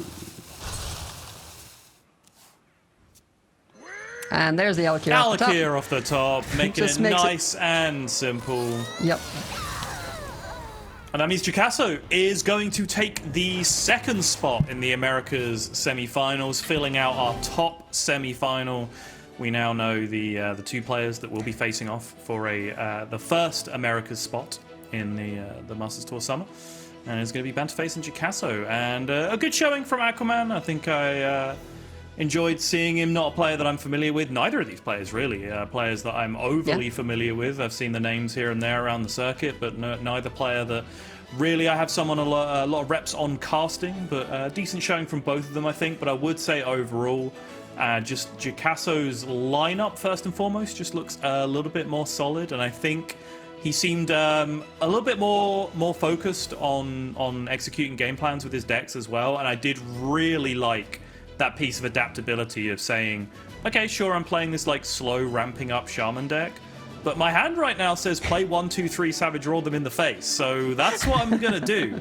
Yep. And that ended up being the game winner and the series winner, absolutely, for Jakasso, who takes it down 3-1 in the end. So, do you have any further thoughts on this series before we move on? No, I mean, bit of grindy matchups towards the beginning. Looks like we maybe have a few faster ones towards the other half of the bracket here, but all in all, good games, and looking forward to see how it all pans out.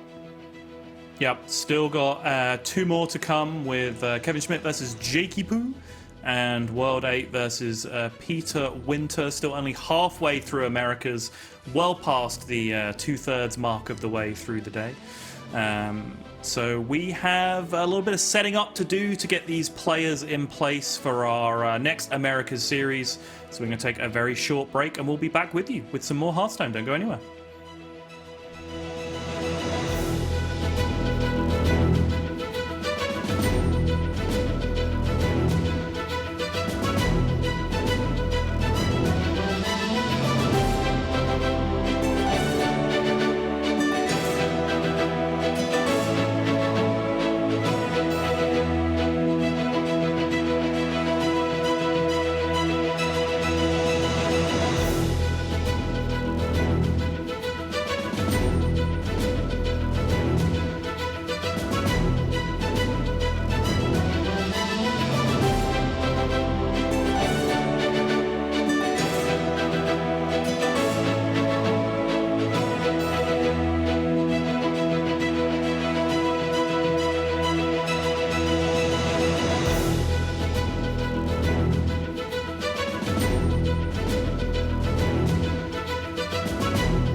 Welcome back, everyone. We are on the home stretch of this marathon.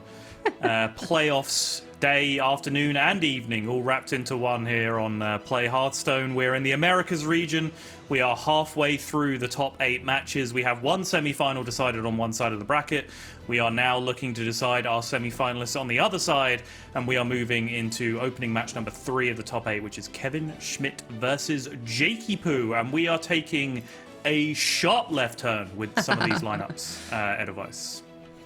Yeah, there is still a Starship DK, right, for Kevin Schmidt.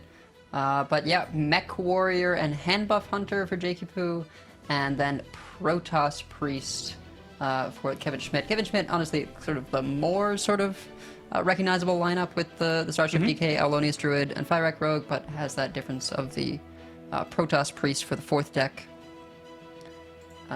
Yeah, and honestly, as we get into the rest of the top 8, right, when we hit those bottom 2, we're going to see even more dramatic difference. Yes, yeah, for sure. That is going to be quite something to behold, I think. We will let that one be a surprise. If you're that curious, you can go look up some of the deck lists yourself. But we are going to be dealing with Kevin Schmidt versus Jakey Poo. We can see the bans are in. Jakey Poo is losing a Rogue. Kevin Schmidt is losing a Druid. Which, yeah, seems to track from what I can see. I can't see any good reason why anyone would be wanting to ban the Mech Warrior or the Hand Buff Hunter from what we've seen so far, which leaves you with a pretty straightforward shot. And I think when you're seeing a lineup like this, which is 3 decks with at least some degree of question mark held over them, and a Fyrak Rogue, you probably just take out the Fyrak Rogue and hope that your opponent has made a drastic error in judgment by bringing the 3 remaining decks that they've got. Yeah, I kind of am wondering a little bit more about the Alonius Druid ban from Jakey Poo. I would think that you might be a little more pleased to see that than some of the other options here, just because I would think, you know, going for huge stats with Hand Buff Hunter, or for like cheesing out early mechs with the Mech Warrior, I thought that you would want to see the Druid then, but yeah, it's a good point. Lorinda would definitely tell you that they've died to Mech Warrior on turn 5 every single time they have played against it with Alonius Druid, without fail. So if that's the way the matchup goes, that would certainly make a lot of sense. But no, you do raise a very good point. So I'm not personally a believer that Hand Buff Hunter is favoured against Druid, but certainly I think, put it this way, people who bring Hand Buff Hunter to a tournament, which I would not, have to believe that is true, right? Like there has to be a good matchup somewhere. So Druid has to be one of them. So it does make it a little bit interesting. You got a couple of decks that can really cheat out a bunch of stats early. Fyrak Rogue on top of that as well. But yeah, taking down the Druid is a curious choice for sure. I guess where I'm coming from here is, you know, I worked a little bit with World 8, who we'll see in the next match. Who does have the Hand Buff Hunter, and basically what he said is you play the deck differently, right? You don't go for the hand buff cards, you go for the go wide cards, because the getting like a big RC rampage is more the kind of thing that the Druid can't deal with. So if you can curve, I believe, the weapon that makes dormant sheep. Minute.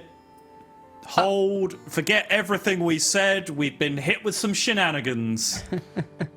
Looks like the bands may have been wrong on that graphic there at the start. Apologies for that.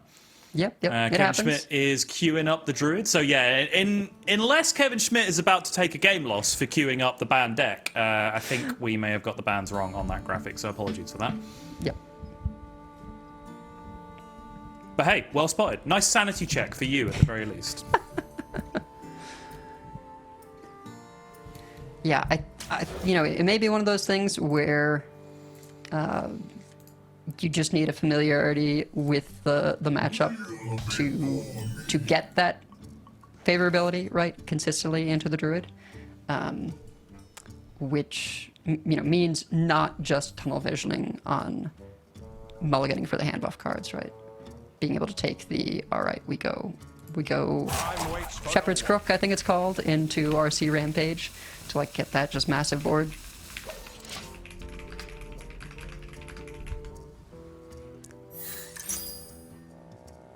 But we won't even see that unless the druid loses here, which honestly I don't know who's favored in this particular matchup.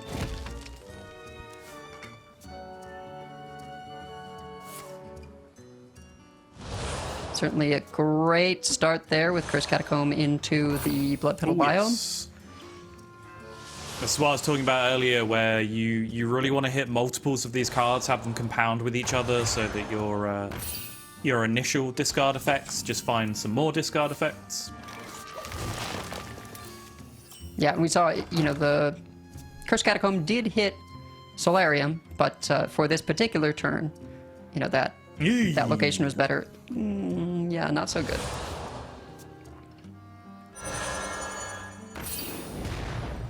Just gonna take a Wisp, try and stack up some minions, see if we can load up this Horizon's Edge on the following turns.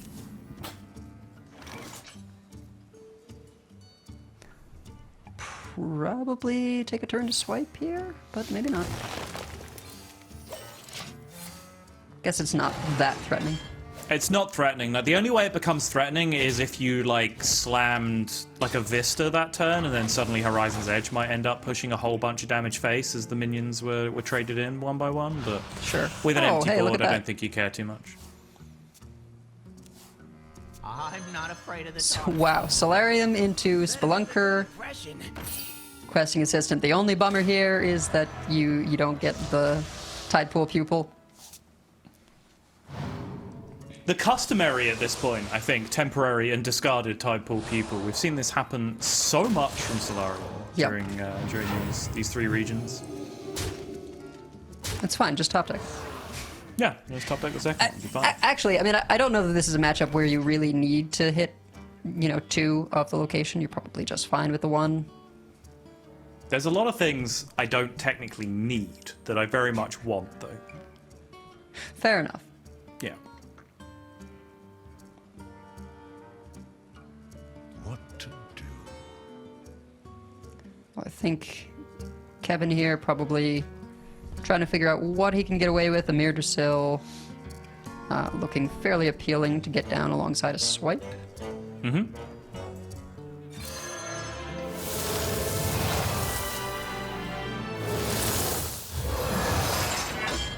No Novice Zapper. That would have been the nuts.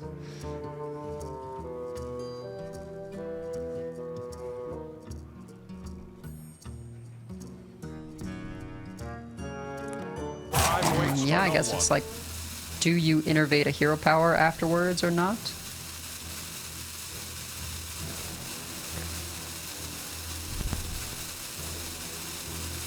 I have to say, all of the Alonius Druid matches today, we have not seen early Dollhouse. I was thinking exactly the same thing. Yeah, I was going to jump in with that exact point. It's, Lorinda talked about it a lot because the series we cast, it was persistently thrown away in the mulligan. But even outside of that, we just haven't seen those games where you just slam it on the board quite happily on turn 2 and it's just there for whenever you need it for the coming turns. And you really do notice it. Like, it's such a powerful card for turns like that where it just solves so many automatic problems for you.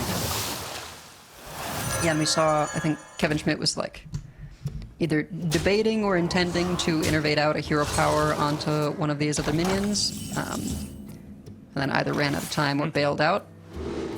Snap. Draw here.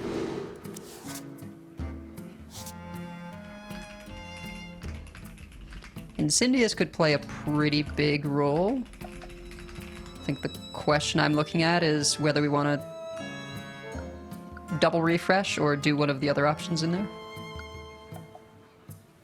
What to do?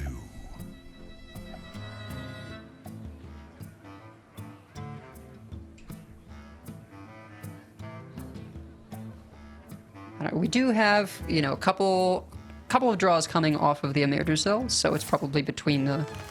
All right, I stand corrected. I was going to say between the refresh and the armor. Single refresh, single swipe in the end is just going to have to be enough.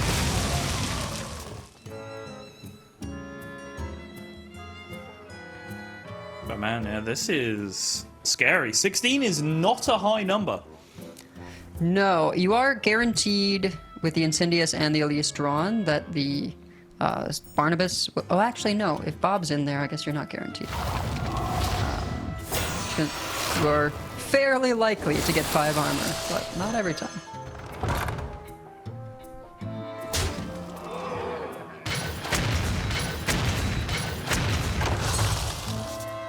Yeah, it's just Ziliax and then double Ancient of Yore. So it's still good odds. Oh, and Mista Vista.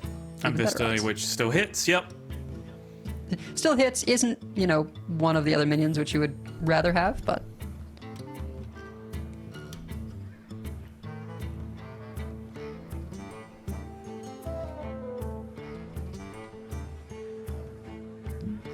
Yeah, I mean, these Reborns are just very, very awkward.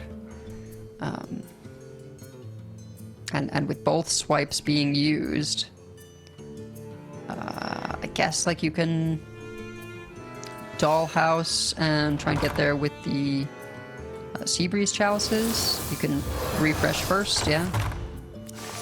No spell damage, right? Oh, there we go.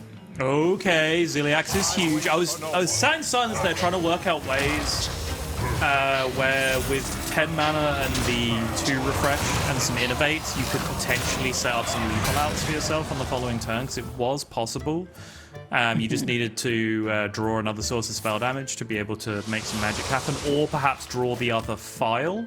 But I do think this out of just using the tree proc and looking for the Ziliax was probably a fair bit stronger overall. They both rely on very niche sequences of draws, but I think this one was a lot more likely than anything that I was planning. Yeah. No rush there for JQ, which probably is a little bit of a bummer. I think Rush Charge would have been a considerable progress for working towards a lethal. I'm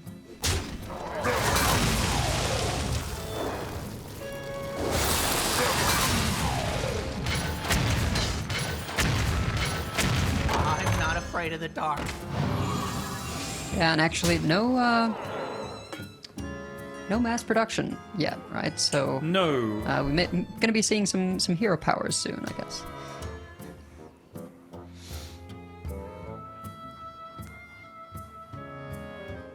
Yeah, the problem Jacobu is going to have, though, is that I don't think he's got an awful lot of time to cash out the rest of this damage, because once that third proc of Tree comes up, Kevin Schmidt is only one source of spell damage away from having a pretty simple lethal setup. Yeah, and this is where I sort of was not sure about the matchups here in terms of who's favored, who's not favored, just because you can complete the quest very, very quickly with the Warlock and get rolling. But yeah, now that we've seen that Ziliax played for the stabilization, it just means, we're almost guaranteed making it to being able to do that last proc of a Myrtlesil. And yeah, there's just so much damage represented on board and now in hand in terms of additional Dollhouse and the Elise location. Yeah, and I think in terms of the matchup, this newer version of the deck with a bit of additional armor gain, the Ziliax in there as well, more armor on top of that from the locations if you can hit that. All that stuff helps an enormous amount because, getting to turn 8, 9, 10-ish to be able to activate those OTKs is going to be difficult against this deck with the older, more spell-focused version of the deck, which didn't necessarily gain as much. One Oaken Summons, which is being replaced by a significant amount more armor gain in this version of the deck. Yeah, I mean, even sometimes it's not generally how you end up using it, but, you can get armor gain off of the Elise location. Absolutely.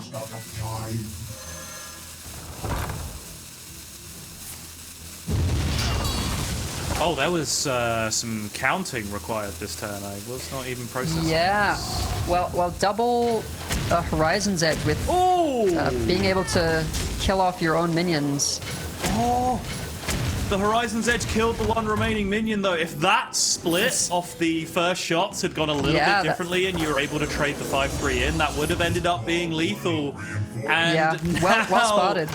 Now the other way around means the 1-1 copy is going to spell disaster for Jakey Poo. I was not even paying attention to the Hellfire outs with Horizon's Edge, which is unusual because it's one of my absolute favorite things to be doing with the deck. But that is just going to be a quick blast for Kevin Schmidt. Tons of damage with the copy location. Kevin Schmidt's going up 1-0, and that one came all the way down to the wire. And I think, yeah, it is just that Ziliax diff, right? That's the big addition to this deck overall, which I think gives it that additional stability, which I think makes the deck a little bit more appropriate for the denser control meta that we have in the game right now, because previously that lack of any ability to go long got you in trouble if you got any of your pieces dirty ratted, for example. It was hard to recover. Like, even if you still had the owl, like getting your Incendious ratted sometimes just meant that you didn't have enough damage anymore. So having the Elise in the deck means suddenly you can get 200, 300, 400 damage off the copy locations if you're getting multiples of them, which gives you that additional security. And then just having the 2 Barnabas cards to gain armor, the Ziliax in there as well, the opportunity to gain extra armor off the Elise, as you were talking about as well. That just gives you so much security in those matchups. Like even Beast Hunter, for example, which we might see coming up, where you can just get rushed down and have to tank 10, 20 damage in the first few turns.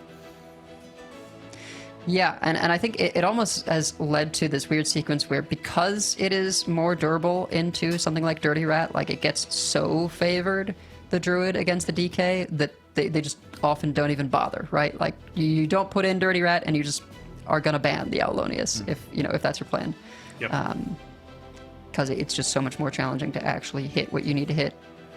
I'd be curious to see to what extent it is able to be targeted by some of, I guess, primarily one of the lineups that were, is in the match following this one, because both of them seem to have that plan in mind. Indeed, but it's Kevin Schmidt that is executing so far. He's going to move on to the Protoss Priest. Jakey Poo is going back to that quest Warlock. We took a little diversion from Protoss Priest. I haven't seen a great deal of it for a little while. I think it was had a big showing in APAC. Didn't see so much of it in Europe, but now it does seem to be making a little bit of a comeback in Americas as well. Having missed most of APAC, I think, what is your overall take on the deck Protoss Priest? I think it's one of those where it is, very efficient at what it does, but it is fairly linear, right? It is trying to do basically the same thing every game in order, and that can be very powerful when you execute it, and you generally, I think, don't have to exhaust some of your brain power on executing it, but it does mean that it can be exploitable by your opponents because they pretty much know what to expect on any given turn. Here's something I have not seen a great deal of in the deck before, is a copy of Endbringer Umbra. Trying to stack up a whole bunch more of those sentry discounts, I suppose, but not something that I am familiar with seeing in the deck a great deal. Yeah, I find it sort of an odd inclusion, particularly like having it over, something like Nightmare Lord Xavius, which adds just a little bit more consistency. This one from Kevin Schmidt does have Narain, which I do quite like, but Umbra, I think it's basically like you get the extra mana discounts, and you're basically happy if you can get at least one mothership in there. Yep. It's really unlikely that you get 2 motherships in there. And those are the only 2 death rattles, right? Sentry and Mothership. There's nothing else. Correct. That I'm forgetting. And there's sort of this push and pull where, like, in order to have played a Mothership, you need to have gotten a lot of sentries killed off. Your natural ones and the resuscitated ones. And if you've had a lot of sentries killed off, you're less likely to hit the, Mothership Death Rattle. So I think sort of the expected value is basically that you'll get 4 Sentry procs and 1 Mothership proc. Yeah, that instinctively feels right to me. Even if, same thing, if you've managed to like hallucinate your Mothership, you've probably already played a whole bunch of sentries to make that happen in the first place, right? To be able to get down cheap enough, and that's unlikely to happen because you haven't hallucinated your sentries to get to that point. So yeah, sounds like a tricky thing to get to line up for a whole bunch of Motherships. But hey, something new to me. Interesting to see how it played out here. I'm certain, for one thing, that it's not something you want to have hanging around in your opening hand. Yeah, not so much. Annihilation commencing. Void Ray here, though, is going to be pretty sizable, able to clear off and then refresh the Divine Shield. Holding on to this weapon swing until we can find either the first sentry or a photon cannon to be able to tutor out the other sentry.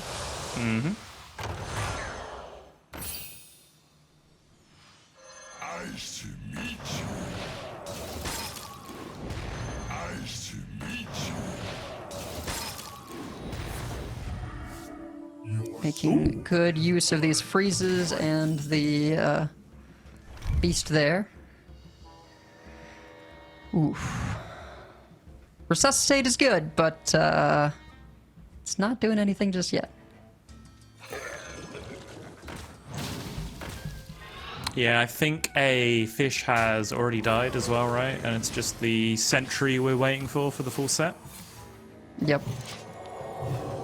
Well, I guess and this Void Ray has to eventually die, but it's there, it's in play. Yeah. I think probably if the Void Ray had died, you would just play one of them there. Oh, 100%, yeah. It's too much tempo. Like, it feels bad to be using a Resuscitate on 0 sentries because, of course, the first step up from 0 sentries is 2 additional sentries, which is fantastic, but yeah. You just have to do it. It's too much tempo.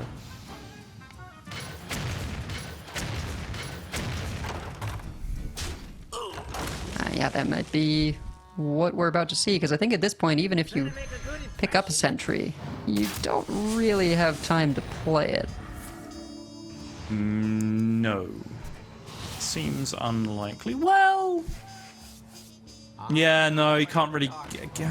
You could Sentry, Hallucination, Orbital Halo kind of in the bad order. But still, yeah, I think there's just too much pressure on board. And these are my favorite games. These are the games that really amuse me with Quest Warlock. Are the games where you don't actually have a quest and you're just winning because Horizon's Edge is a really, really powerful really card. good card. Yep. Yep. We are going to see that used there. There might be a hallucination here, right? Yeah, after you do this. Just try and put out maximum stats so that you can feel comfortable playing Noreen Soothfancy next turn. Do you want to trade the fish in the way that it dies so you get the double rush value? I assume you probably I think so. Do, right? Yeah. Like, it's either that or you're using the weapon charge, and I don't think we're wanting to do that.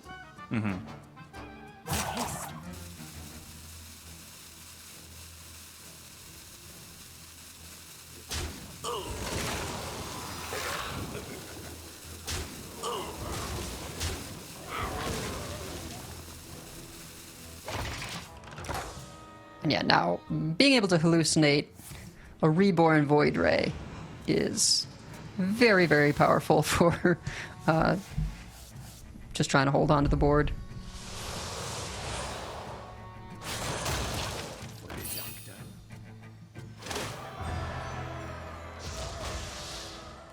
Okay, there goes the quest. Finally, we can say, on turn 7. Yeah. God, incredibly slow. Yeah, I mean, slow for you know what you sort of want, but at the same time, Jake had so much pressure and so much board presence that it sort of is just like right on time for when things are starting to slip. Yeah, fully agree. Option to gain 10 here.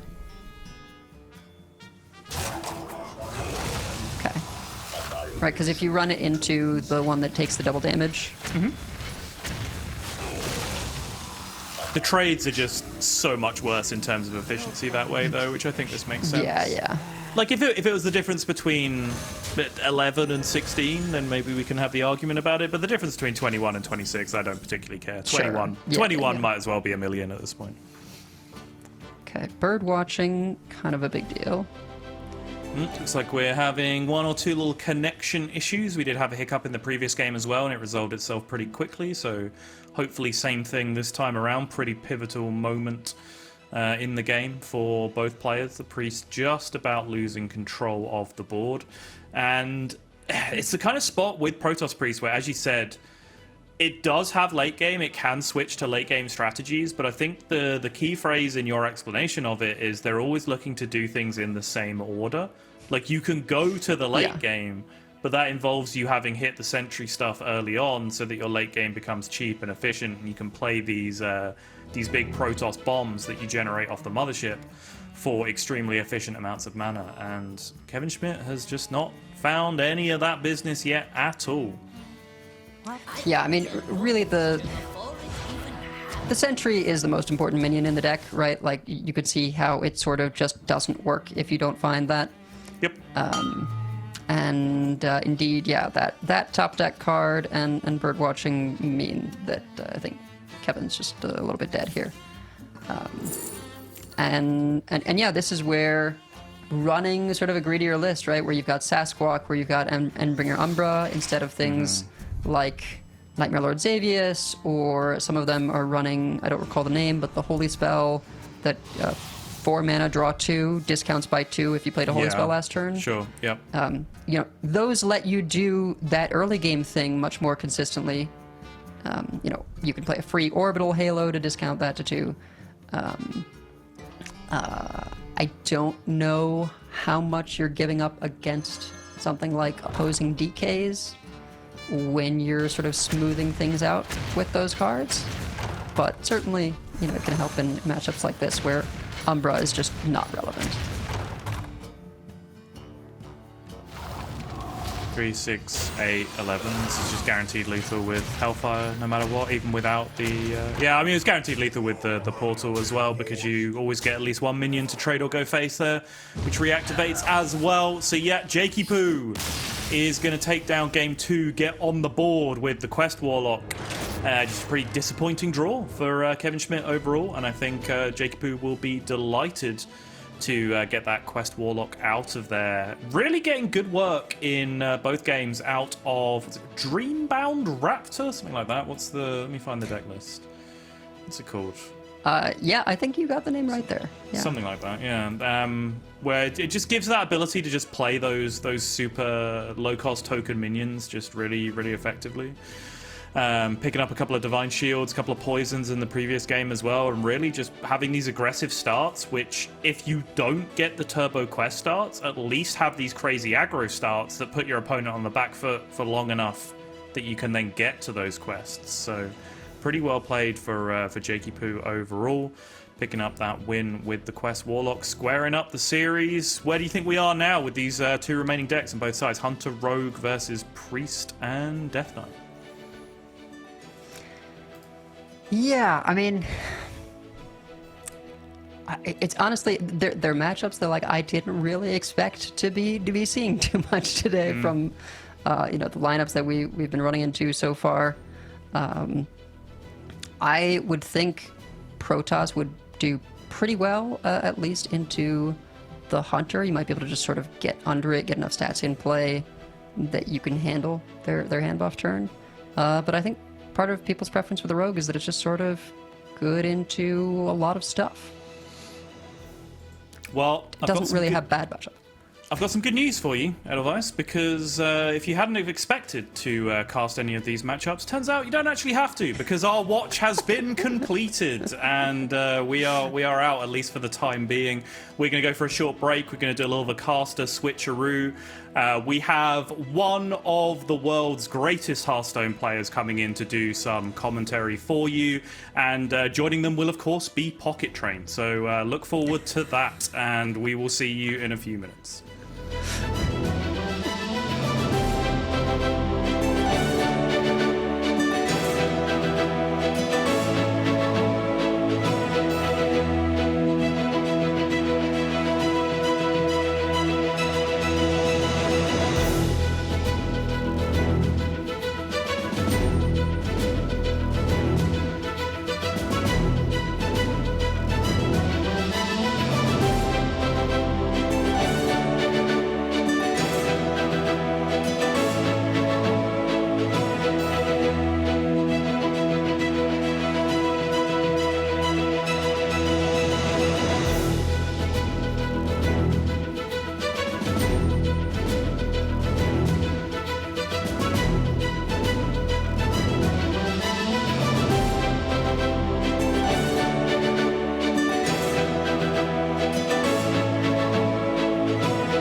welcome back. Thanks for hanging on. Yet one of the world's greatest players here, and also Pocket Train. How's it going, Pocket? I'm just happy to be in the presence of such greatness. I'm having a great time. Genuinely, how's it been going today? Like, joking aside, you've been, enjoying some of this stuff. What do you think of the meta? All those good questions. I know you can talk. Just go.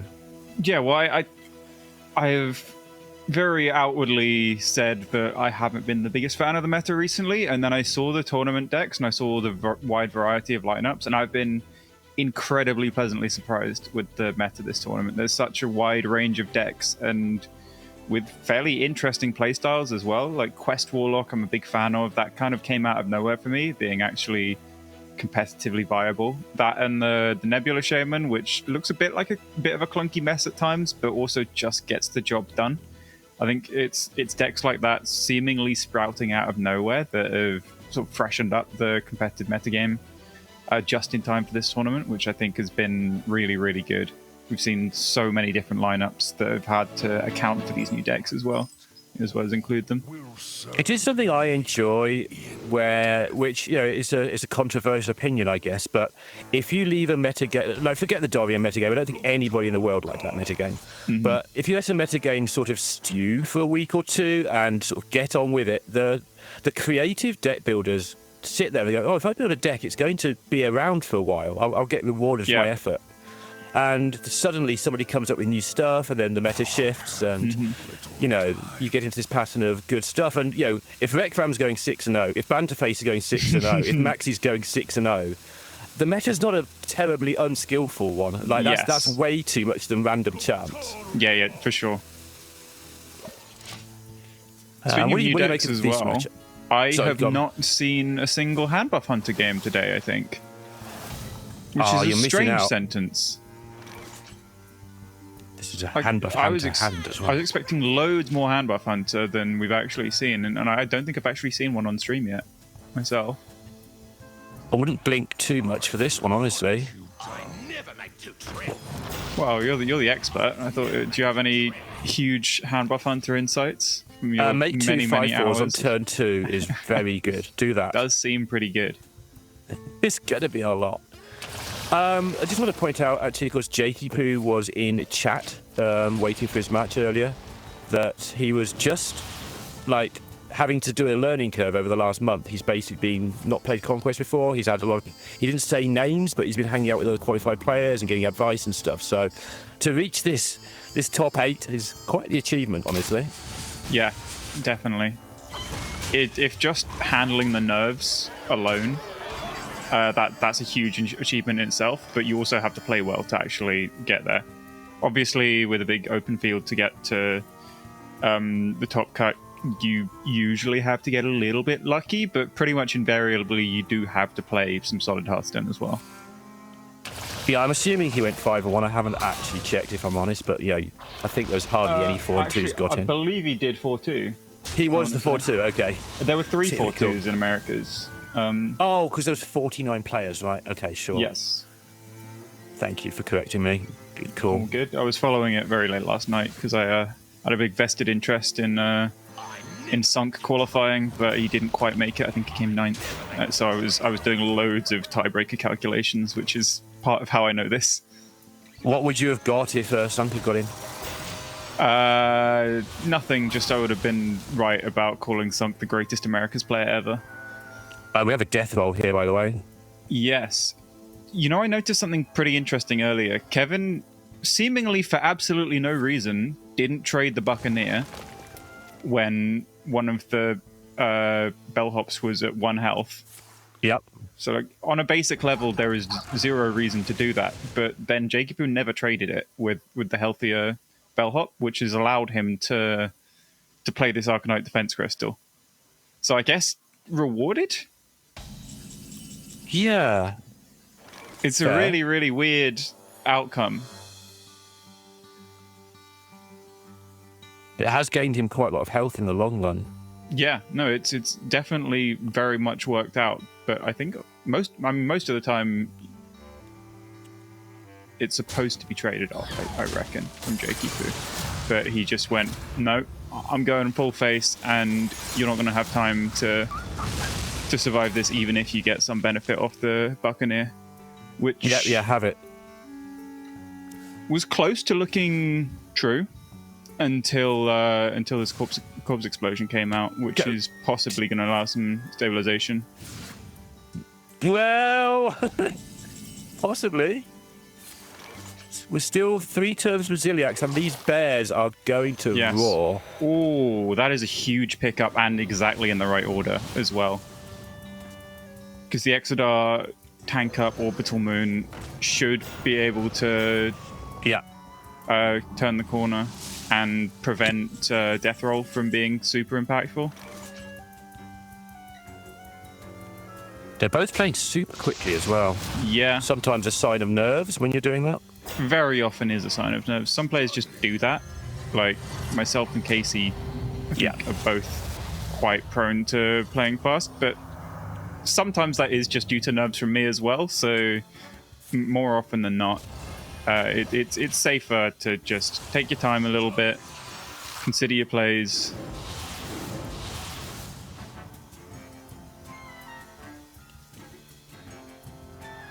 Suddenly, Kevin's on, just a small matter of 50 health. Yeah, What a very silly card. Yeah, I think I can forgive Kevin for playing that turn 8 pretty fast. It seemed fairly powerful. Is that double Dungar? I think it is. I think we've seen nothing but Dungars from Starships today. Well, we've seen a lot of Dungars today, for sure. More than anything else, I'm very confident. Yeah, I'm absolutely agree with you. It's definitely been the thing we've seen in the movies. We saw 2 or 3 at times. No, sorry, it hasn't lost because you draw. Yeah, you get 5 minions and 2 are Dungars, and who cares? But yeah. Well, I don't think it's going to lose this game because I think the Ziliax clear is just a little bit too much for Jakey to keep up with. And came back to the decision right at the start, potentially, with the getting the Reborn on the crystal. It may not have mattered, but it was a lot extra, if he wasn't it? had traded that Buccaneer at some point, then I feel like there's a chance this game would have gone differently. For one, he would have lost 8 more armor. He would have not been able to resummon a 10 drop.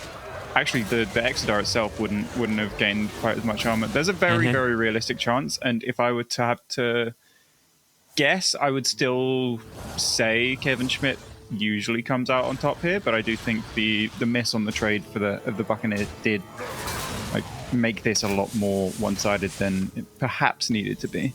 It's always tough, right? I mean, those decisions, unless you look at them for a long time and think about the maths, like, if there isn't a crystal there, it's an instant win by ignoring the Buccaneer. Yes. It's just a case of, how often you And that is a enjoy very the fair Buccaneer call. missing 7 compared to how often they have crystal, and you have to have a feel for that. The maths on it is just too messy, so you just have to play the deck a lot of times. Yeah, But a lot of I'm the with you. I time- think trading's probably better on average, but we look very silly if he trades and there's no crystal.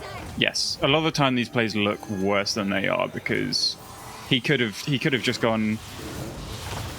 The world in which I win this game is the world where they don't have crystal, which is a completely fair assessment to make. I mean, look how it went, straight after this anyway. Yes. Maybe you just never beat it anyway, so you Yeah. just say, okay, they don't have it, I kill them next turn, who cares about your Buccaneer? You don't scare me. I'm not very wasting true. 7 into a 1-3.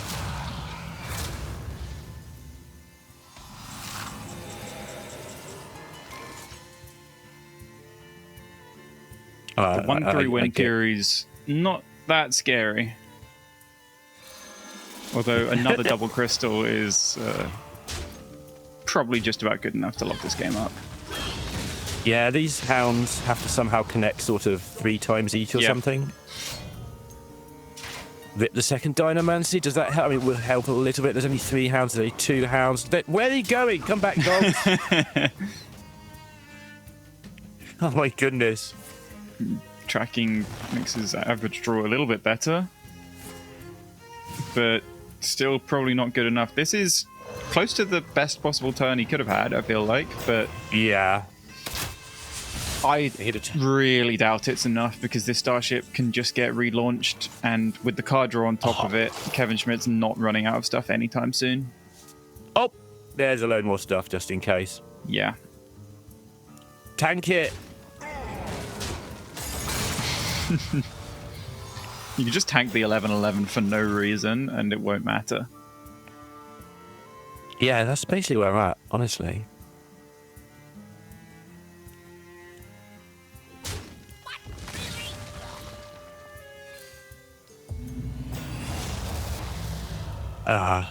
Yeah. No problem with just spending mana and get this shit resummoned, even though it's not it's not summoning any 10 drops. It is this sort of deck with the Hunter, like the decks that make the massive things early, that has led to people playing so much Death Knight, I feel, because it copes with them so well. Yeah, and I think that Hunter was either underrepresented or just did poorly, so we didn't see it much at the top cut, which is why just why we haven't seen much of it. It is very much one of those decks, and people always get insulted when you talk about this sort of stuff, but it's not insulting, it's just, you know, how the game is. If you're playing that deck in lower ranks, if you're playing that deck in sort of Platinum Diamond ranks, you're going to do really well, because your opponent has to know exactly how to deal with it, but as you go up very rapidly into sort of top 1,000 even, suddenly the Hunter drops off very quickly, so you do have to choose your playtest partners very carefully as well. Yeah. I mean, Deaddraw submitted the Hunter. Sorry? Deaddraw submitted the Hunter, very out of character for someone like him, but he backed it, and he did very well with it. I think it was like 5-2 in Swiss, one of his best decks, and then we didn't get to quite see that many of his games in Top Cut, but anything that does that well in Swiss clearly did something right. And like you've been saying all day, there's probably 15 decks you could submit and no one's going to bat an eyelid in this tournament. It's incredible. There's such a wide field. It's like Phil Field's lineup in particular. It's 4 decks that I probably just wouldn't bring, but it's 4 decks that won EU, so that's good enough. Yeah, that's just fine, right? Kevin Smith down to just the Priest. I felt with this Priest deck, whenever we've seen it, that what the opponent does matters a lot less than in most matchups. Like if the priest priests you, you're kind of dead. Like 1, 2, 3, resuscitate, off you go. Yeah, Beats the biggest so many thing decks. is drawing Sentry. I think we saw in an earlier game, it just didn't draw Sentry, and it just sat there and just died to Quest Warlock. Even without Quest Warlock playing the quest, it looked like it was going to die. Because Sentry is just so pivotal to unlocking everything that deck does. And in fairness, it does have quite a few ways to find it. You can find it on Chrono Boost, which is not ideal, but like Photon Cannon into Fishing Rod, that turns the Sentry in your deck to 1 mana, so it's more tutorable. You've got your Bird Watching to just pull out of your deck like that. So I think it's a very, very below average scenario where you just don't find it, but the deck is just very built around that first discount, getting the whole train rolling. Yeah, we're going to see a full throw looking for it. Something else I found with this deck as well is, I mean, Resuscitate is one of the most powerful Hearthstone cards ever printed. But the way the meta has come out, if you are behind on board when you play it, it's not that hard to deal with at the moment. There's so many ways of pinging off the 1 health Resuscitate minions. If you're behind on board with some trades, suddenly it's all gone and your deck's falling apart as well. Yeah. You have my esteem. The state of Jakey Poo's hand this time, though. Priest doesn't have quite the same weapons to deal with it that the Death Knight does. It's pretty much exclusively Vol'jin, and this hand from Kevin so far is really not it. So I think he's just going, I need to dig for Vol'jin because that is my only way out if Jakey Poo has the good hand, which he does appear to have. That coin reserve spot is good instead of double cup of muscle because you run the risk of top decking a minion. Yep.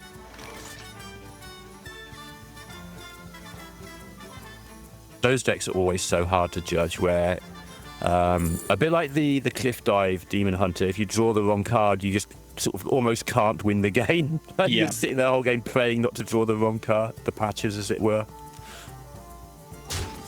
I think from Kevin's side, he's just sitting here hoping, well, he was hoping that this Gilly was in hand a turn sooner at least. I'm Yeah, I'm a big fan of pulling the second bellhop from deck. Just getting the mana spent on that in case Kevin already had Vol'jin in hand. Then you actually have some reload, because the size of these minions doesn't really matter up to a certain point. When they get this big, then you don't really need to buff them any bigger. It's just you need more diverse threats. Stop, he's already dead. Very much springs to mind. Yeah, he is already dead. It's 2-2. That was so quick. There you go. Bears go raw, except there were bellhops, but we won't worry about that. One. Right. So what have we got left? The rogue and the priest. So if the priest loses, then it will have been 3-0'd this series, I believe. Which is not a great look. I think it's just, in this series in particular, it hasn't quite found the decks it wants to prey on. It wants to prey on stuff like Control Warrior. Jacobu has... instead, he has the Mech Warrior, which is probably not quite as good for Protoss Priest. And also Death Knight. There's no Death Knight for him to prey on in this lineup, which is quite unfortunate because there was quite a lot of it in the field and in top 8 itself. The priest versus rogue isn't like very one-sided, right? It's rogue is kind of the best deck against the generic decks, which priest is, but I wouldn't say it's one-sided, it's but it's like it's rogue, so it basically starts at 55% against you unless you're teching for it or building a deck to counter it. Like if it's just a generic deck like Protoss Priest without any, you haven't built Protoss Priest to beat rogue.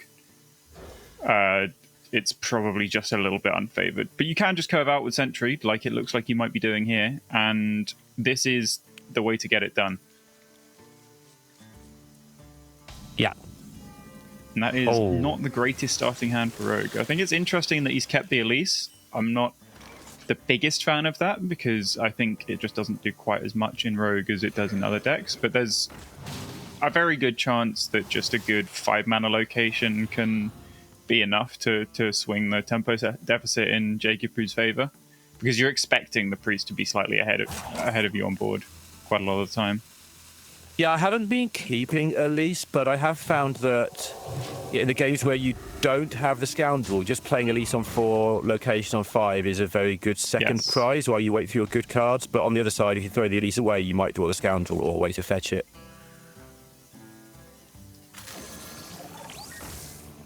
There is a tech in the next match that I'm looking forward to seeing in the Rogue as well. Well, wait, you have to wait to see what that is.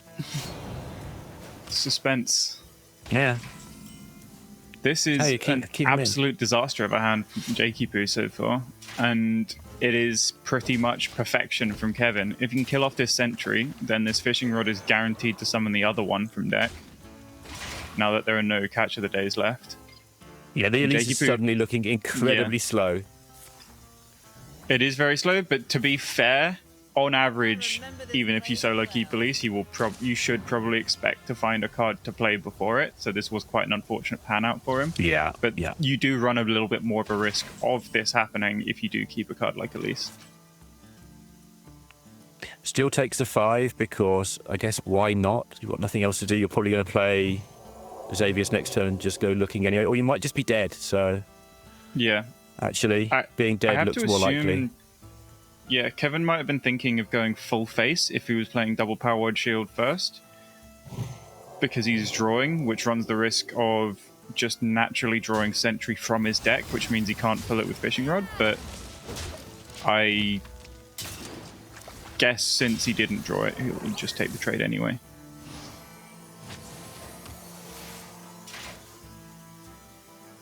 Because it was very reasonable to just go full face, fully ignore it, at least not even trade off the Sentry, just to get the damage in before they have any access to something like Ziliax.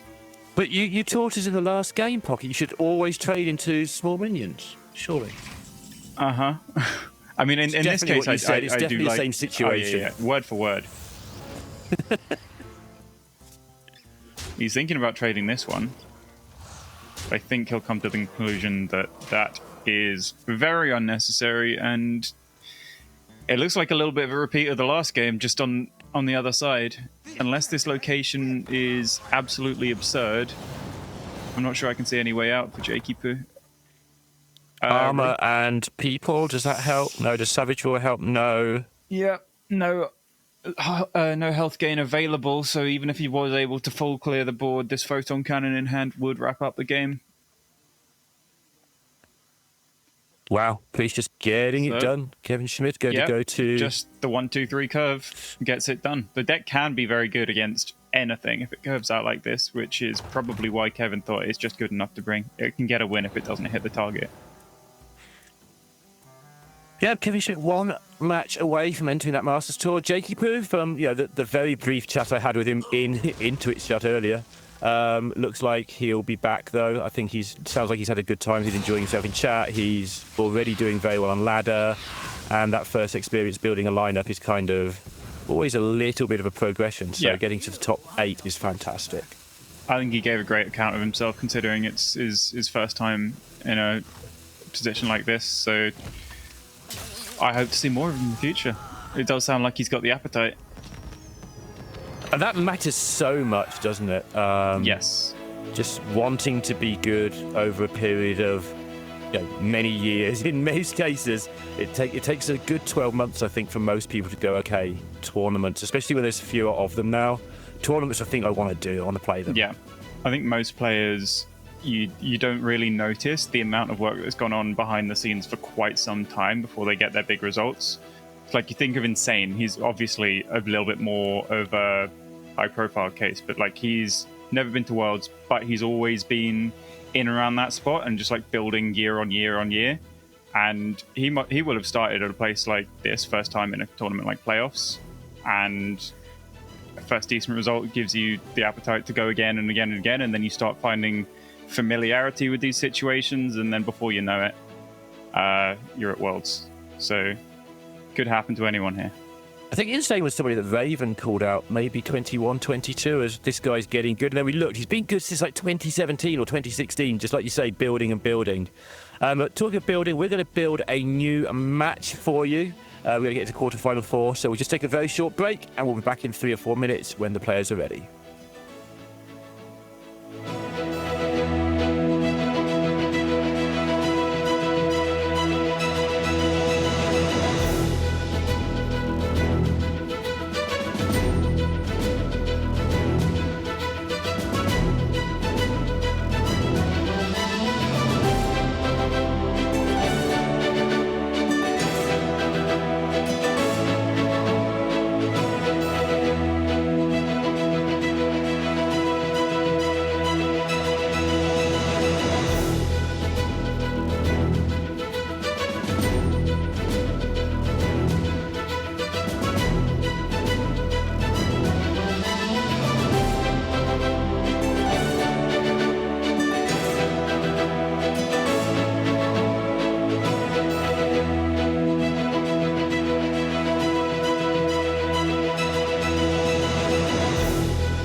And that was quick, wasn't it? There you go. Got some more players lined up for you. In a moment, it is going to be World 8 and Peter Winter.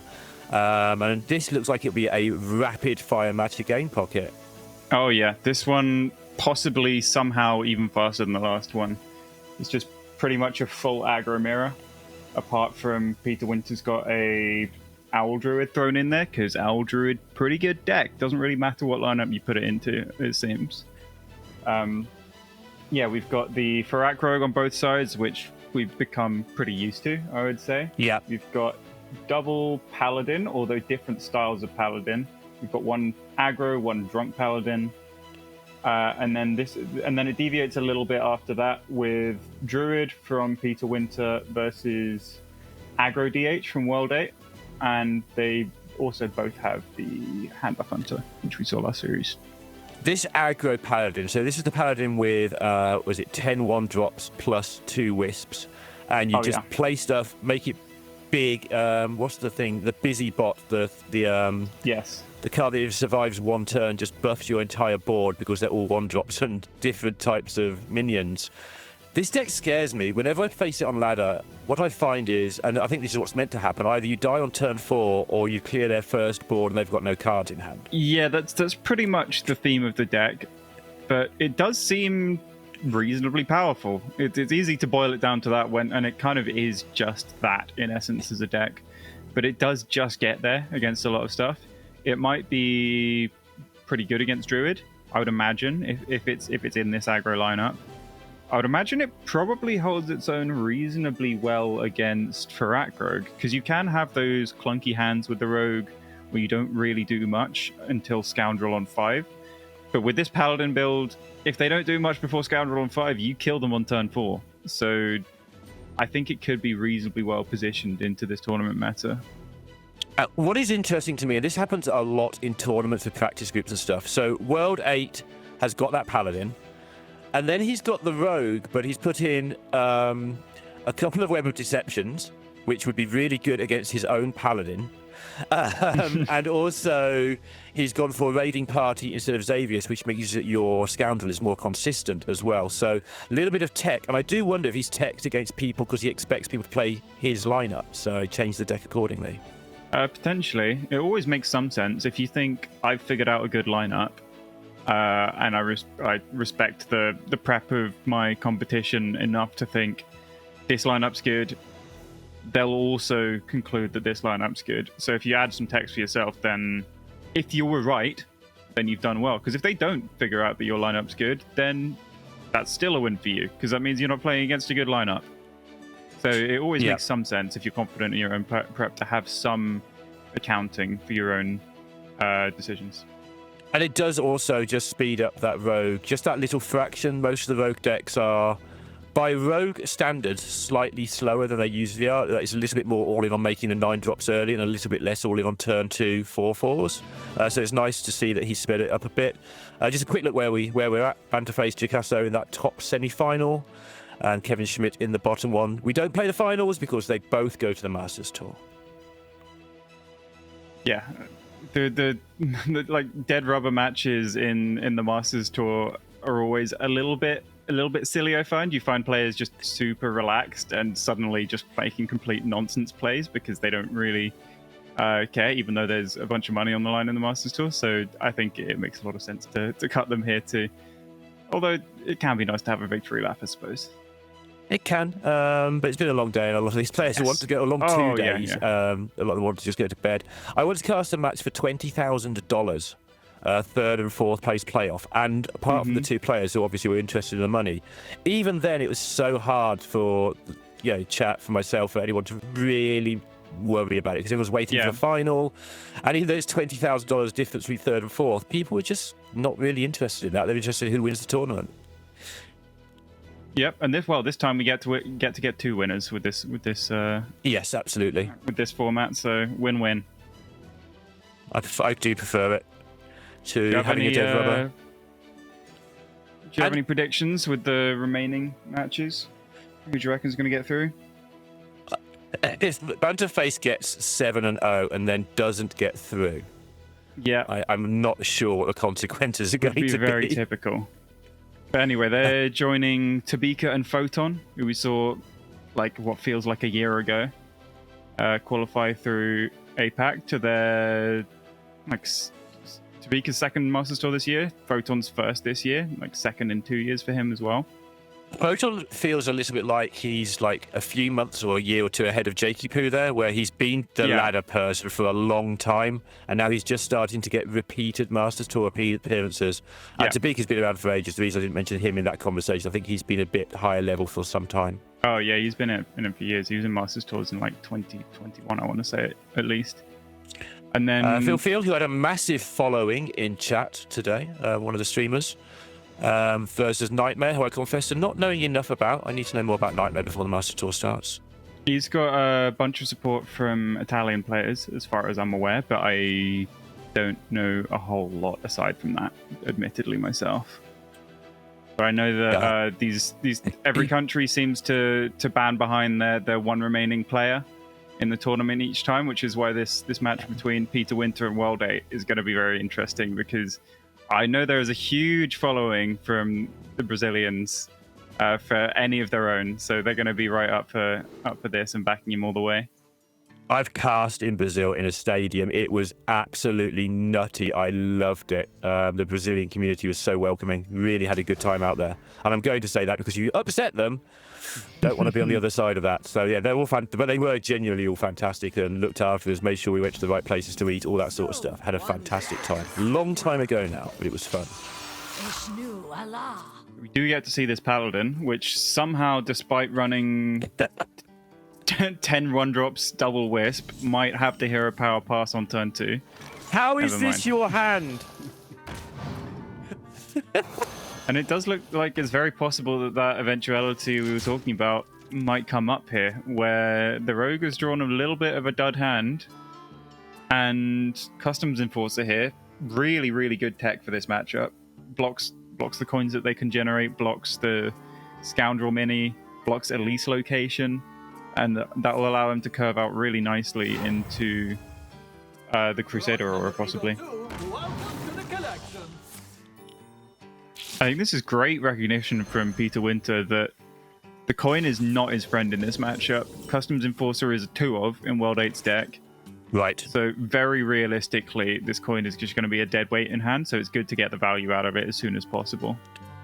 And this also allows him to go Dubious Purchase next turn with the bounce Space Rock. This Crusader Aura is going to be ludicrous. Oh my. I think that play also changed World 8's mind, because I think almost always you're playing the Customs Enforcer on 3 here against Rogue. But the fact that the coin is already gone, he's probably just gone, okay, the best thing I can do here is try and draw a playable card, which he ended up doing, and just build up a big enough board for Crusader Aura to hopefully end the game over 2. Looking to get a very cheap Dubious Purchase here. Yep, I'm not sure there's a whole lot of point in Shadow Stepping to get the 1 extra mana discount, because there aren't really breakpoints in the deck. Okay, he drew his only 1 drop, so that would be the only reason. But I like holding the Shadow Step because it has so much more application later. Later, lol. Later is turn 4. Sure, no, absolutely. You could maybe step an Observer. That's something. That is actually something, because Explosive Trap's going to be potentially huge. Yeah, there was a point, I think, he played against McBanterface, and it was this exact situation. He got the Explosive Trap, which meant he survived, and then that let him turn the corner 1 turn later.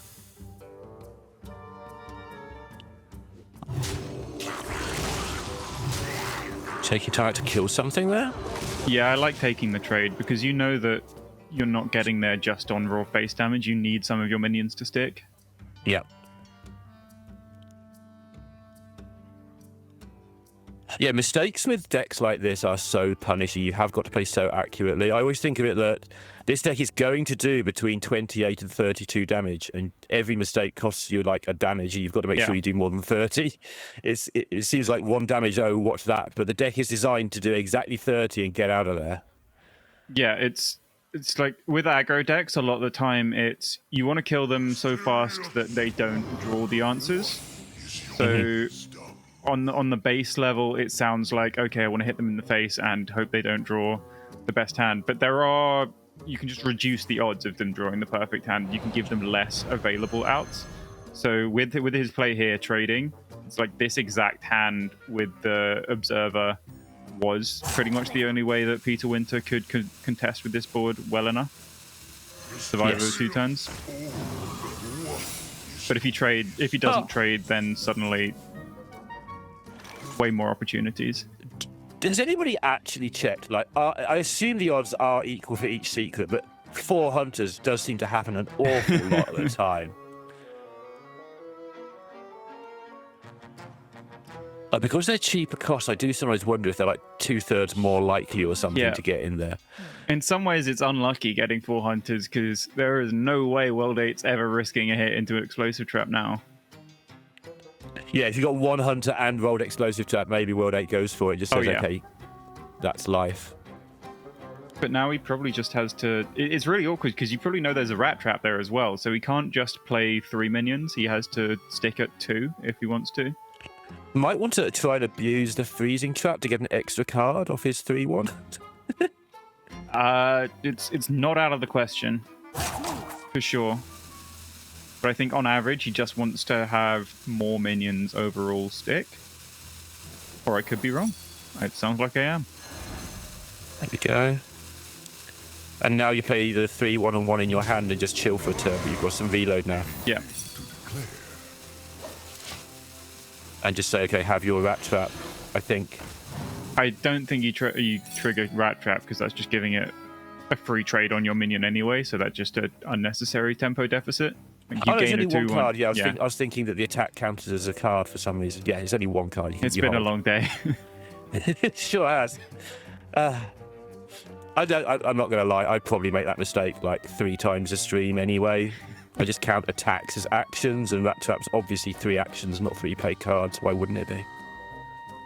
We are in that situation where Peter Winter's hand is just slightly too clunky. He can clear 1 minion right now, unless he goes maybe at least for a 1, gets summon a 2/1 rush and discover a spell and hits something like backstab, which sounds very convoluted. Wait, can he play the location? Yeah, wait, no. Sorry, my mistake. It's been a long day. Fair enough. I even said it earlier. Instantly forgot. Yeah, how do you think like you? Like, yeah, exactly. It's really awkward because this customs enforcer is so hard to kill. And got another you can one also coming. just play another one, yeah. Oh, this thing's huge as well. That is very good. Did you know Customs Enforcer's a pirate? Also, it's lethal, sorry. I didn't know it was a pirate. Oh, he's just dead. Okay. One of those things where you don't count lethal because they've just left that damage there, but I mean, there was nothing Peter Winter could do to survive that game, so fair enough. You just leave the damage there, hope your opponent can't count and trades before really giving any thought to the turn. But wasn't to be. I think that looked good. Like, he only has maybe 3 decisions to make all game, but they weren't easy ones. Like, what to do against the secrets? Do I want this back in my hand? Do I want to trade into a 4/4 early on, or do I want to just let it there and see if it eats up my minions, or do I want to get the extra face damage? I'm not saying they're hard decisions, but they're decisions that if you get them wrong, you can instantly lose the game. Yeah, in these situations, like I don't know much about World 8. I assume he hasn't been this close to a Masters Tour or equivalent tournament before. So you could very, very easily just let the stress get to you and just go, okay, I'm an aggro deck. I'm going to go full face. I want this to end as soon as possible. And I want to get my spot in the Masters Tour. But he didn't panic. He kept the good plays. He made the trades when he had to. And that just didn't offer Peter Winter any chance to get back into the game. Yeah, very nicely done. Signs that he's put the work in on that deck. 2 more similar decks to go, because his rogue is quite aggressive, and obviously the demon hunter. For me, it feels a far more solid aggro deck than the paladin, but again, that's because Yeah. My little brain is just scared of the fragility of the paladin. This demon hunter, sometimes you're even on a couple of turns in, you're like, I'm looking good now already. Like, Yeah, 1-2 we've got Mukla, off you go. Demon Hunter against Druid next, which throughout this top 8 of all these regions generally has been beating the Druid, but I'm very strongly of the opinion that this is a Druid favored matchup. Like, the removal lines up so well into most of the Demon Hunter minions. Like, Chalice clears pretty much any board. It's just the Mukla Iliac starts that get a little bit awkward, but other than that, the removal from Druid I feel like lines up just a little bit too well. So it can survive just about long enough to maybe get down as Iliacs and completely swing the game. Just looking through the deck, see if there's anything weird going on in here. I think we recognise most of these cards, and I'm going to agree with you. Just the Mukla. Double Customs Enforcer is actually fairly relevant in the DH because it blocks the second and third copies of Chalice after the first one's played. I was about to say, but he's queued the priest instead. But no, it is the demon hunter. I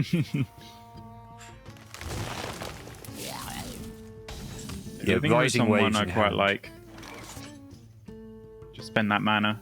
You want to play Dollhouse on 2, so it's good to play something on 1 to get the mana bank, so that you can fight for board while you know you're taking a slow turn. You're not winning with Owl in this matchup anyway. I mean, might be what finishes the game, but that's not what you're trying to do. You're trying to not be dead by turn 7, and then you can usually sleep for 10 armor plus 3 mana plus kill something, and the game ends. A bit of an awkward hand for World 8 here. You do usually expect to have a 1-drop with this Demon Hunter list.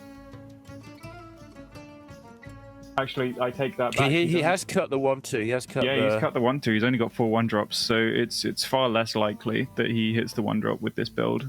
But I do like the inclusion of Brain Masseuse. I know a lot of people cut it, but it is still just reasonably well statted as aggro minions go. Yeah, I think it's a fine card. 1 mana 2/3 with downside of who cares. Yeah. This is such an unpleasant looking turn though. I think the only play that doesn't want to make you concede instead is Insect Claw, but it is close. It's a very unpleasant feeling playing this into the board of Living Roots tokens. So you have to rush in a 2/1 to their 1/1 as an aggro deck. Yeah, that sounds horrible on so many levels. Oh yeah. I just took a moment to process just how bad that is. Like, it looks instinctively bad, but yeah. Now this something you could do. Yes. Also, this could potentially line up reasonably well against Druid's removal. 2 4/4s. Just you don't run out of pressure as much as the other DH lists with this quite strange inclusion of Deirdre. Strange might not be the word, but I think he thought quite long and hard about this list and settled on this as part of a improvement to the Druid matchup, I think. Even that play there, like straightforward though it is, attack face for 2, trade in the 5/3 for damage, is not necessarily completely obvious. Yes. Like, you have taken a damage on your minion that you really want to protect in return for 2 face damage. So, all these... I just want to point out that aggro matchups are sometimes... they're played fast because the player knows what they're doing. But a lot of these things you have to actually look at. Do I want to do that or not? Yeah.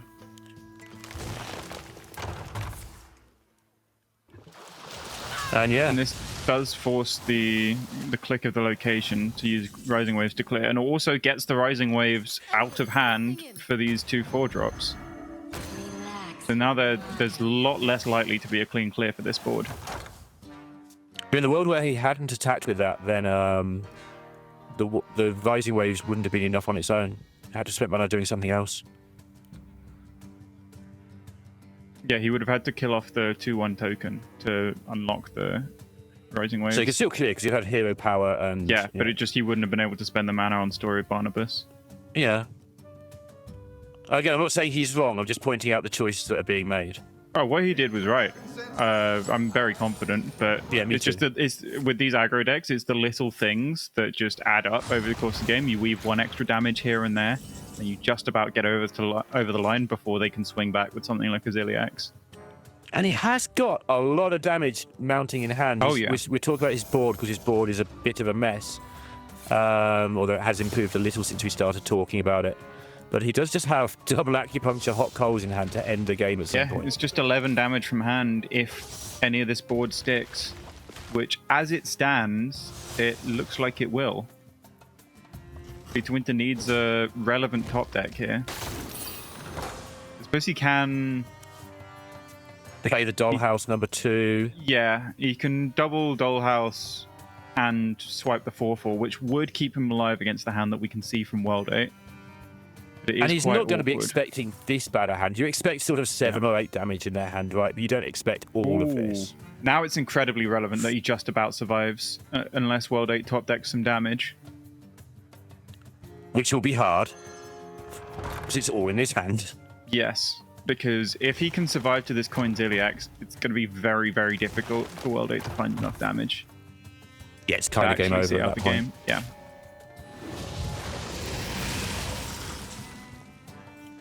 That's not it.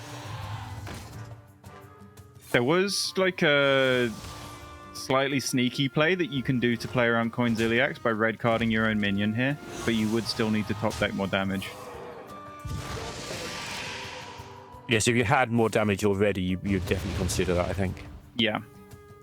It's 1 off. 1 damage off, and that's all it takes. Yep. And fair play, the play I was talking about earlier, where he went face for the 2 damage, got him that close in the first place. So you get every little extra bit of damage you can. Wow. Peter Winter's hand wasn't even that spectacular. There was no chalice drawn. It was pretty much just swipe, right? Yeah. And also a little bit of a slow start from World 8, because only 4 1-drops in the deck. Yeah, definitely a little bit of a slow start. It was just that Living Roots on 1 and double spell damage swipe kept him alive until turn 7 to Conzilli. The Living Roots was huge. Like you pointed out at the time, the 2/1 having to trade into the 1/1. If that goes face once at any point, that's the extra point of damage needed, that sort of thing. Absolutely monstrous turn 1 play. Chosen not to do that, to maybe hold it for targeted removal against a particularly threatening looking minion, then he wouldn't have had the mana that he spent on other things during that game. So he spent maximum mana on turn 2 on the Dollhouse. He spent mana on New Heights on turn 3.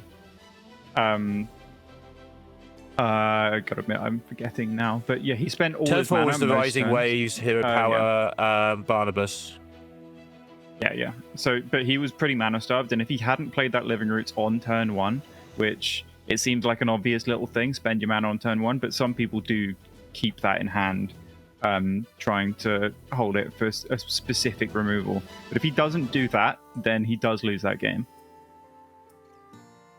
Yeah, and this is why, again, if you're trying to improve your Hearthstone, replays are good things. You can look at those and say, well, look at everything that could have been different, even if it looks stupid. And I think to some people, playing Living Roots on 1, probably, if they haven't played the deck before, probably looks a bit stupid. It took me a little while to go, hang on, you can just make 2 1/1s. It does the same thing.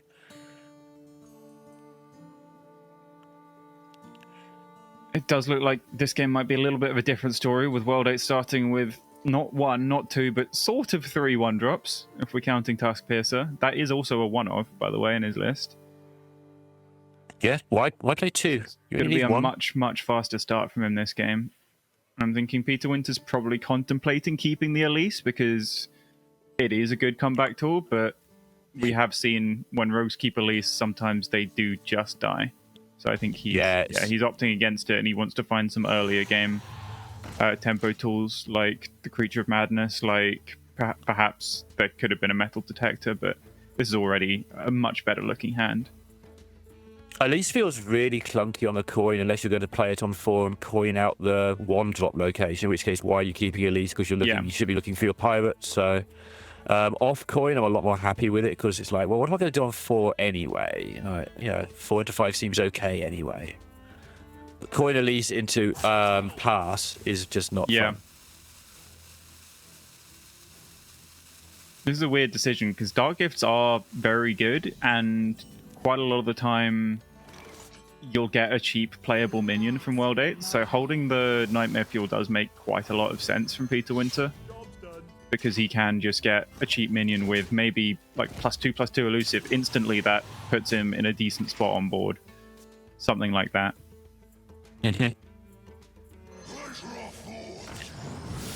See what we can find.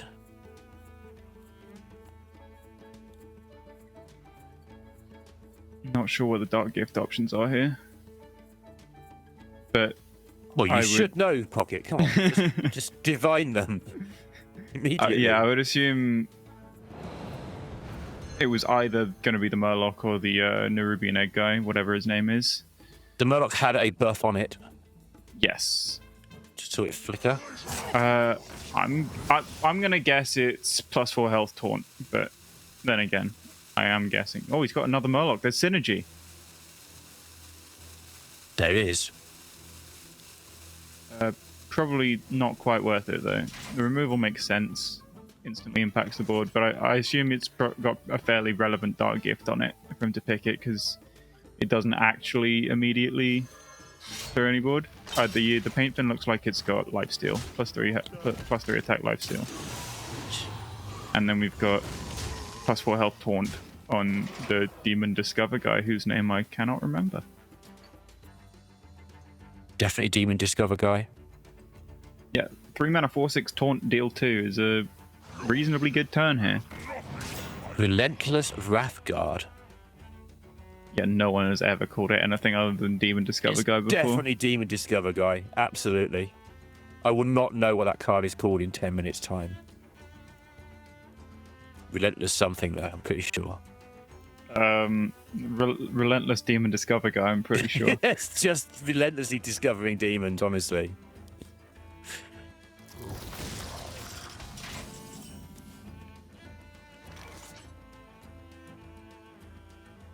Does that ever stick? It doesn't. There's a dubious purchase. There's always yeah. a dubious purchase. It sticks 2/3 of the time. Because you can punch in, trade off your Battle Fiend, you'll have a 2/1, a 2/3, and then you can play Okay. Ziliax. I think that's probably on average the strongest play. Deirdre looks okay because it lets you push more damage, which is actually very appealing. But I think I like the Ziliax here and now, because pretty much the only thing in Peter Winter's deck that could contest it is Dubious Purchase, in which case that would be a 1 in 3. Yeah, I tell you why I like it as well, is because there hasn't been a Space Rock Collector played. So if they want to coin Pirate into that, good luck to them. Yes. Have fun coining Pirate into that one. Oh, there's a Space Rock Collector. You summoned it. There it is. But I really have no problem whatsoever with choosing to just get the face damage in now, preserve the Battle Fiend, get that guaranteed 4 damage in, because you do have so much burst damage in your deck, especially with the Cliffside. That will create quite an awkward looking board for the Rogue to deal with. They don't really deal with wide boards of 1/1s that well. And they don't heal that well. I mean, the meme No. used to be that Rogue doesn't heal at all. Obviously, now they can have a turn 5 or 6 Ziliax, which is the end of the Yes. game if that happens. But in the world where they can play a turn 5 or 6 Ziliax, they're going to have to play a 5 mana 4/3 and let you hit them in the face a little bit more. So and in that world, you've probably spend lost anyway, yeah. so who cares? Like, you just They're going to have you to just spend play their as if they're mana not on doing other that. things. It's becoming a habit, Peter. It's becoming a habit. Observer mysteries. You can give them up anytime you want, But yeah, joking aside, like looking for very defensive stuff once again from the Observer. Yes. We were speaking of no healing, no AoE. This is sometimes both. Mm-hmm. This is the only card in the deck. Okay, it's neither. I don't care what your secrets are. You can work it out. I'm going to hit you in the head. Yep. And in this spot, I think that's the right conclusion. Yeah. Yeah, I'm not criticizing the play. It's just amusing how quickly he made the decision. Because he's played the deck, he's practiced so hard. I just have to ignore them here. This is my play. Yep. this didn't strike me as like a nervous, fast play to me. It's quickly identifying, well, I got to hit face. I'm not going to just pass. I'm an aggro I agree. deck. If they don't have it, then I'm winning. If they do have it, then I'm probably still winning. That was for sure a situation he's seen before many, many times. If you haven't, you sit there and you work through all the secrets one by one in your head, and can you afford to give them 8 health? And that won him the game. The instant attack there. Yes. Getting that Demon Hunter out of there, giving him a 2-1 lead with just his own rogue to come. Again, his rogue is, I can't go as far as say a spicy build, but at least got his own touches in the deck. I do like the differences. I like the raiding party. The more I think about it, it's just, yeah, it draws the card you need. Metal Detector is also just a good card. Let's say sometimes you're on coin, maybe you can prep. You can prep the raiding party on 1, coin out a Metal Detector. That keeps you in the game against anything playing for board early on, and then that would also set up double coin Scoundrel a lot of the time. So it just unlocks so much of the most powerful things that the deck does by just guaranteeing them in your hand. I feel like that's probably a card that more people should have considered going into this. It was not on my radar whatsoever. Because I feel that we spent the whole day when Rogue loses saying, well, didn't draw Scoundrel, so it was really tough. So just draw it. And the number of times, like, because there's so many minions in your deck, Xavius does whiff, say, half the time. Like, it's not particularly reliable for finding your Scoundrel. So yeah, just play the 3 into coin 4 or whatever. Yeah, costs less mana, draws more cards. Definitely draws the right cards. Seems good.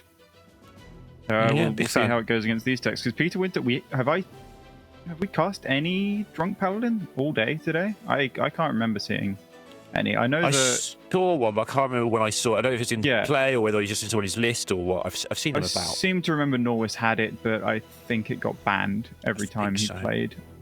So we didn't actually get to see it. So I'm interested to see some Drunk Paladin, I guess. Wow, which is not something I thought I'd find myself saying. It's just, I don't know. It's been a while. Let's go back to our roots. It's nice and warm and cozy. How massive has the nerf impacted that deck? Remind me which nerf, because there have been a few. Something went from 1 to 2 mana somewhere along the line. Oh, the Aegis of Light. That's the one. Yeah, that is pretty big, I want to say, because it was always your best play on turn 1 before, and it unlocked so much of your deck. Like, maybe you'd have the Sunscreen Aura to buff your minion on 2. Suddenly, that's no longer an option. Hand of Adal, a much worse card now. And just the same with the drink. What's the drink called again? The best card in the deck. Brew, something brew. Yeah, Divine brew. Divine Brew, that's the one. It's just giving you less targets for all of your stuff. It's like a domino effect when you can't play that on 1. You can't just spiral with the game. Also, you can't play it on 1, imbue hero power on 2, and instantly draw a dragon. There are so many permutations. It makes so many cards in your deck a lot harder to use. What a rubbish card raiding party is when you've already got Scoundrel, honestly. Yeah, put that in your deck Metal Detector. What's the point? Give me a Xavius any day. Because of this? Neo Metal... Okay, Metal Detector... No, the Metal Detector was top deck, so it was Neo Raiding Party and Scoundrel. I think he full kept it. Makes a fair bit of sense. I think there's a lot of application for Neophyte later in the game, so I don't mind getting rid of it, even though it's a really good card in the matchup. But if you do keep it, I do think it's a lot of the time good to just play on 2 if you don't have any other options. I think it's interesting that Peter Winter opted to hero power on 2.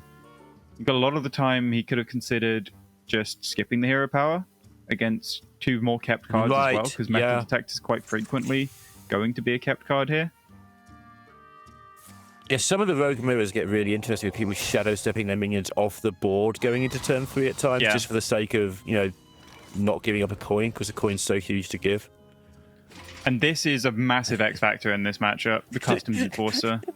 So much of Paladin's deck relies on generated spells, like the Does he Divine have Brew and 8? copies of coin. Sorry? He does have 8, right? It's World 8 Customs Enforcers. No, he's got 6. Okay. Boring. Yeah, okay. To be fair, you're not going to put Customs Enforcer into Handbuff Hunter. Yeah, it's a tough set, isn't it? Yeah, really want that's 3 probably guineas. a little bit too far. Would have been cool, though. Massive Customs Enforcer comes down that you can't deal with and ruins your deck. It's just a 7/10 on turn 3 that is rubbish, but you can't do anything to kill it ever. Yeah, I'll take that over Gilly any day.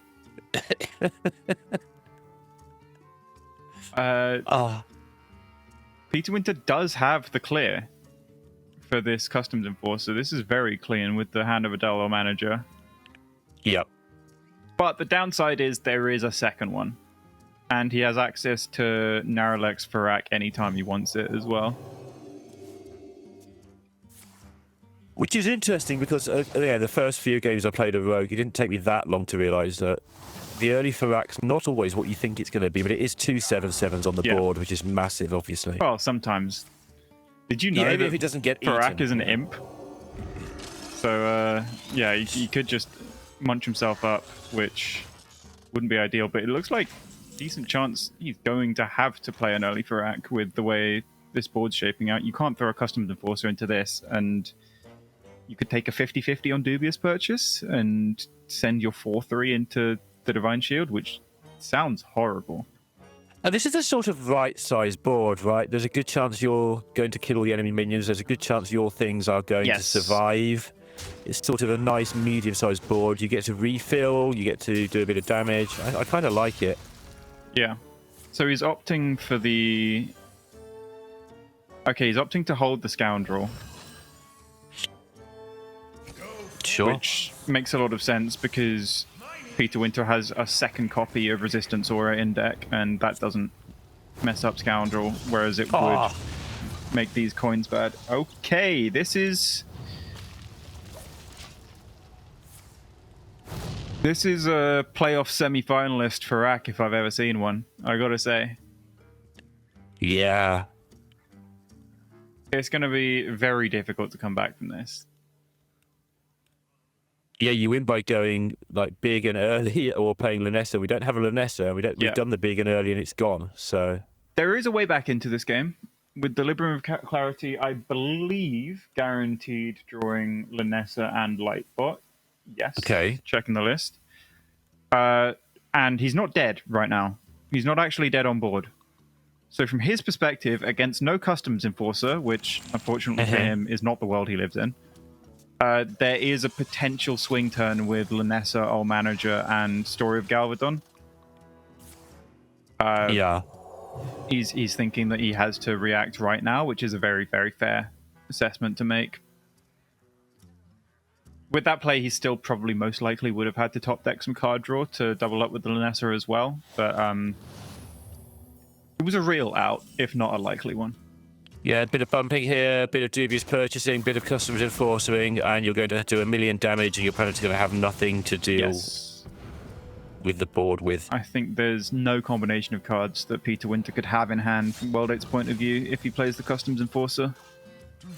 I think that's just lights out every time. You can just put some more minions on board just for extra measure.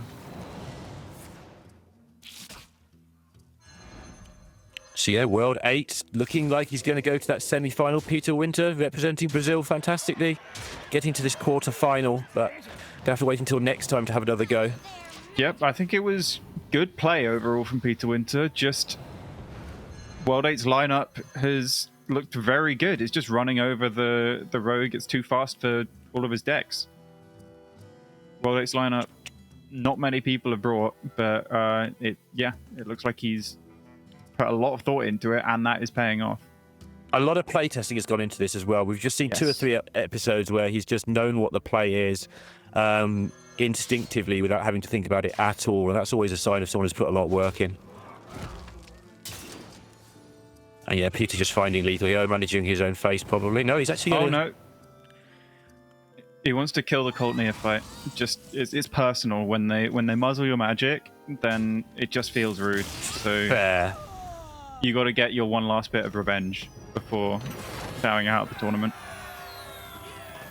Shows his opponent he could have chosen to hit his own face, but actually going to let his opponent kill him, which is nice because it gives him the closing shot for the highlights package for the Masters Tour. So, yeah, that's nice of him to do that.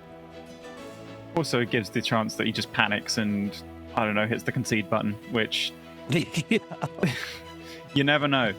Navi, you've done it before. Remember that game? I've had someone do it to me. It happens sometimes. At the craziest moments, sometimes your opponents just explode. So semi-finals of a big tournament, somebody just pretended they had lethal in hand, did the whole. There was a Leroy combo that I don't remember exactly how it worked. Leroy, how overwhelming some things. Plays the Leroy, Navi just conceded. He didn't have the rest in his hand. And that was a semi-final. It cost him the semi-final. So yeah, mindset in these situations is everything. But yeah, World 8 now 1 match away. That was superb to watch. Yes.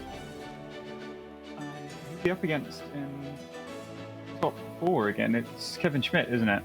Kevin Schmidt, yeah, and we're likely to go into Banterface and Jacasso next, and that'll be a bit slower, a lot slower, massively slower.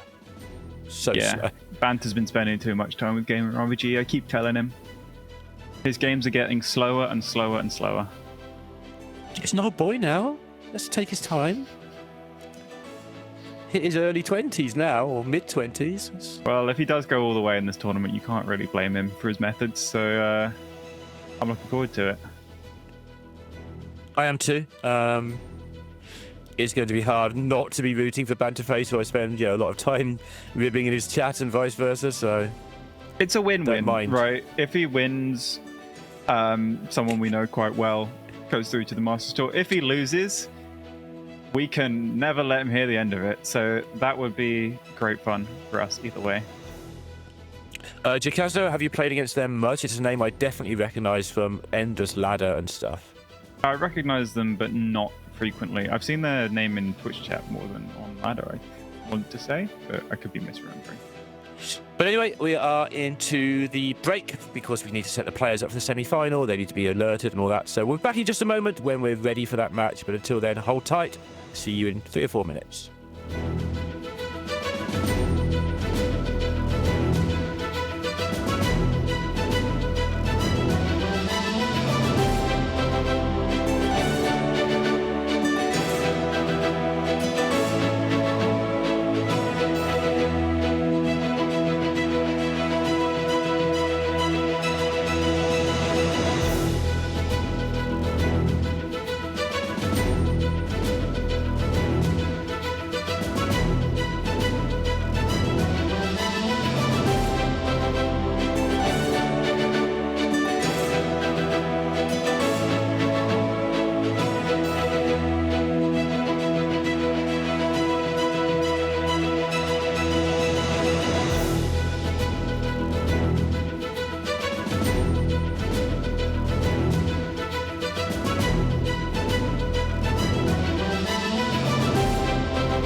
We are back again for our match number 17 for you coming up. We've shown most of all of those matches. We missed 1 or 2 games from some, so I hope you've enjoyed it here.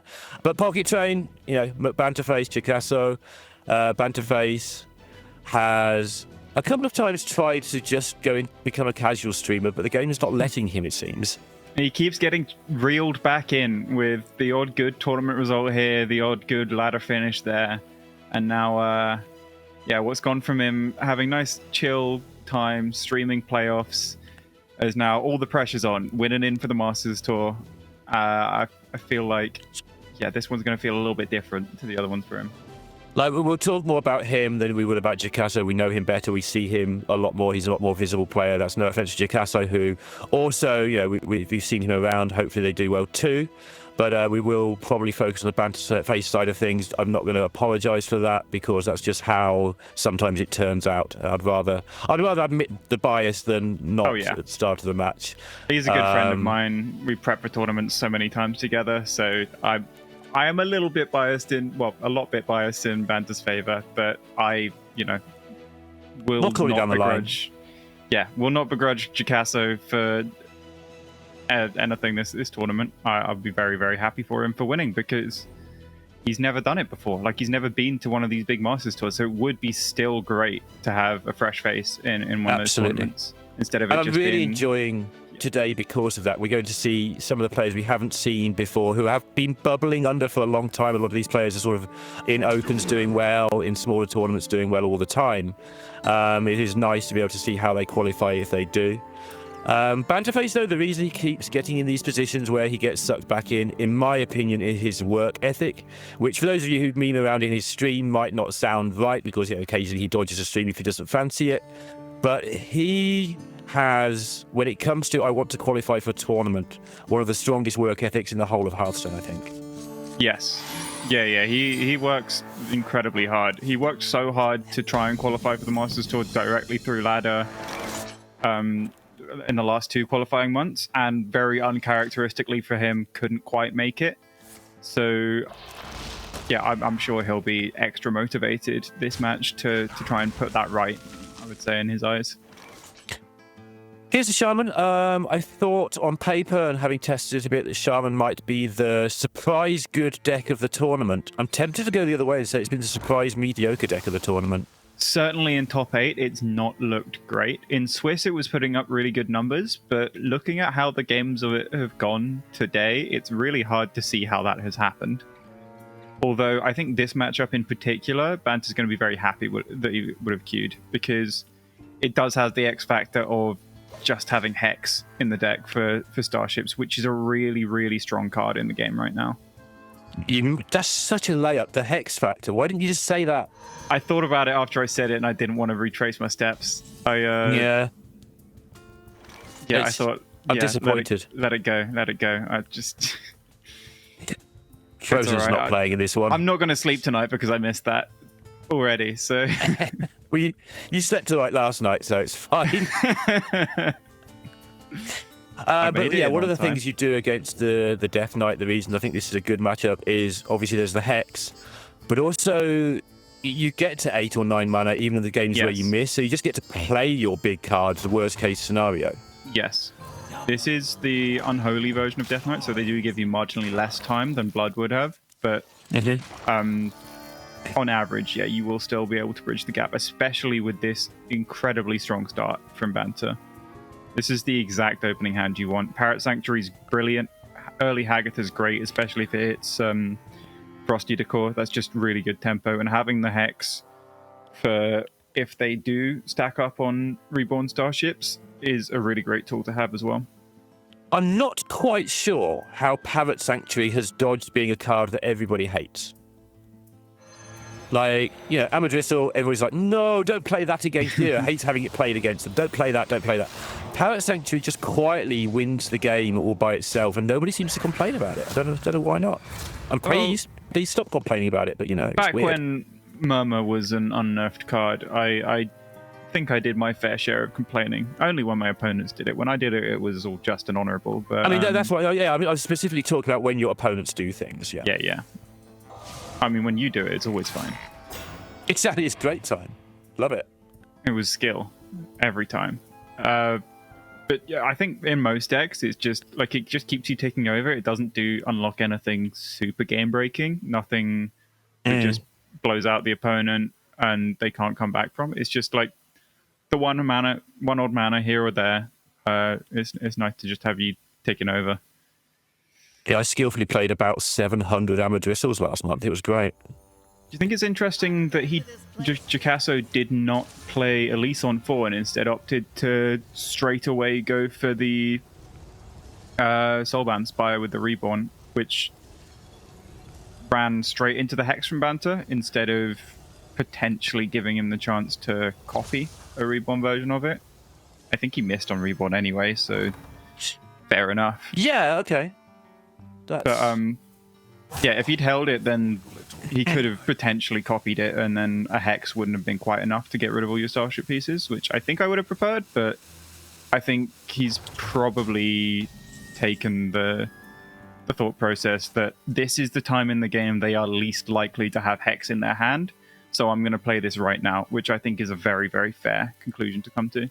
Also, just again, good old Captain Hindsight here, but by doing that, Banter spent his whole turn playing a Hex, and then Jacasso has responded with a board that is now menacing's over the top, but irritating for sure. Yes. It's big enough to be a nuisance because of how the tempo worked. If he doesn't do that, then Banter can just click the Parrot Sanctuary, play the Slime with the Frosty Decor last turn, and then he could potentially just be a little bit too far ahead on board, and then if there is a Hex and you miss the copy, then you would be in a terrible situation. So with the way the game's panned out, Jacasso's plays definitely worked out better than if he'd held it. Yes, it's the thing that you only see when you watch, a tournament, or when you watch two people on your friends list play or whatever, is the impact of just making your opponent not do the thing they wanted to do and do something else instead. Yes. is monstrous. It's something that I think if you watch Maxi's stream, he talks about it a lot, Maxibon. About I'm just going to do this because they now have to reply to it, not because this isn't my best play as such. Like, people do get quite caught up in, I need to play around this, I need to play around that. But if they have it, then that means they have to spend mana on it. And if you have a good follow-up, then you can still find yourself ahead in the game. But you never see the effects of the other path unless you can see both hands as well. Very interesting he chose Nemelia instead of just going for the default reasonably strong average pick of the Starship piece. Nemelia is quite well positioned in the hand because of the Orbital Moon, so I can understand that being a big factor in why that was chosen. Just from the commentary, he's rating Starships lower than you are in this game? Probably. It would have run straight into that second Hex right there, so... Yeah, that's probably... Very understandable. You described why, what that Hex was good, so maybe he's just decided to dodge Hex at source and go a little bit more tempo-y. Yeah, this matchup is quite a strange one because it's a bit like you're both the aggressor in some ways, even though one of your decks runs Corpse Explosion. Because if the DK doesn't kill the Shaman fast enough, then they will draw into their Hexes. They'll just probably disrupt your Starship a little bit too much.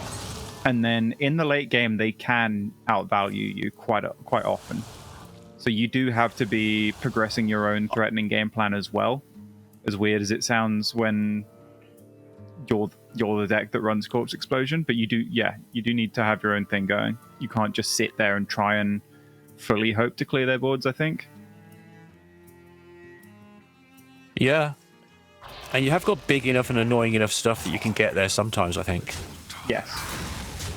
I think it's the fact that the unholy version specifically, the Blood unholy version of Death Knight, doesn't run Pyro Poison. It has 3 board clears, really. Like 3 consistent board clears of double Corpse Explosion and the Ceaseless Expanse. But after that, you need to be able to use your own minions as removal by getting on board first instead of just waiting for your opponent to develop. Good old Ceaseless. 73 mana. Clear the board. Big fan. The big stuff, the heavy hitters starting to come now. The Nebula. Again, I think we've all made the point at some point today that Nebula Shaman is no longer necessarily the greatest name for it, but it's an artifact of what we used to call the deck when it was a lot more Nebula focused. I'm going to be honest. I always hated that name because it was Murmur Shaman, right? It was. Yeah. So we were just dodging around the point. The deck was Murmur and some cards. And then people went, no. I'm an honorable Nebula Shaman player. I'm not a Murmur player. But I know what you were.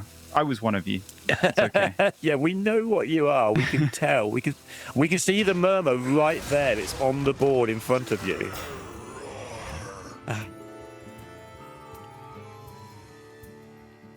Coin.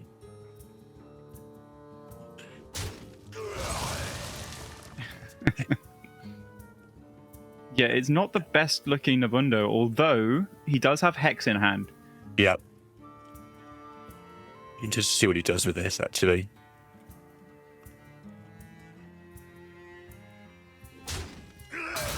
Yeah, from Jacasso's perspective, Banta has 1 Hex left. He could maybe pull extras with Triangulate, which is a 1-of in his deck. But he's probably just hoping that the second copy just isn't in hand yet, and he's going to get the bad news.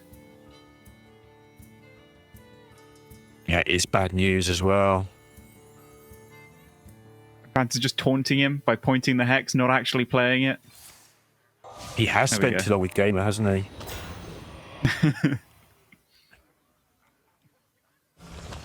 Oof. Yeah, now what?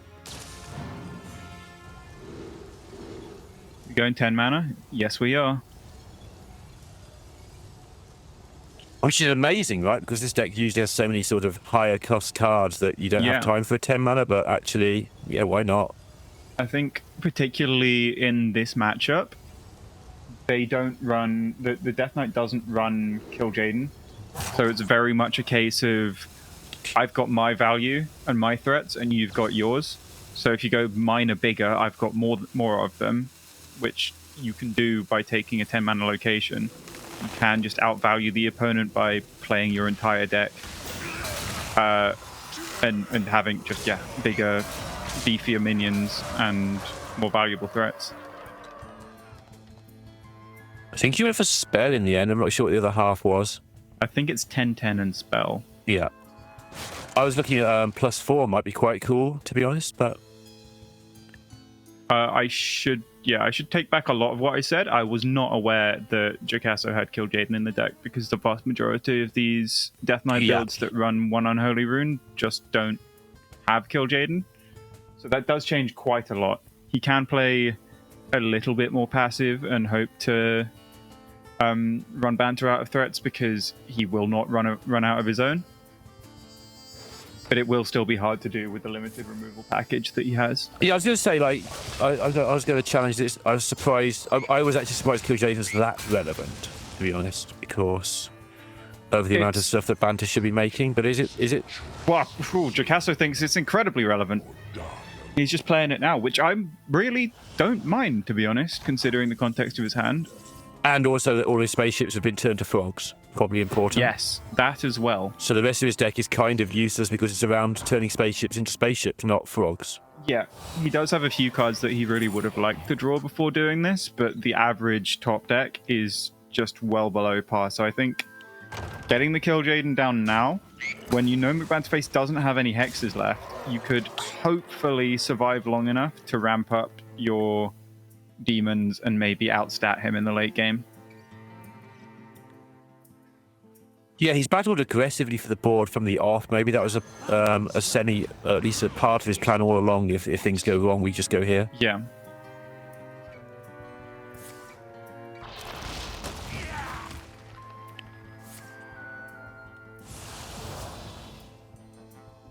He's not dying in a hurry here, is he? So you're right. He might start getting some fairly tasty looking demons.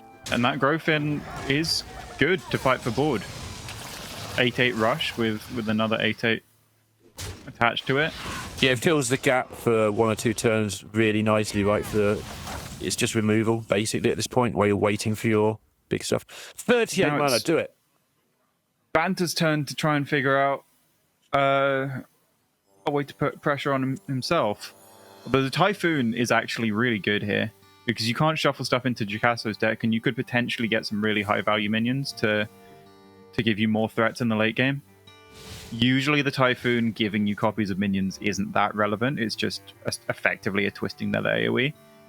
But I think in this game, there's a decent chance, if Jacasso plays a high-value minion, that Banter will just Typhoon it and use his own copy against him. Curious how big these bellhops are, especially the first one. We're going to find out. 5/5 at most, so yeah, whatever.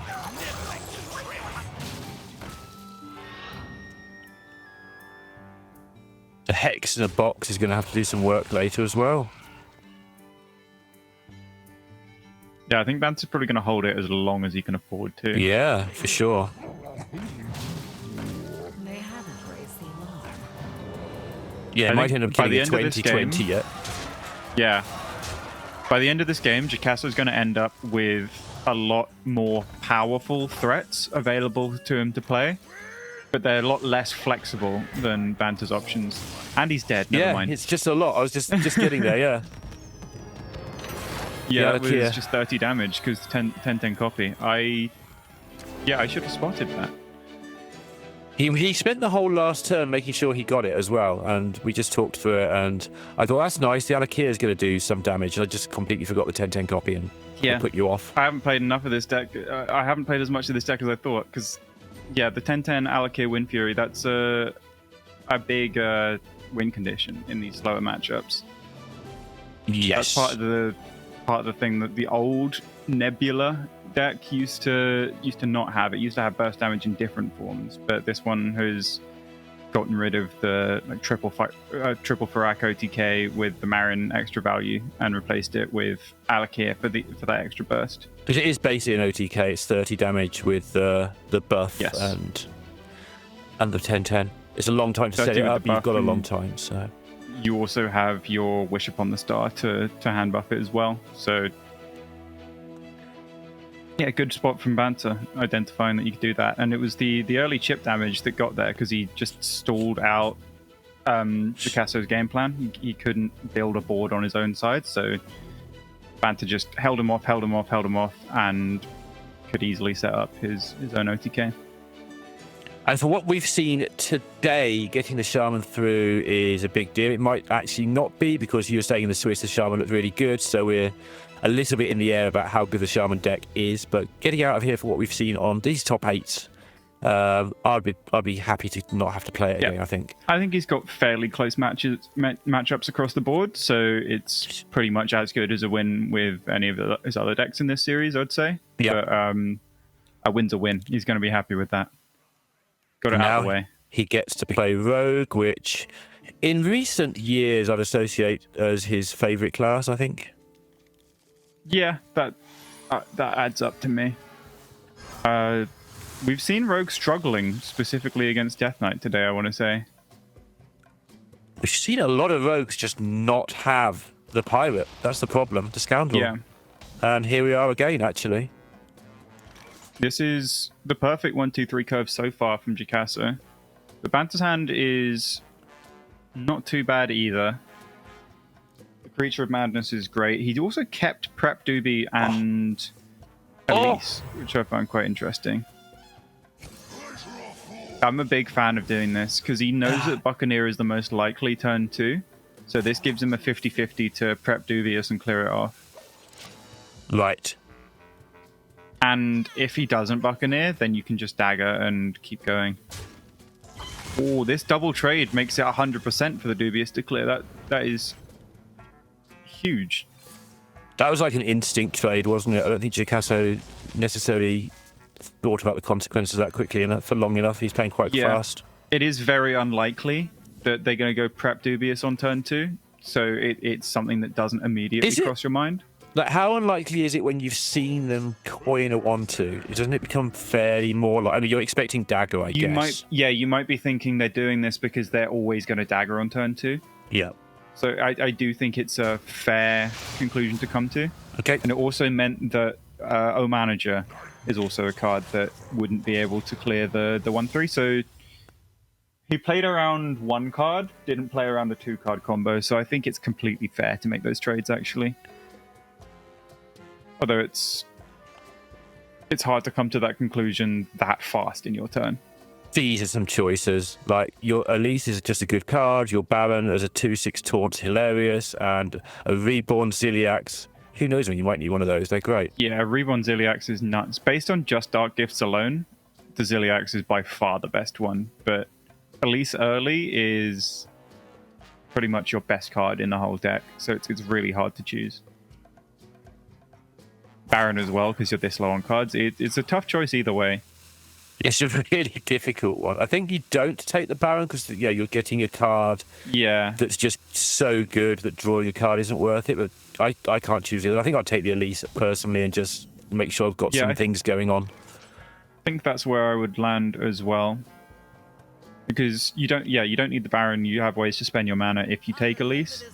And if you take the Ziliax, you're just passing the next few turns. So that's not likely to be good enough.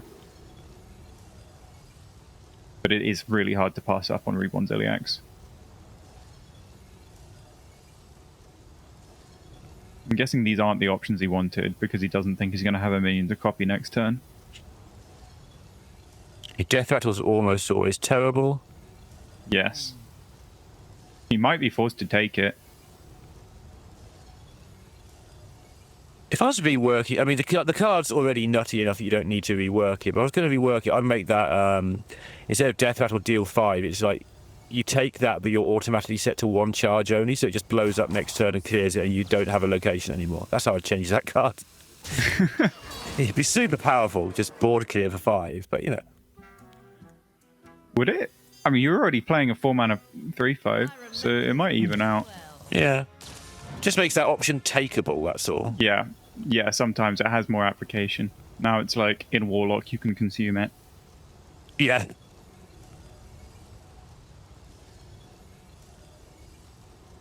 I have taken it before, but I can't recall when. He does take something to copy. It was an interesting decision because the copy isn't that useful right now. But it is just overall so good with the Starship piece synergy that you have in your deck. Yeah, and aware that he doesn't need that yet, so just get yourself a little minion for now. Yep. Do something. Right. Yet another game where there is no Scoundrel on turn 4 or 5. There is a Xavius, though. There is a Xavius. If only there was a raid party. You could just wreck your Scoundrel. The Metal Detector off the top is a decent consolation prize.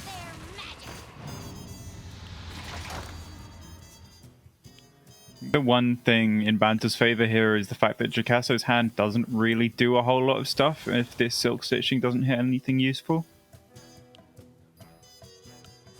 Another nice upside of him taking the copy last turn, though. That wasn't the main reason, but, you know, found a use for it, at least.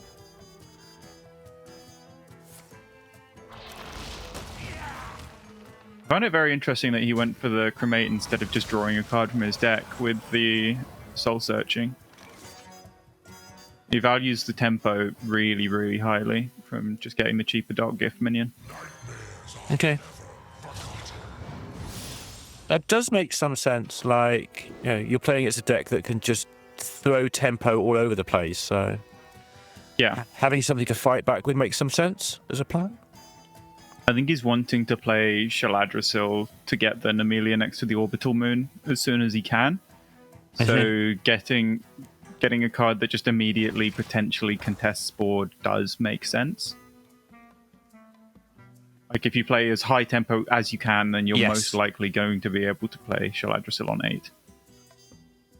Yeah, because it is so hard a card to play on 8 because of your hand size, which he has just, you know, thrown onto the board. So that makes sense too.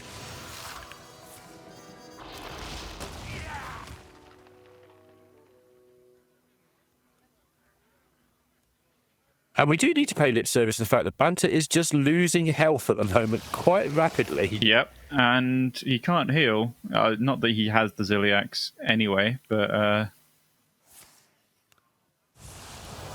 Wow. Protecting the board with a little taunt. I like this a lot. Double leech value, he's just going in for the kill because he knows that with the way this game has panned out, it's going to be really difficult to close down the game if it goes on another few turns. And now, if any minion at all sticks, Shaladrosil is just lethal. Yeah, but it's Banterface and it's Furak. What do you think's going to happen? Actually, it's just lethal the other way, isn't it? Every time. It's just 32 to the face. Easy. Yeah, you know you want to. You don't want to at all. It's terrifying, but you've got to. The issue here for Banter is even if it does clear, Shaladrosil still can just get played, and if he doesn't find healing off maybe Grifter, then he still dies on turn 9. That is an incredibly good start.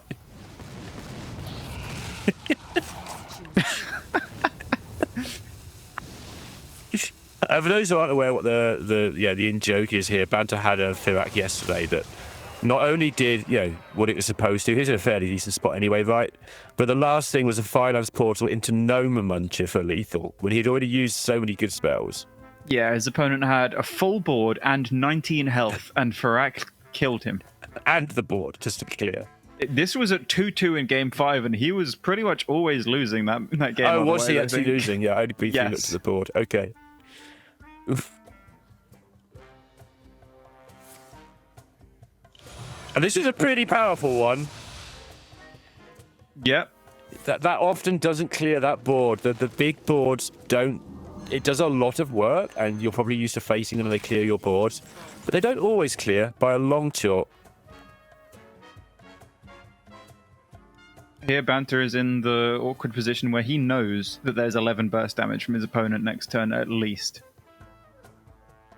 So it's Grifter, look for healing. It's actually 15 burst damage if you count the copy location with the mini Savage Roar.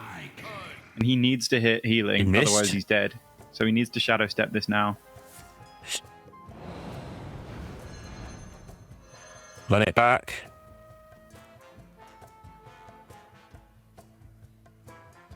This was such a good setup from Jakasso because it looked like the game was fairly even with no starship pieces really doing anything for Jakasso, but then he just turned the corner, just went full face, and put Banter in such an awkward spot. Like the leeches having the taunt and the extra damage and everything about it was a play that you hadn't spotted, which is incredible. Like he was looking at. You were looking at the longer term, and Jakasso's just, no, I've got this now. Just going in. Yep. And no healing found. I'm not sure it was possible from that, but that'll just be game. 1-1 and Banterface. Yeah, I think Jakasso just taking that. We've got to talk about Jakasso here because that was fantastic play. That was just very good awareness that Banter was struggling to really, he hasn't got a pirate is the short version. Hasn't got a lot going on, and here's my opportunity. But he also executed it very well with the leech idea. I think that play was so good for so many different reasons. The extra damage, the taunts that they're there, so they're just in the way and being a nuisance. And put Banter to a very short number of outs. Put him in a situation where he put Banter really low, and Banter's only way to heal is Ziliax. But he had to clear the board right there and then, and he didn't have access to Ziliax. So even if he potentially had the Ziliax a turn later, there would be no board for Jakasso to actually, for Banterface to actually trade into on Jakasso's side. So it was just such a really good and borderline unstoppable setup. It would have to take a absurdly good Firak to block the lethal there, or a very good observer as well. Yeah, it blocked the lethal immediately. Did, and he still had the lethal the next turn, or 2 turns later anyway, so... Yeah. Wow. Firak just bought a chance from the Grifter, that's all it bought. But Jakasso was well in control of everything after that play. And we're down to the Warlock and the Rogue on Banter's side, and the Shaman and the Rogue on Jacasso's side. Yep. This is still very, very much in the balance. Obviously, the Rogue has a mirror. I'd say the Rogue is probably better against Nebula Shaman than it is against Warlock. So I would probably give McBanterface a slight edge, but not a significant one by any means. Could be very long as well. It could be another long series, this one. Those Rogue versus not Rogue matches just can stall out very long amount of time. We do have the Death Knight out of the way, though, so it does have a limit on how long the match could go. I don't know. I've In my thought experience, that too this many matchup here times. is reasonably good for the Warlock. I think in testing it was going quite well for Warlock, which is one of the main reasons our practice group brought the Warlock, because we were expecting loads and loads of Rogue, which, you know, one of the most predictable things possible. Yes. But if you bring a lineup, you need to account for Rogue in some way. So yeah, just the Warlock inclusion is a little bit of a nod to that. And it's just a good deck, power level wise. Yeah. If you draw the good parts. Yes, which, as it stands, McBanterface has not drawn, and Jacasso's opener is very aggressive.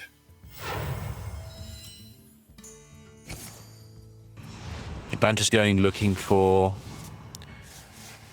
anything that works. Yeah, he's playing around Counterspell, but playing directly into Rat Trap potentially. Rat Trap could just end it here. Not Rat Trap. Yeah. So he might just go eat the Imp instead of Hellfire because he wants to spend more of his mana progressing his quest by drawing into potential temporary card generators instead of just dealing with the board right here, right now. It was you who taught me when I was streaming that, you know, complete your quest is basically the only thing that matters. Obviously, there's always plan B and plan C in any deck when you play it enough, but if you complete your quest on 4, complete your quest on 5, you're in a great spot, and if you don't, you're gonna have to do some trickery. Yeah. Your deck, the cards in your deck are overall going to be weaker than what your opponent is doing, and you have to accept the tempo deficit, and then playing your quest should be the swing turn. And the sooner you do that, the less of a swing you need. Yeah, it was incredible. Like the second you said that, I stopped playing on turn 6 and started doing it on turn 4 and 5, and the difference was absolutely unbelievable of 1 turn, 2 turns.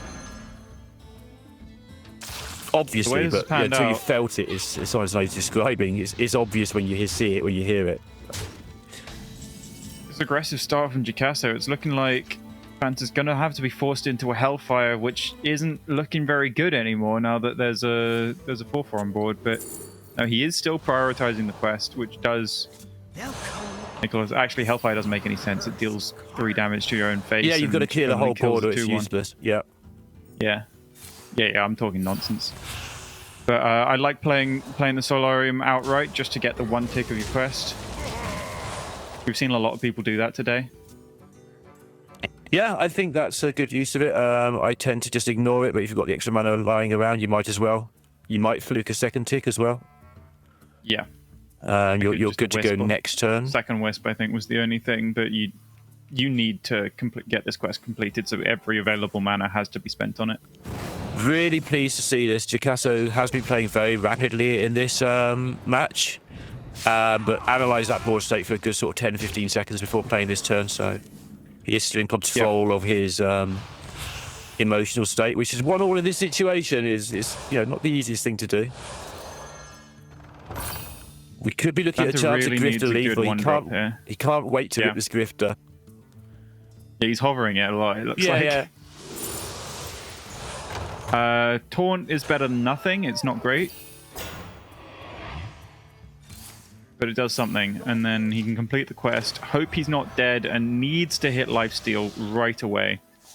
Corpse got on the 2-1, massively important there, because hero power 2-1, Grifter, and any sort of prep or something could have just been lethal there.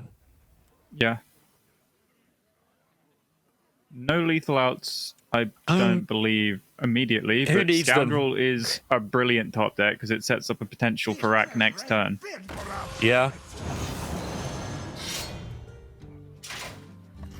There's so much stuff now. It's going to be 2-1, I think, to Jakasso, unless Banterface can find something incredible.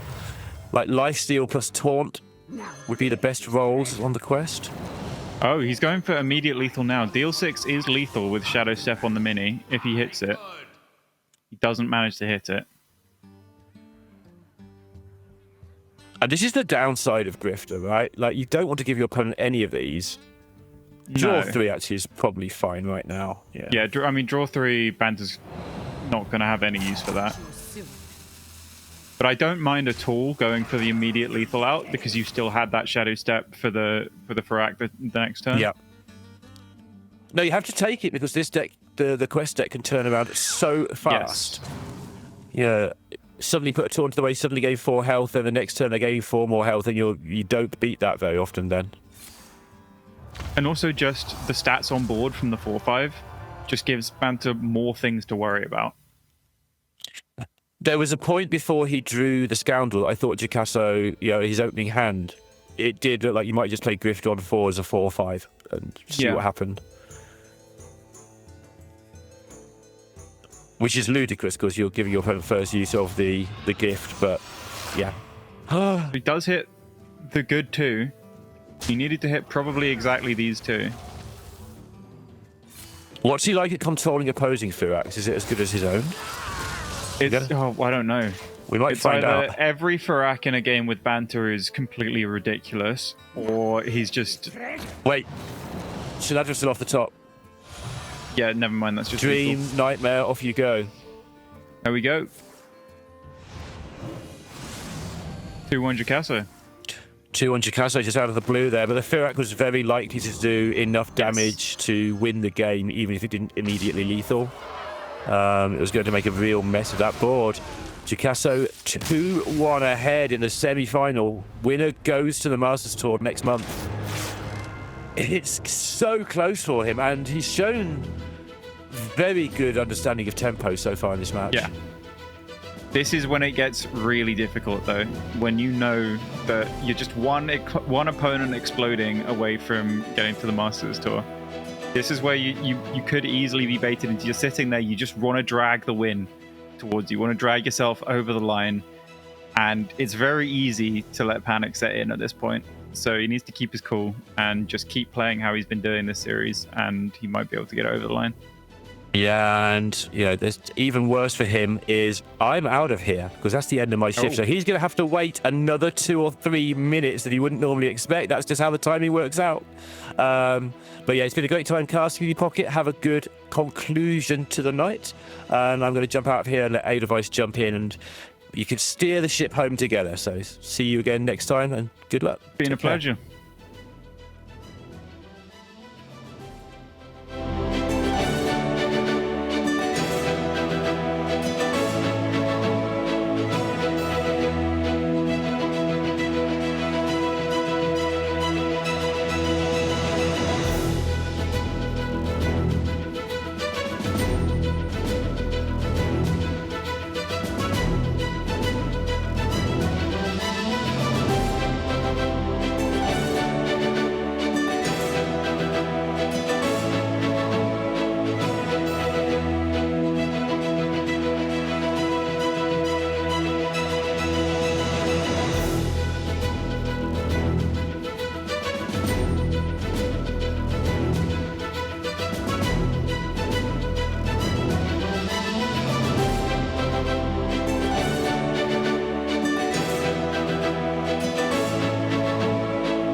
And welcome back. We are here to take you the rest of the way home here. Just 1.5 matchups. We're going to finish up this banter versus Jakasso, and then bring it into World 8 versus Kevin Schmidt. So in terms of, how this matchup has been going so far, you all divulged your bias that you're rooting for banter. How are you feeling? 2-1. It's a disaster so far. I can't believe what's happened. No, it's been fine. I did say as well, obviously, Banter, a friend of mine, I would prefer a friend of mine to win. But Jakasso, it's always nice to see the story of someone new making it to the Masters Tour. So it would be great either way this match goes. I do think it's very much still in the balance because Banter has two, I would say, slight favorable matchups left, so this could still very much go either way. But Jakasso is definitely in the driving seat with being just 1 away. Yeah, and one of the few people doing this cabaret headliner build that changes the tag for the shaman from Nebula into Rainbow, even though there's not the Naga Rainbow card that usually. One card different completely changes the name of the deck. Yep. It's just a different deck pocket. Oh, yeah. Although, in terms of 1 cards, I do honestly kind of like the idea of it, right? Being able to reduce Nebula if you've drawn it into the hand, right? Yeah. Same thing, Wish Upon a Star, Frosty Decor. Like, you just sort of naturally have different spell schools on all the spells that you are playing anyway. That it's not out of your way to give yourself that kind of mana discount. But did you see Jakasso's mulligan, by the way? Jakasso's mulligan? Keep. Yeah, it was a full keep of Turbulous Parrot Sanctuary Elise, which, honestly, Turbulous I always used to call it Turbo Lose in the old list because it was always just the minion in your deck that you really never want to draw. But in this list, it actually has so much synergy with your deck that you really don't mind having it in your opener. Yeah, I mean, just the fact of being able to buff the Bellhop and the Murloc here, that normally, you're hoping to pick those up off Flight of the Firehawk. Now you get to just get some pretty good pressure out of them. Yeah. Double location here means some pretty silly mana manipulation. Marginal misstep with the ordering of this. He should have played the small growth in first if he was trading anyway. Just trade the 1/1 and then he'd have a couple of 9/9s in hand, but it's very likely to be unimpactful. Yeah. I remember this place well. And I imagine this is just going to be 5 cost. Yep. Discover spell for that refill. Yeah, he does need things to do. The 3 Raptors are very tempting as well, just to make sure you're keeping your opponent off board. So I'd imagine it's quite a close choice for him between those 2. It looks like he did go Discover a spell because he's got Raptors second option anyway. And may have picked up the Raptors, although for a little bit while these other locations, the Parrot Sanctuaries, are in play, gonna be a bit awkward to make space. I think you just have enough room if you click the one that's about to disappear. Yeah, this is full quest completion for Banter on turn 5. You can go Hellfire, Corpsicle, and coin out a mass production if he wants to. And then the click of the location next turn should get the quest down. Yeah, and even able to get the extra corpse there to get the Corpsicle back. He's really hoping to draw into the Tide Pool Pupil right now, but didn't quite find it. He's still got 1 draw for it, because if he does hit it, then he can potentially get the copy of the quest down on turn 6. But I don't think he'll be complaining about a turn 5 quest completion. Yeah.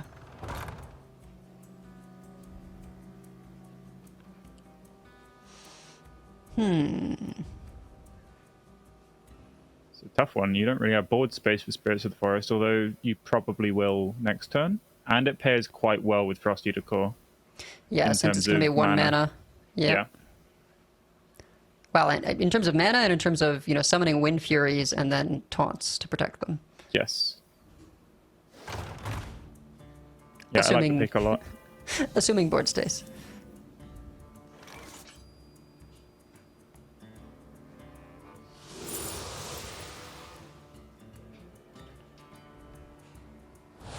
Not great options here. You could Glacial Shard to freeze a 2/1 just to give him even more board space problems. Also gives the sidekick a target. Sure. And then tossing sketch. Yeah. It's so kind of refreshing when playing this deck to be able to go, oh, yeah, it's okay that I have double sketch artist to draw my one shadow spell because they're just fuel later on, right? I think It's okay. that might be the #1 reason most people like it. Like, I really like this deck. It feels really nice to play, and I think that might be the reason. Because, yeah, you do have a bunch of dead cards later on, but it doesn't matter. Everything is just fuel for the Underfell.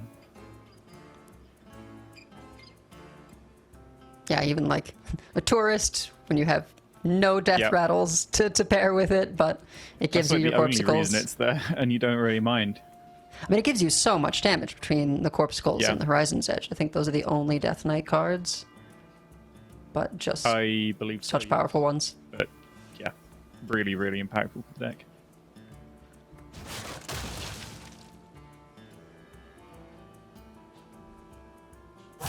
Little time.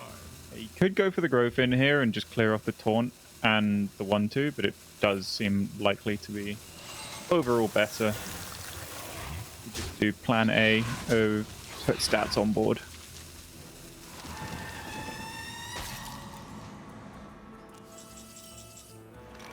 Yep, although... Look, more fuel.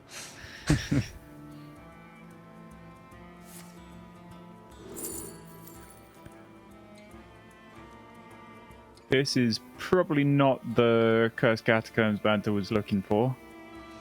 No, I would be inclined to go... I mean, maybe you can make enough trades for Corpsicle to be online. You can definitely make 2. The third trade looks quite difficult to make, though. Yeah, so maybe you just take the sketch artist and throw it in the bin. I think that's probably the best thing, and you just accept that you're not throwing in Dark Mirror this turn, and you'll probably throw it in next turn. Oh. Banter disagrees. Which does make a lot of sense, to be fair. You do have the other Corpsicle in hand, so if you do have to throw this one away, it's not the end of the world. Also, no, the third trade isn't actually that hard to do. I was lying, as I so often seem to do.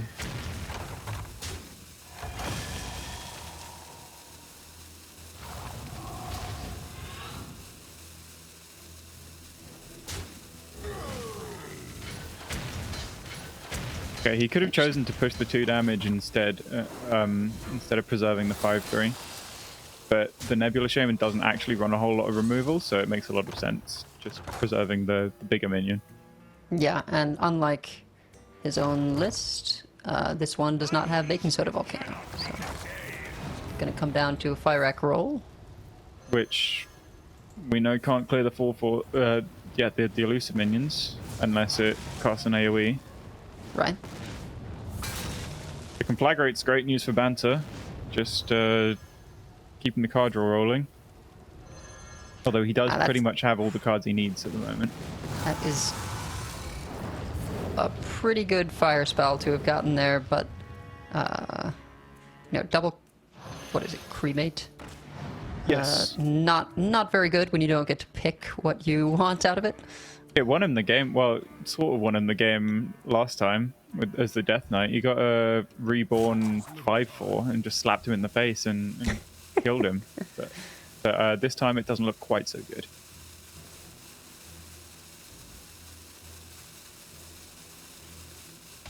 Just enough space to go for the location if you wanted to, but yeah, it makes sense to save the rush.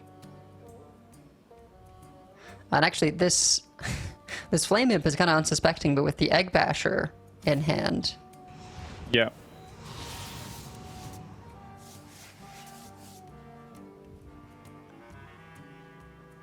I'm just probably going to have to clear it.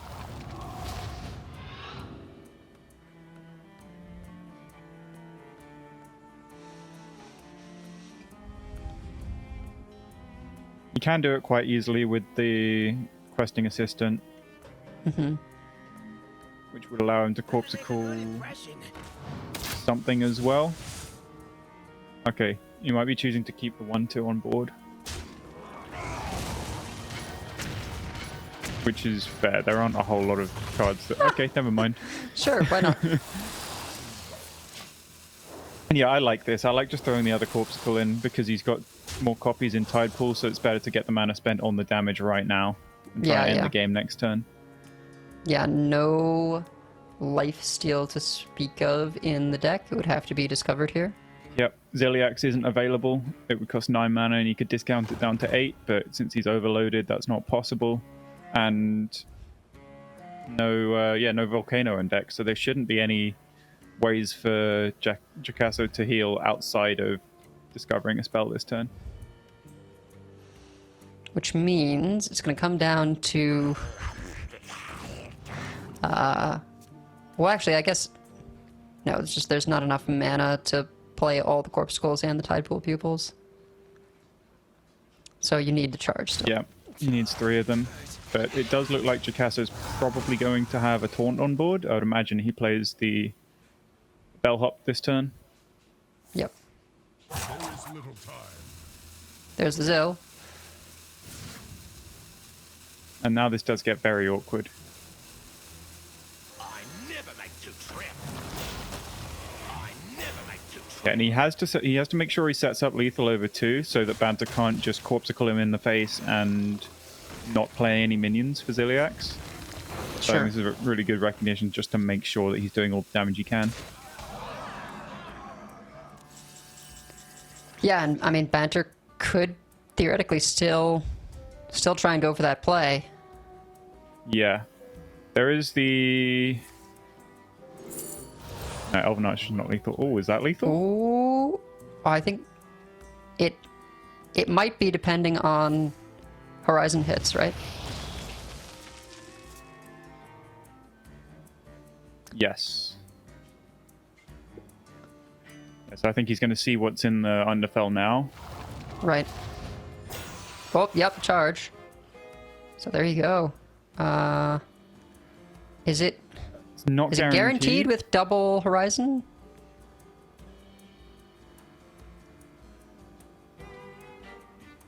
I mean, you at least start with one of them, right? And just see what it hits. Yeah, I think you start with the one on board and then see what happens, but it looks like, yeah, there we go. Yeah, Instantly yeah. cleared.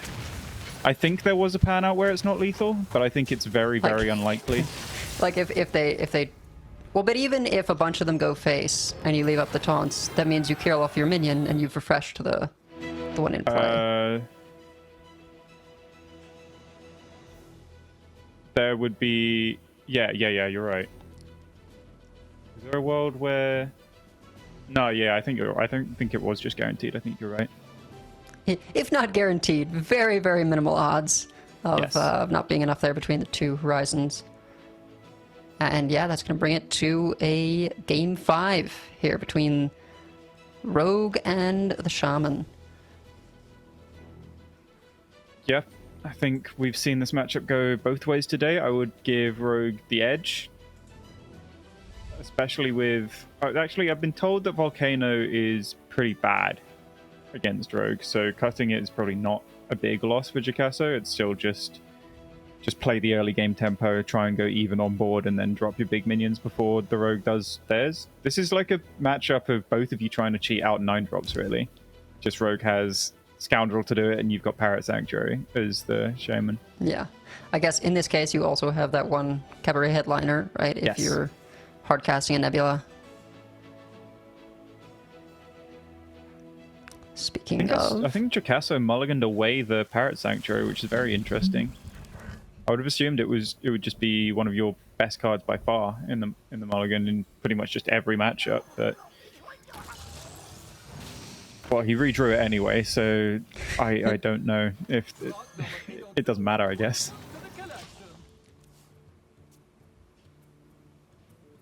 I guess he was really searching for a 1-drop and ended up getting it as a result.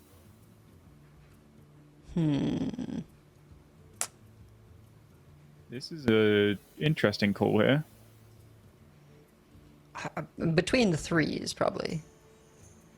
Probably, but you also do have Shadow Block growth in for the later game, although you probably do want to just try and fight for board right now.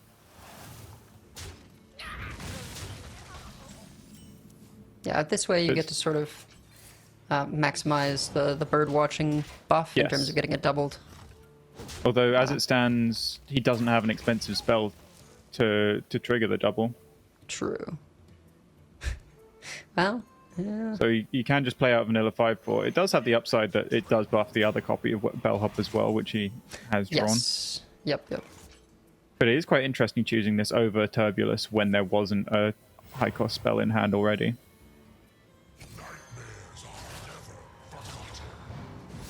Yeah, since the Turbulus buffs everything, even if you Yeah. aren't getting so much right now. This is the spot I was talking about with Lorinda, where you play Xavius to try and shoot a pirate, but you just don't find it. Although, if he had chosen pirate, then he wouldn't actually have a turn 4 play as it stands. Apart from like Shadow Step Xavius, but then you let a 5/4 hit you in the face twice. Yeah, I mean, Grift actually could be just pretty solid here. Like, if you hit draw, Yeah. he'd get you out of this sort of awkward spot. I think with the second Parrot Sanctuary going down, the one you're really, really looking for is Steel, because you know that the growth in can come down on turn 6. Mm-hmm. He's contemplating clicking now just to have it banked, but it doesn't make a whole lot of sense when your hand at the moment is just a bunch of cheap battle cries. Choose to bank 1. I'm curious as to why. I guess there's a Frosty Decor top deck that he could have. But then it still sort of works out a similar way.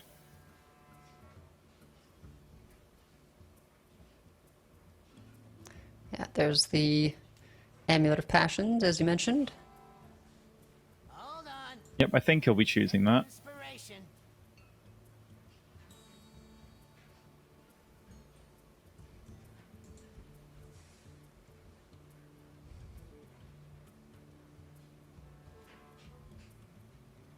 Maybe he's considering healing because he doesn't have access to Ziliax for quite some time with no Scoundrel. Yeah, oh, there it is. Ah, Dark Gift was Rush? No, it was No, Charge. it was, oh, right, Charge. Duh. Rush isn't in there. So it's either a mistake or very intentional that he's left Xavius on board. And the only reason for that is because he would rather Shadow Step Xavius than Grifter, Yeah. which I'm not sure if that's necessarily the case with the way that you know that Jacasso's hand sort of plays out, because you know that he doesn't have a big spell in hand. Right. You know that the 4 furthest left cards in Jacasso's hand are not expensive spells, and now you've seen the top deck, which also isn't one. So you know that like Growthin is likely the most threatening thing he can do, which so it does actually make sense holding the Xavius on board, because if Growthin's the only real threat, you only really need 1 removal for that. They're not going to get anything else down huge at the moment, so you can maybe give yourself more shots at drawing into Scoundrel.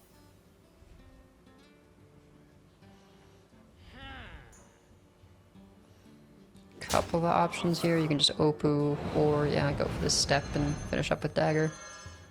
Are you a fan of Okay. Still gonna step. Yeah. But yeah, playing out the Yeah, I like this a lot because, okay, well, now he has the Scoundrel anyway. But it let him go potentially Xavius prep Old Manager Coin Scoundrel if he hit it. Mm-hmm. And puts the Opu on board, because Opu's a pretty inflexible card later, so it's good to get value out of it while you can and while it's decent, because it'll probably be pretty hard to play later in the game. Oh, look at that 5/5 frog. Oh, yeah.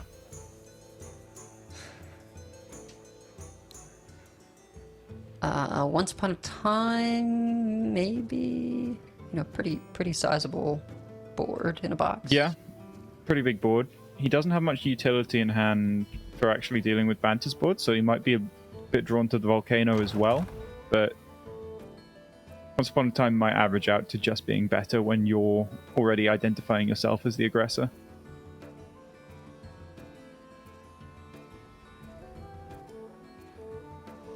And you can expect, Oppo to trade in, clear this board. Yes.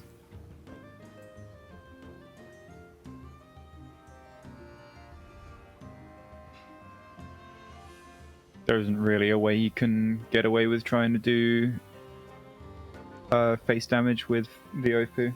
And you can clear the board up in any way you're happy with. Without trading the 6-4 into the 5-5. This treasure ain't fit for a pirate. The Xavius step is still working out quite well because he can find a dragon to cheat out with the Narrowlex possibly. Yep. So he does have to dump some cards because this Oppo is milling him. Those Ooh. are not dragons. Double Battle Cry not really doing anything on Asher. Yeah, not the greatest. Interesting. I was almost tempted to go for secrets there and then do the old, scoundrel into secrets into step the scoundrel mini. Yeah, that makes sense. Just try and block their turn, keep that board preserved. And we're doing half of that anyway.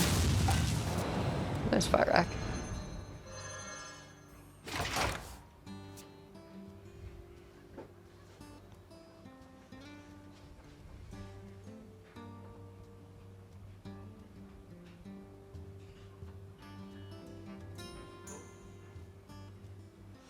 Bellhop finally gets an activator.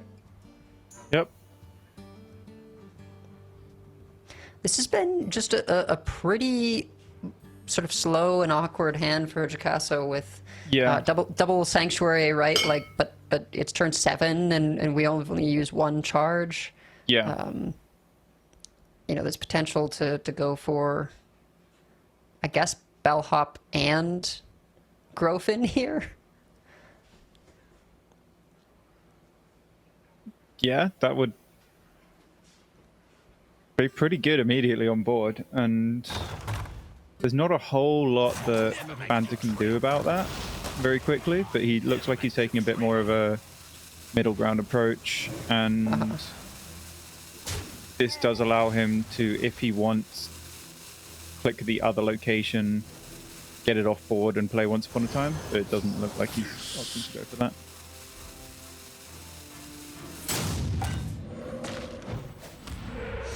Okay, so he is taking it quite passive and just slowly putting out the threats one by one in waves instead of just trying to go all in for the kill. Forth on swift wing.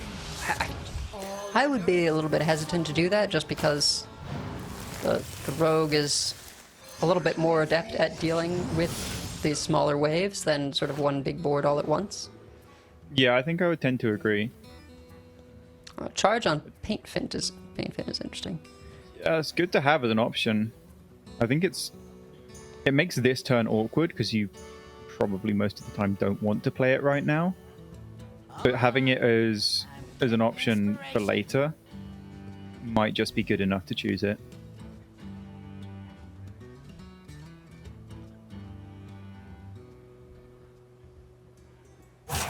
You can't really go for the contestant because you'll just transform into a copy of something else and lose the gift. Yes. Okay, he's just choosing to play it up tempo now, which I think I am a fan of. I think if you don't die anytime soon as the rogue, you're feeling like you're in a decent spot to turn the corner in this game. Yep. Well, especially with, full board swing like this. Yeah, this Grofin's not even good on board now. Yeah, I mean that's sort of the disadvantage to, or not. I don't know, disadvantage, but the main difference between Grofin and like a Ziliax, right? Is like, Yes. yeah, both of them represent big bodies, but in the case of Grofin, you only get the one rush. Yeah. 5/5 copy helping a little bit there.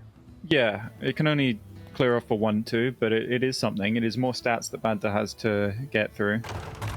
I'd imagine this Naralex and the 1-2 get traded off. You could trade off the 1-1 to prevent stepping the mini. But no, 2 Shadow Steps are gone anyway, so that wouldn't really do anything. There is little time.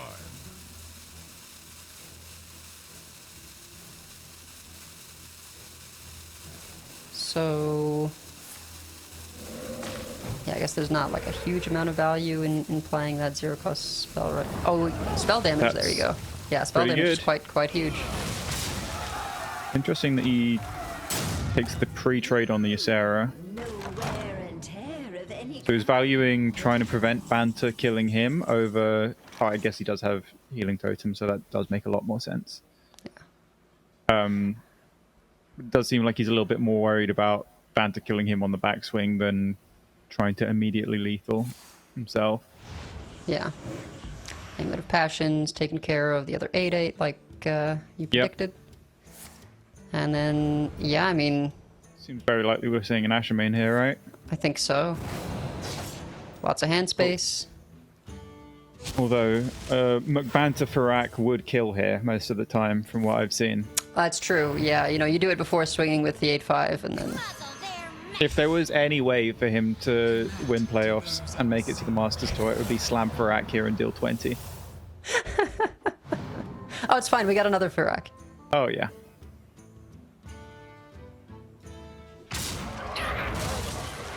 And And Turbulus is Flight of the actually quite Firehawk nice as is well. the big card that I feel like Jacasso's been missing this whole game. Because it's just stopped him being able to actually put out consistent threats because he can't draw fast enough without the flight. Yeah. Well, and now, you know, discounts don't matter so much when you're getting them rolling on turn 9. Yeah.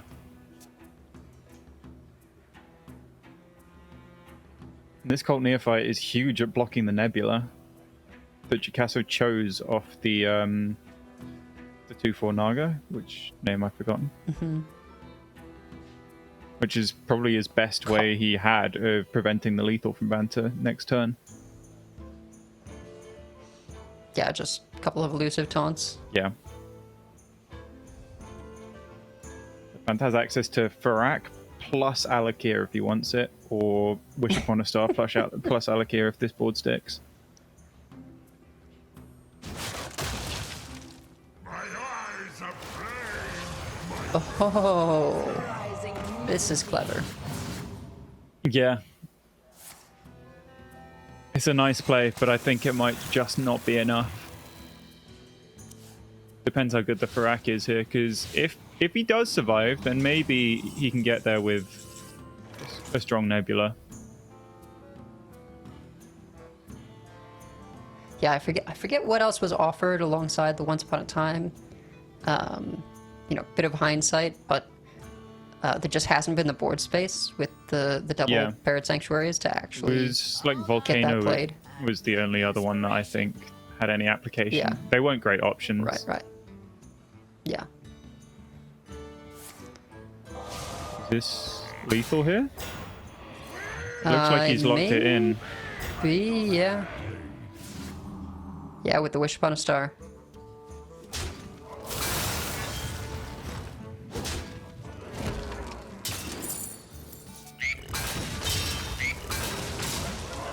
I can't And count. Banter. So yeah, go ahead.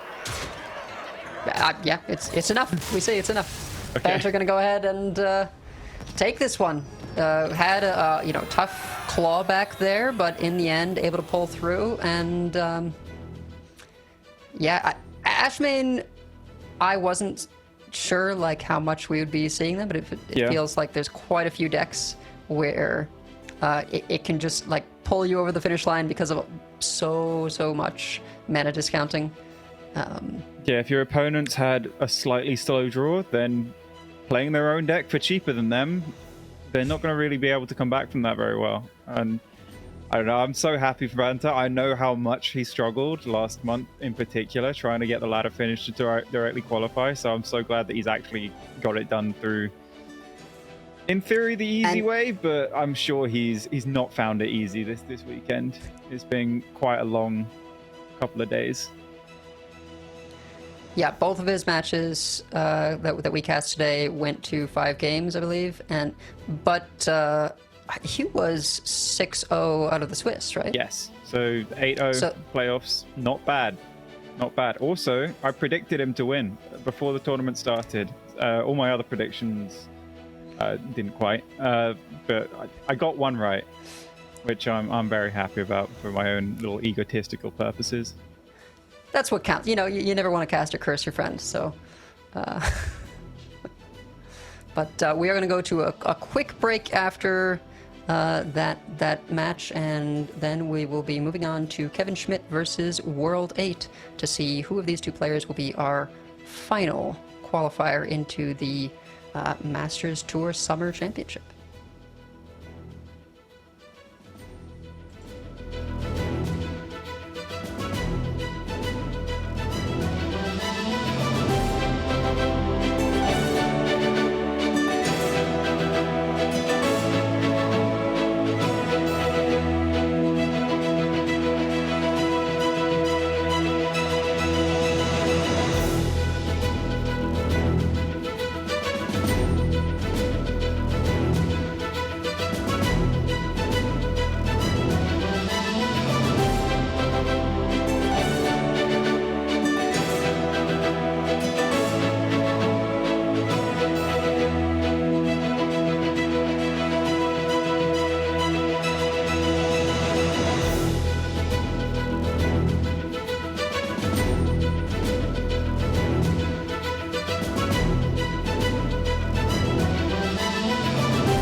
Welcome back. In case you have missed everything prior to now, we have come at last to our final match of today's playoffs. The Americas region, we have Kevin Schmidt versus World 8. And you all disclosed your bias, you and Lorinda, for banter earlier. I have to disclose my bias here for World 8. It's only fair. Given that I assisted somewhat with the lineup in terms of brainstorming. I said, look, people may give you crap for it, but for the thing you are trying to do, Aggro Paladin looks pretty good. And World 8 had the humility to act on that. And it's it's planned out quite well so far. I don't know exactly what his record was through the Swiss, but Customs Enforcer sort of in all decks but the hand buff hunter has been looking quite Seems like good a into good the field. read, yeah. Very good read. It has application against so many of the most popular decks. Like, you got the Nebula Shaman, they play a lot of generated stuff, like Hagatha, and there are Elises everywhere as well, and it blocks not only the location but also the generated spells from it. And it just seems to have loads of application. It was a great read, bringing Customs Enforcer and everything. Yeah, and so I will have a little bit of extra insight into World 8 for you here. Hand Buff Hunter, probably the deck he's jammed the most games of in his lineup. Sort of a deck he's liked for a while now. For the past couple of metas we've had. Lots and lots of games on it, lots of recognition how to play various matchups. You've discussed how, you're not sure how you feel about the Hand Buff Hunter actually into the Druid. He definitely feels pretty confident there and says it's a matter of sort of changing up how you play it. Yeah, that makes sense. I think Hand Buff Hunter I have close to 0 games on, so I'm going to be fairly clueless when the most of the unintuitive things happen, I think. But it's just not my kind of deck usually, so I've steered clear of it. But yeah, it's looked good into what he's trying to do for sure.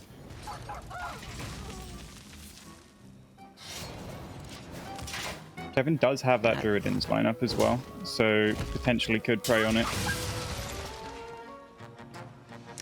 Yeah, I believe the targets are, basically the Rogue and the Druid. Bellhop there, a little bit awkward since he was expecting to go for a reserve spot, but it's not the end of the world here since you can do spot plus Bellhop the following turn. Yeah, when the low roll is playing 2/3/3s for 3 mana, you're not too unhappy. Anything's better than a Gilly every turn. Oh, that is that blob, huge in this matchup. And an inclusion that is not in majority of Rogue lists. Yeah. Kevin's come into this tournament expecting Hand Buff Hunter. I'm a little bit surprised that in this case, if he's got the blob in this, he doesn't have some of the tech we've seen in his Protoss Priest from other players. Like, I saw quite a few Shadow Word Ruins in some Protoss Priests, but Kevin's opted to go without that. He's just trusting that Vol'jin on its own will hopefully do enough if this matchup comes to pass. And I think some of that may be due to the fact that, like, Blob of Tar in the Fyrakk Rogue does still sort of shore up a weakness, right? We've seen plenty of times where the Rogue just doesn't have anything to do in the early game for quite a while, and Blob of Tar certainly is a nice thing to slot into the turn 4 to shore up some of those aggressive matchups. Whereas the Protoss Priest, you sacrifice a little bit more, I think, for including something like Shadow Word Ruin. The Blob of Tar, it's like a way to bridge the gap to your Sandbox Scoundrel specifically. Like, a lot of the time people have had Scoundrel in hand, but they've been just run over by a fast start from their opponent, and Blob is good at preventing that from happening. Although it does look like it's very possible that the damage might already be done. World 8, it's not quite enough to push 277 space. But he's already putting Kevin down to 12 health. Yeah. I mean, he insists that the deck is a face hunter. Yeah. And so, even though it's a bummer to lose the taunts that may otherwise have just sort of pushed over the finish line by themselves, I think, you can't be too disappointed about the opponent being at 12 here. Yeah, with the death roll, to a lesser extent the wound prey, and just your hero power, having access to that when they're quite far, the rogue here is quite far away from being able to play Ziliax, for instance. He needs to play Sandbox Scoundrel and also draw into Ziliax. From World 8's position, he should be quite comfortable that Kevin's not going to be able to turn the corner. against this Yeah, damage. there's some decent top decks as well, right? With the Furious Fowls, right? That represents solid 6 damage. Yep. Patchwork Pals, another, 5.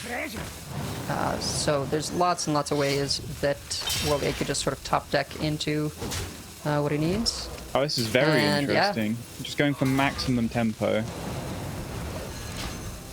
Because he doesn't have any big hitter 9-drops in hand, so he's just going for put everything on board now and just start the race. He needs to threaten lethal in return, otherwise World 8 will just chip him down with the hero powers.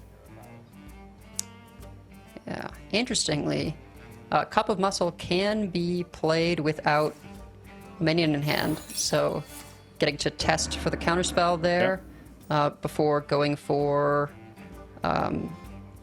I don't know if you go for a death roll here, or if you sort of want to hold it in reserve. Tough spot here, because death roll right now is most likely to go face, but at the same time, couldn't fit in a hero power if a damage game plan is what you were going for, and I think I like the RC Rampage overall. Yeah. Oh! Unless that comes off the top. Yeah, that is precisely the sort of thing that World 8 was not hoping to see. But, oh well, the stealth change coming in clutch, right? Otherwise that would be a 6 attack minion World 8 would be able to hit. Furious Fowls still looks good here. It might just be worth for World 8 just going in on the death roll hero power. Yeah, it does look like World 8 will have outs, because Kevin Schmidt can't set up lethal as it stands.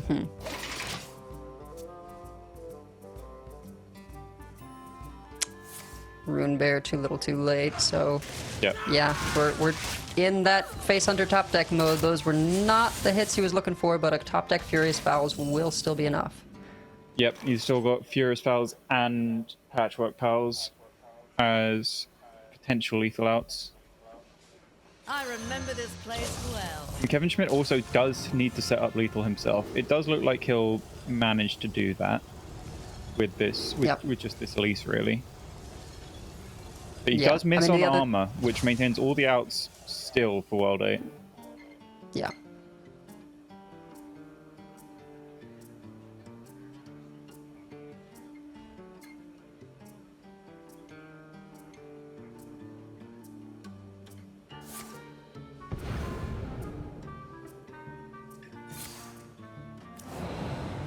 Yeah, don't mind this, since you've got the coin, right? Being able to go for a coin Fire Rack or Ashmane or what have you. There is a second death roll in the deck, right? Both have been played. Oh, never mind. So it's just fouls. Or Patchwork Pals. Or Patchwork Pals. Yep, no That'll taunts. do it. No taunts, no armor. And yeah, this is where he's just like, yeah, I'm fine with being in the position of I dealt enough damage and we're in top deck for lethal. Yeah. And if, That's what you gotta do. You gotta utilize that damage to transition into just a face game plan and hope that gets there sometimes.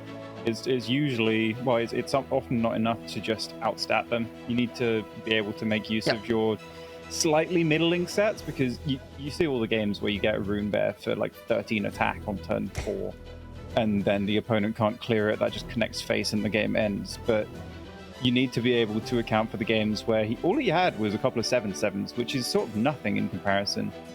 So, and that mostly got blocked by the Blobstar as well. So being able to just transition from, okay, my hero power works, I'm going to make awkward boards, not let them set up their own lethal, and just give myself the best possible outs of lethal off the top every turn. Which was obviously a little bit fortunate, but the way World 8 played allowed him to find that out.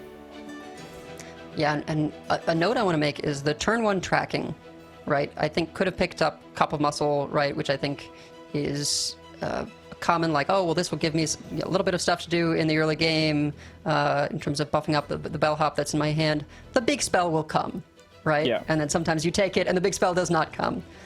So because he prioritized taking the death roll, making sure he had a big spell for the bellhop. That meant that both of them were active to be able to have the turn 3, 6/6 in stats, turn 4, 14/14 in stats. It's huge to do that against Rogue in particular as well, because their best removal is Dubious Purchase. So just diversifying your stats and building slightly wider board, if maybe not such a tall board pure stats wise, is just generally so much better against Rogue in particular.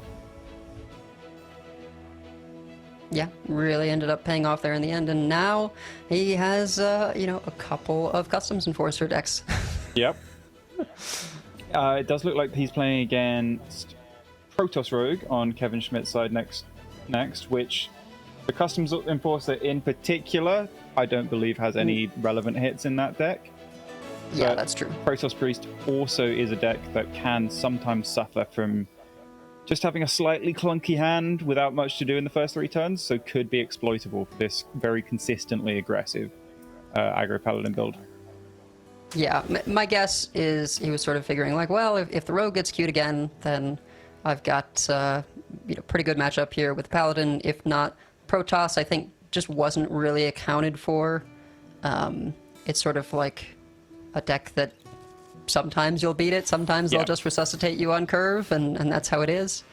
But the popularity of it has not been terribly high, so I think that's panned out well so far. Does look like Kevin Schmidt's got a decent hand at fighting back on board here. He's opting for the coin photon cannon to stop the damage spiraling out of control, because he could draw the busy bot, and even though that would just buff it once, that getting out of range straight away could represent quite a lot of damage. So it's good to aggressively clear the board here, I think, as it comes down. Yep, and a Neutron to defend the Platosaur potentially here.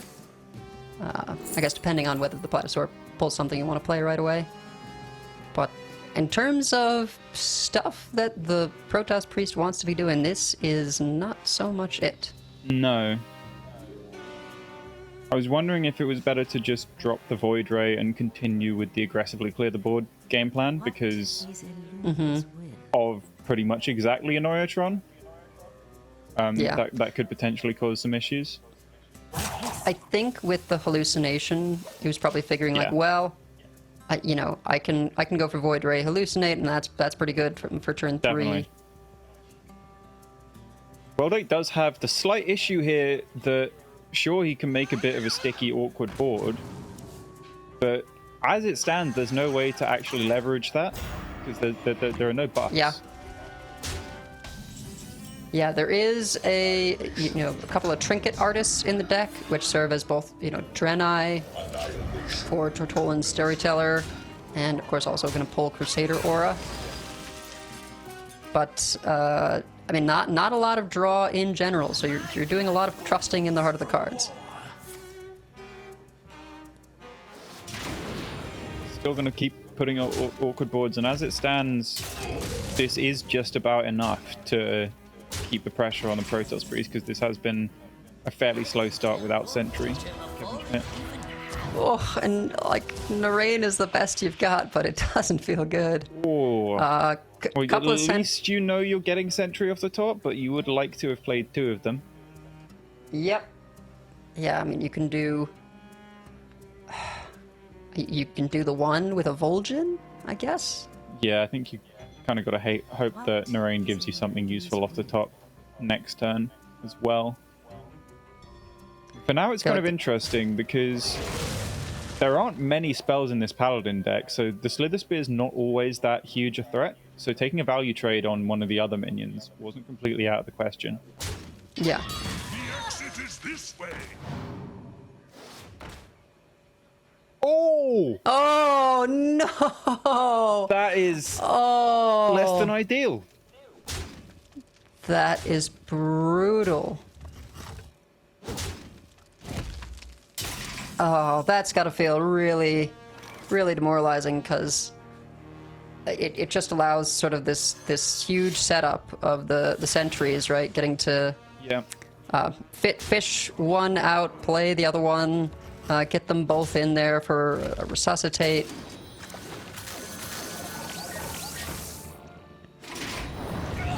And I mean that one roll is kind of shifted the tides It's gonna be here. very hard to come back from this. And Oh. there's the buff one turn later. Absolutely Yeah. brutal.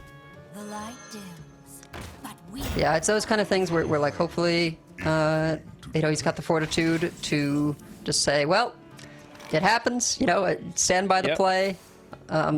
There's arguments for, hey, maybe you just don't risk the random 2-drop when you've got a full board like that. There were other options, right? But That is an argument, but also he just was not nearly far ahead enough in the context of the overall game to worry about specifically Doomsayer. So he needed to try and leverage what he had. Just like rubbish little minions with no buffs available, so you need to just hope that the chip damage from them gets there. Just unfortunate sometimes. Sometimes you get Doomsayered. yeah, well, and I understand the logic, right? It's like, well, I don't have any buffs, so I want to get a 2-drop because on average they're going to be a little bit bigger than what I've got. But now it looks extremely hard to turn the corner against this. The Colossus also will be difficult to play.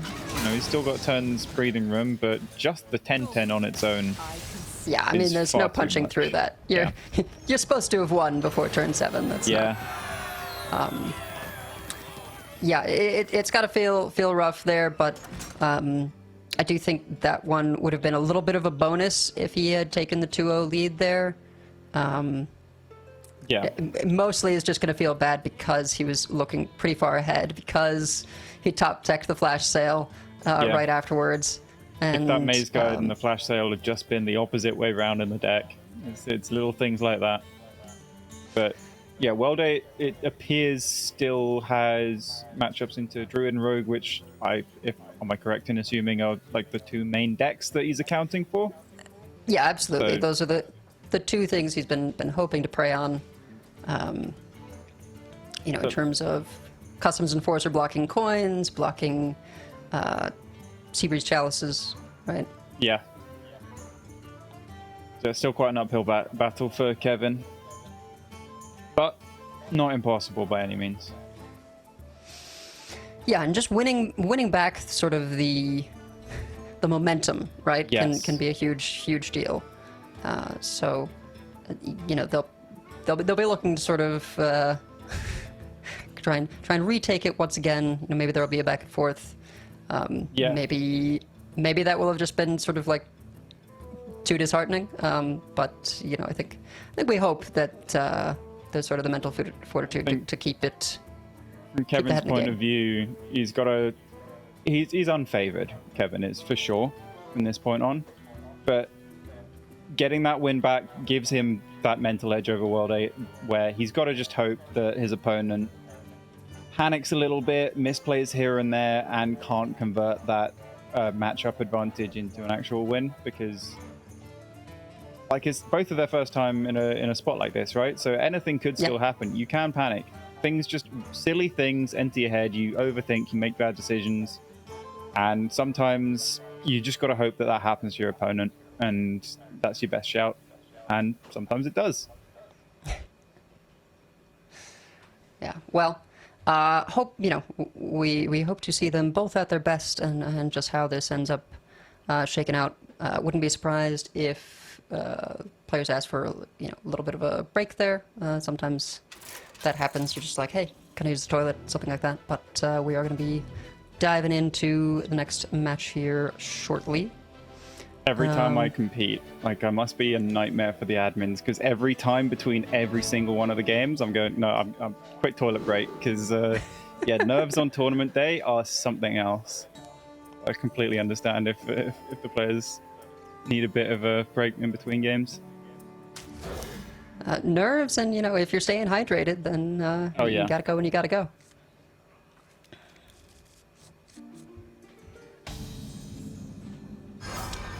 We do see the Rogue, and we do see the Paladin once again. Yep, definitely matchup you're hoping to hit. Although, man, that Oppu could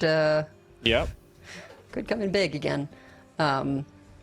Almost ended the game last time. The Hunter just about got over the line.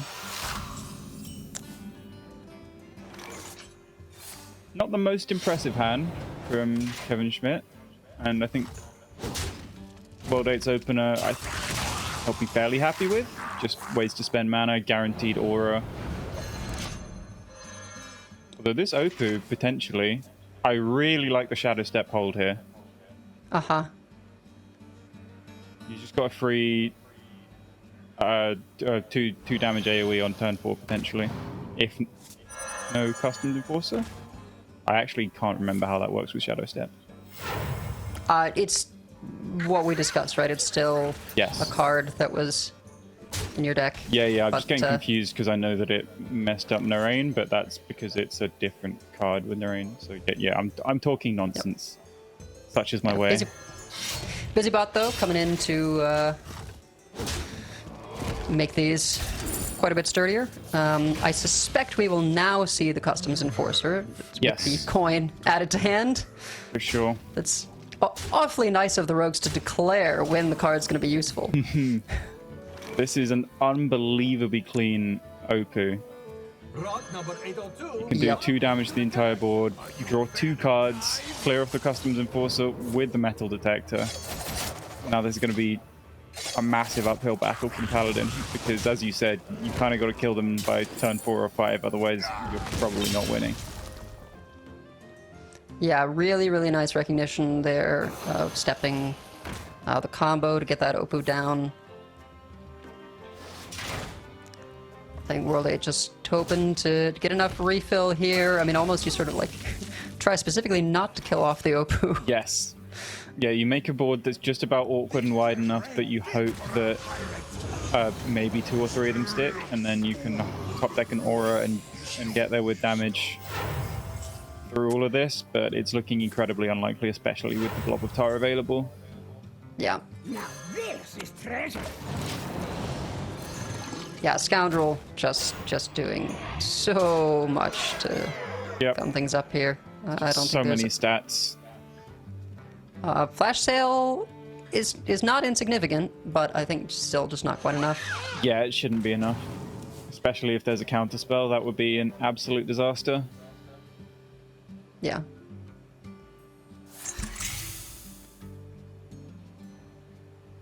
No counter spell. That is an Oasis Satellite though, which is similarly pretty awful for World 8 here. Yeah, I mean he's playing it out to play it out, but we're not well situated. You're maximizing your screen time in the playoffs. I understand.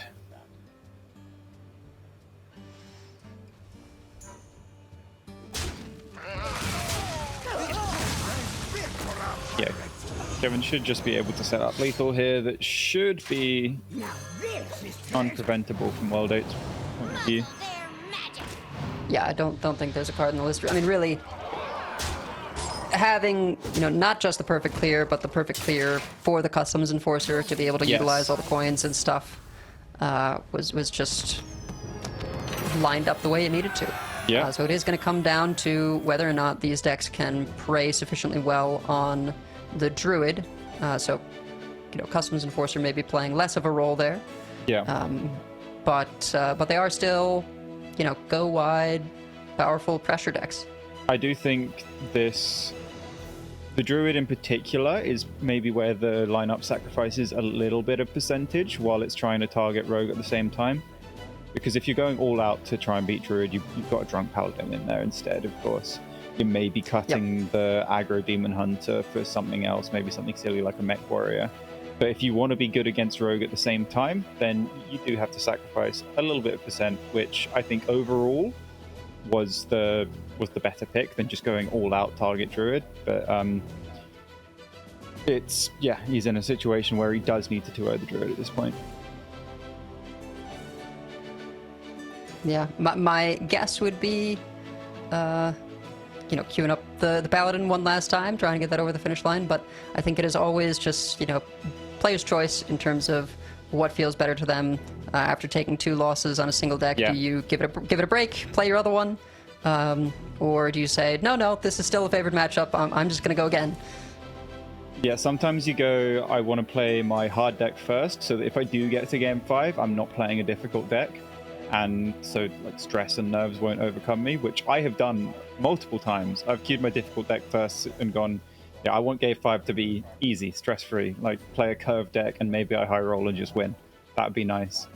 But you can't go on the flip side and go, I want to play a deck where this game is going to be more complicated because I'm feeling confident. I want to show that I can control my nerves and hope that maybe my opponent can't, and that might give me a marginal edge as well. So there is some element of mental game here, but it all just depends how you handle your nerves. Yeah, and we see World 8 has gone for the third queue of the Paladin, just wants to get it over the finish line. Yep, I respect it.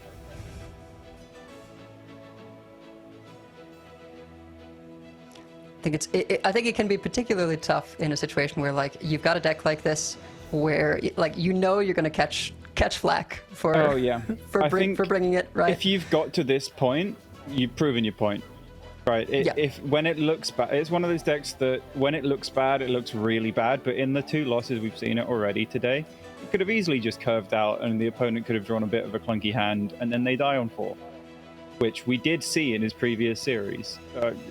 We've seen Rogue draw slightly clunky hands where they don't have a turn 4 Opu AoE clear, and they're relying on trying to get a Scoundrel out, but by the time they can get a Scoundrel out, they're just dead on board.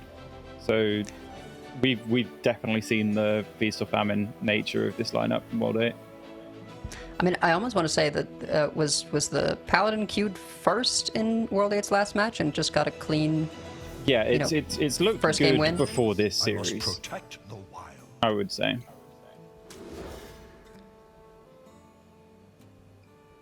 Nice looking opener for Kevin Schmidt. He's got the tools he needs to deal with the early game pressure.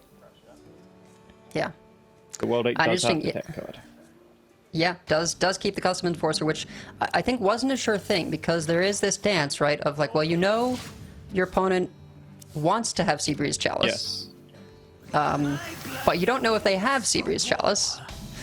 And so you're sort of, by keeping it, saying like, well, I expect them to have it. Because it's just a 2/5 otherwise, which that's not the strongest card. And it's pretty much only Chalice, right? You're not really considering Elise massively relevant, I think, in this matchup. No, I don't think so. So I'm curious to see how aggressively Kevin Schmidt plays out these Chalices.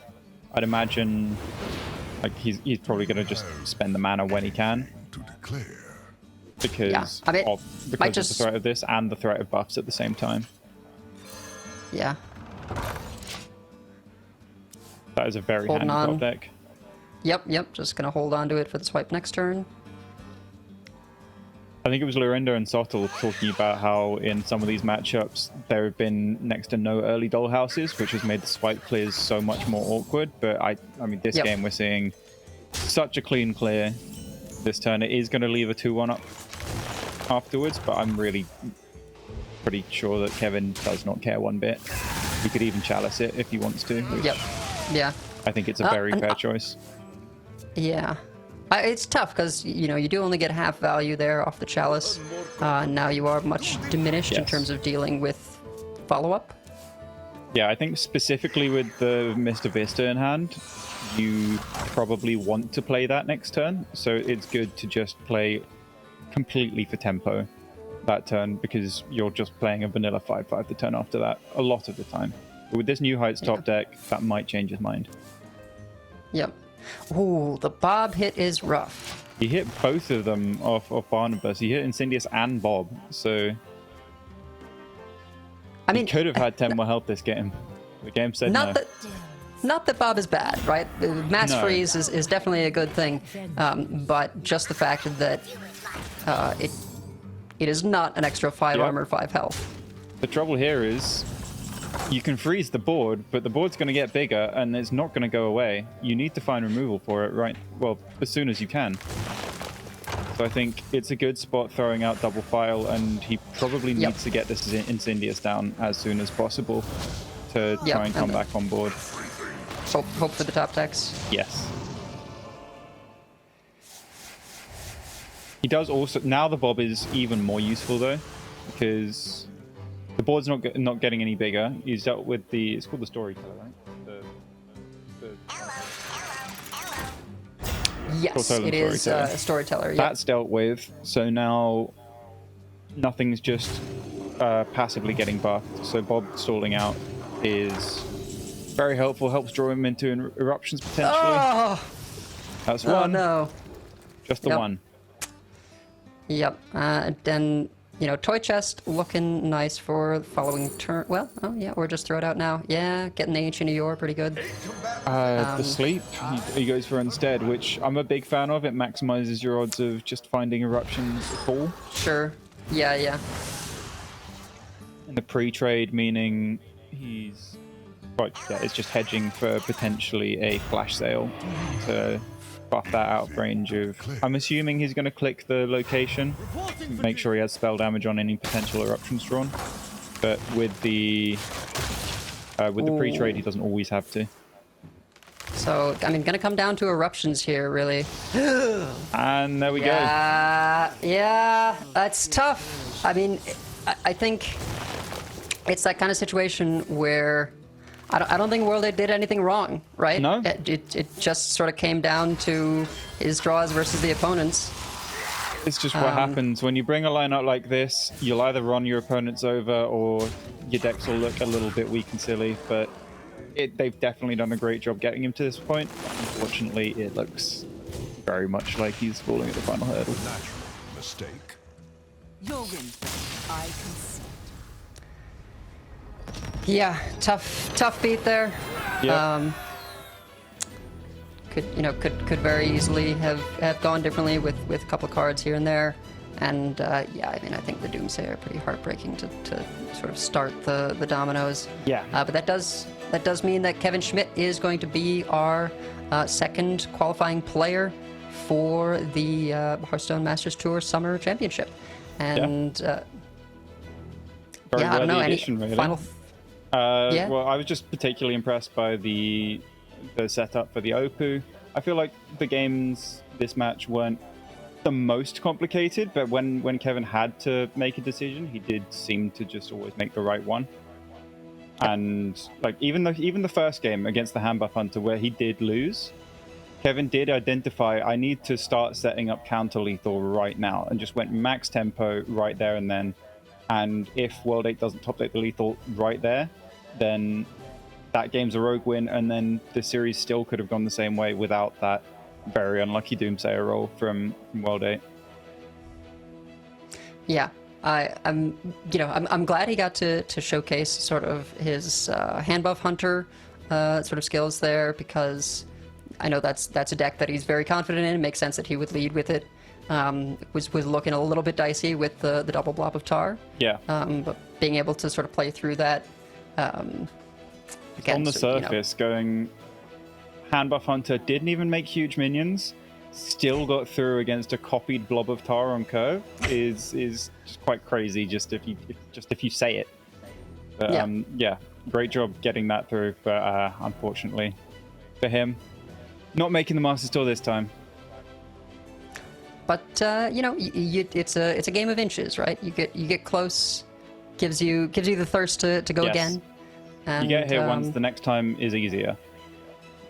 Like, first top 8 you make, everyone's got that little feeling of imposter syndrome, but the second time, you've been here before, you're the one that's been here and done it before, so it's more like, I've got a job to do. Yeah, absolutely. We're going to take one last look at the brackets here, so you can see everyone who has made it on through. Again, we have been going straight on for the last, oh gosh, I don't know how many hours, 16 hours, something like that. It's almost 18. 18, yeah.